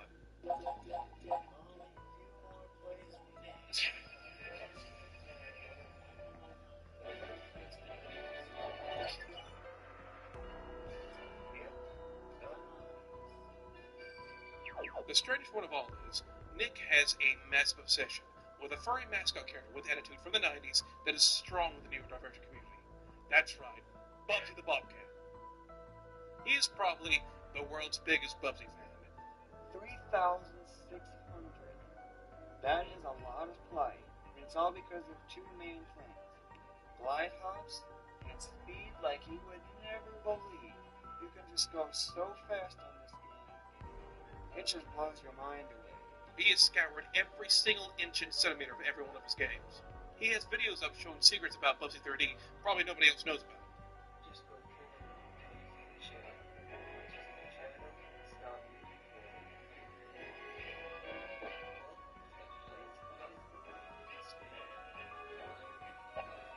He has numerous videos on Bubsy 3D.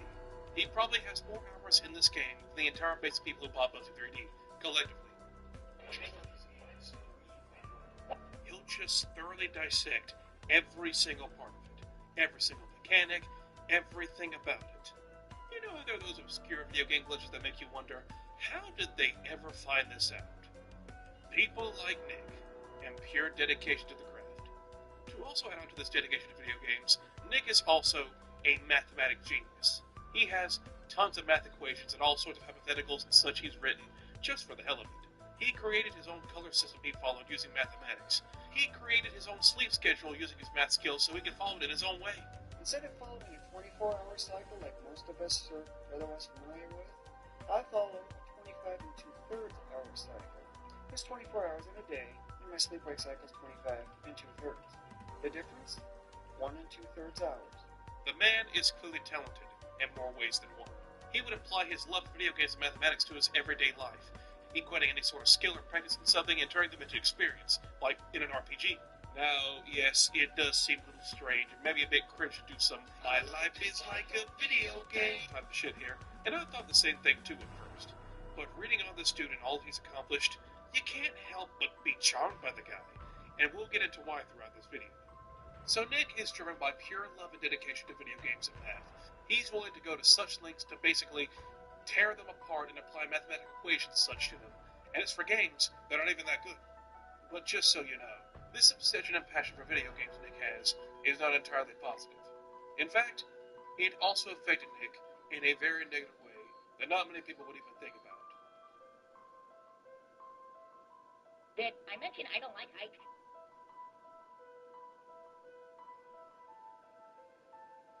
In the vast majority of video games, you're usually dodging obstacles. You know, enemies, pits, spikes, whatever gets in your way counts as an obstacle. But what makes gaming so fun is that they're easy to spot, and you usually know what is the danger to be avoided in a game. But video games are fictitious. Most of what happens in the games stay in the games. Nobody tries to apply anything to real life.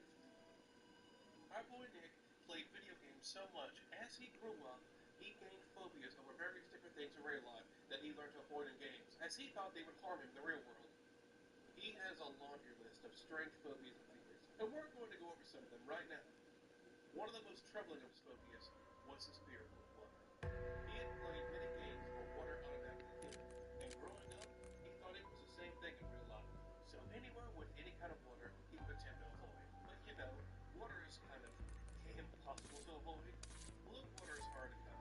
Essentially, he got over this fear due to the fact that water is just water. The same thing also happened with grass, as he equated grass with video game spikes. He thought if he fell on grass, it would kill him. This phobia was also never going to last because, well, you can't avoid grass. Another one of his phobias was the stairs. It's not that he's afraid to go up the stairs, but he will only go up them in a very specific way. He states he has no clue how this even came about, or even how this phobia started, but he can only go up them like this. And this looks like an absolute pain of a phobia to have. I wonder how he would handle those rocky steps. And then there was his fear of mirrors. Oh boy, this one is crazy. Nick had an awful fear of mirrors. He would go out of his way to avoid ever looking into one, dreading what would happen. He had such a crippling fear of mirrors, he even mapped out this theoretical department store and all the ways all these mirrors could be facing, and then planned an entire route so he would never have to face or look at a mirror in the process. And he goes into excruciating detail about what he would do to ever avoid coming across a mirror in the department store, treating it again like a video game. He had a fear of ketchup and mustard because they reminded him of a video game level. He had a fear of the letter P. I think we just found his true identity. Now yes, all these phobias are very strange and unconventional, but look, the definition of a phobia is an irrational and unrealistic fear of something, and these fit that definition perfectly. But yeah, too long didn't read. It's a bunch of really weird and really irrational fears. Exactly what I said. But the thing you must understand is, today, we live in a world where people will demand the entire world stop for them and just them. Everyone has to stop everything they're doing and cater to them. But Nick was different. He never asked anyone to take down anything or get rid of anything because he hated it. He just stood there and took it, and found out his own way around these phobias. And there's also concerts going on over there. I otherwise never really go to those because of one thing. N-O-I-S-E. That's high. It's really loud. Some of these phobias he never got over, at least to my knowledge. His parents even considered sending him to a hypnotist to fix some of these phobias, but he went against it last minute. I wanted to hypnotize him to get him out of the mirror situation and the stairs situation.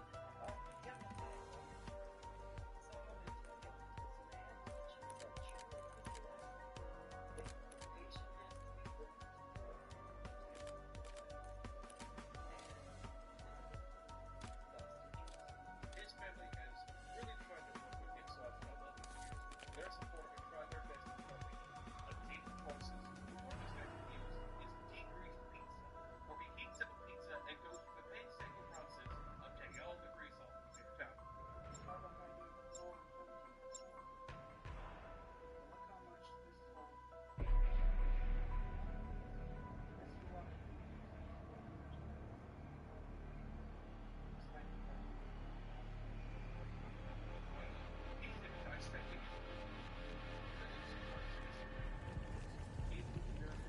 Welcome to Colton Hall. I trust your journey was uneventful. Well, I almost stitched Beck's mouth shut, but otherwise, I only thought it was worth dragging the Sentinel artifact halfway around the globe.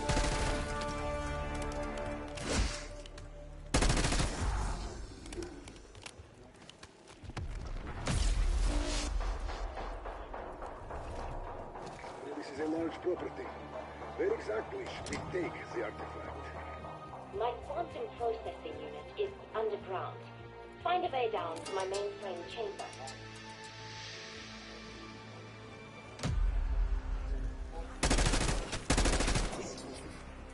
It was me or you. I made the call.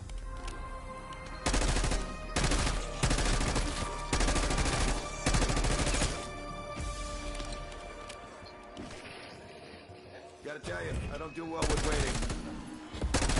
Double points. Oh, I can lay some hate with this.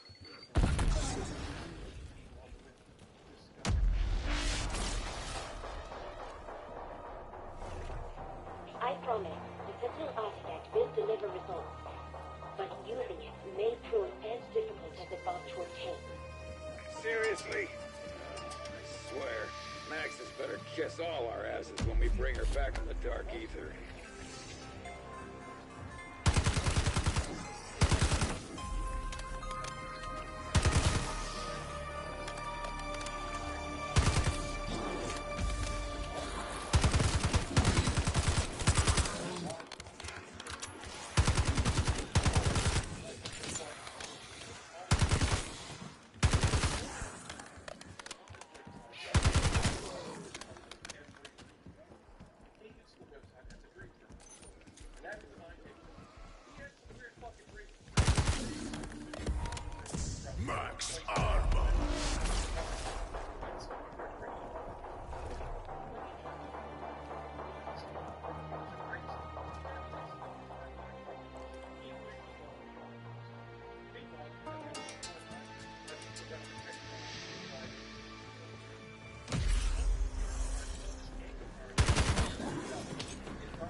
out reading his stories and progress throughout life.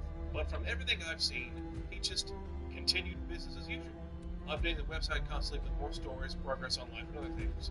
So yeah, he's congregated sort of a fan base following him. A lot more impressed and were actually charmed by his motivations and how he got around in his daily life. Then, YouTube came out, and so Nick started using YouTube to record and document his life and better, although he's still looking at the channel. Of course, people have archived the videos. His life, his phobias, his dreams, and in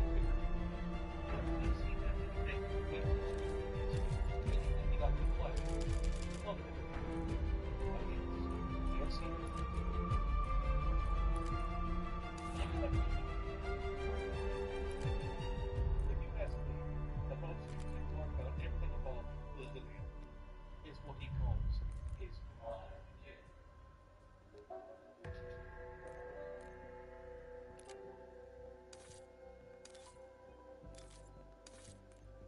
You see, Nick has played so many video games and spent so much time in them, he has ascended to a new level of video gaming. He has developed his very own video game inside of his mind. Whenever he's bored and not doing anything particular, he will reach for commands and start running his video game inside his head. What does he do inside this so-called mind game? In this mind game, he has superhuman abilities that allow him to do whatever he wants in his mind. Climbing mountains in literal minutes, running at supersonic speeds. And in this mind game, he is completely immune to damage, so he can do basically anything. And the only person who can stop Nick in this game is Nick himself. In his mind, the chains are taken off, and Nick is free. This is a very, very difficult thing to try and express to people what you do in your free time. If you told people you stare up into space and play this video game you've created inside your head, they would look at you like you're fucking insane. And admittedly, it is a very low thing to process. And Nick knows this. So after years of playing this mind game, prancing in and out of the real world, Nick decided he had to find a way to show everyone the vast amount of creativity and his skills in mathematics. And wanted to give people a way to experience the things he enjoyed. So he got his computer and started developing his very own game called After graduating high school, Nick would dedicate a lot of his time to developing this game. He had full coding and programming knowledge, no really artistic skills, but he basically brute force all of that with his knowledge of mathematics. He would post constant updates and references. Well, this was all the knowledge and skills he had built up over the years. And for a game made by one guy, who had never developed a game before and never really had any connection to the outside world, it's technically impressive. I also didn't just individualize them, I also made them bigger. And if you look closely, I've also made a few things that come to light. Smooth, like platforms over here. Shrubs, public road station. Gotta love platforms. Nick would dump a ton of time into developing this game. But that's not to say he didn't do other things. As Nick has also gone out of his way to write books. Yeah, a lot of people have talked about single level real life games. I have really not talked about single level. The island's central database includes prisoner locations. We spring Maya's brother Nathan, we get the hell out. Unit activated. We cannot access the database without reactivating the island's computer network. Go flip a switch or something.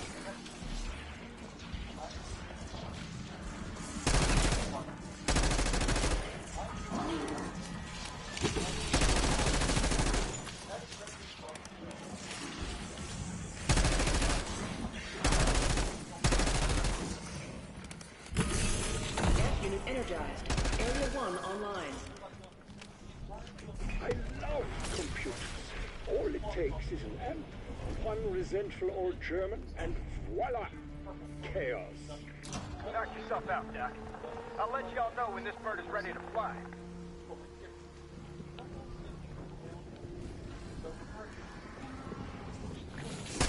That'll clear your sinuses.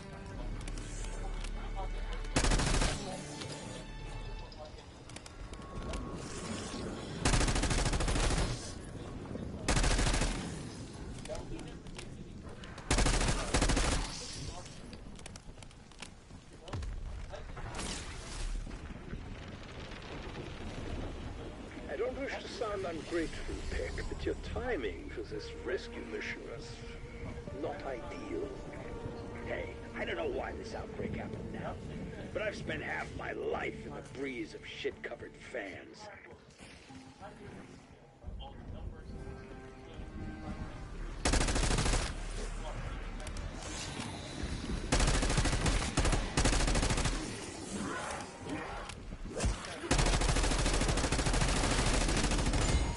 Max armor.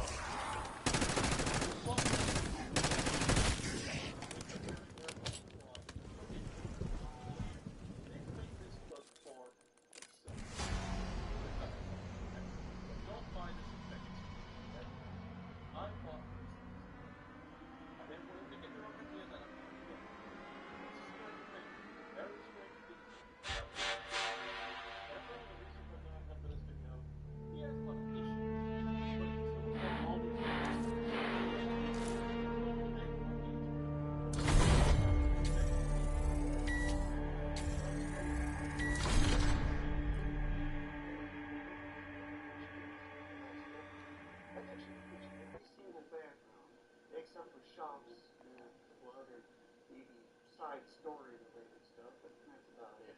He's been known on the web for more than 20 years, and from the looks of things, today, not much has changed. Oh, are you still playing this thing? Enough odds we get on it, to the point where eventually, someone decided to do a documentary on it. An actual documentary, with a production crew, and not just some guy with editing software, like yours truly. However, during the production of said documentary, Nick's hometown was flooded, and it was pretty devastating on the community. So because of this incident, we sort of half a documentary on Nick, and the other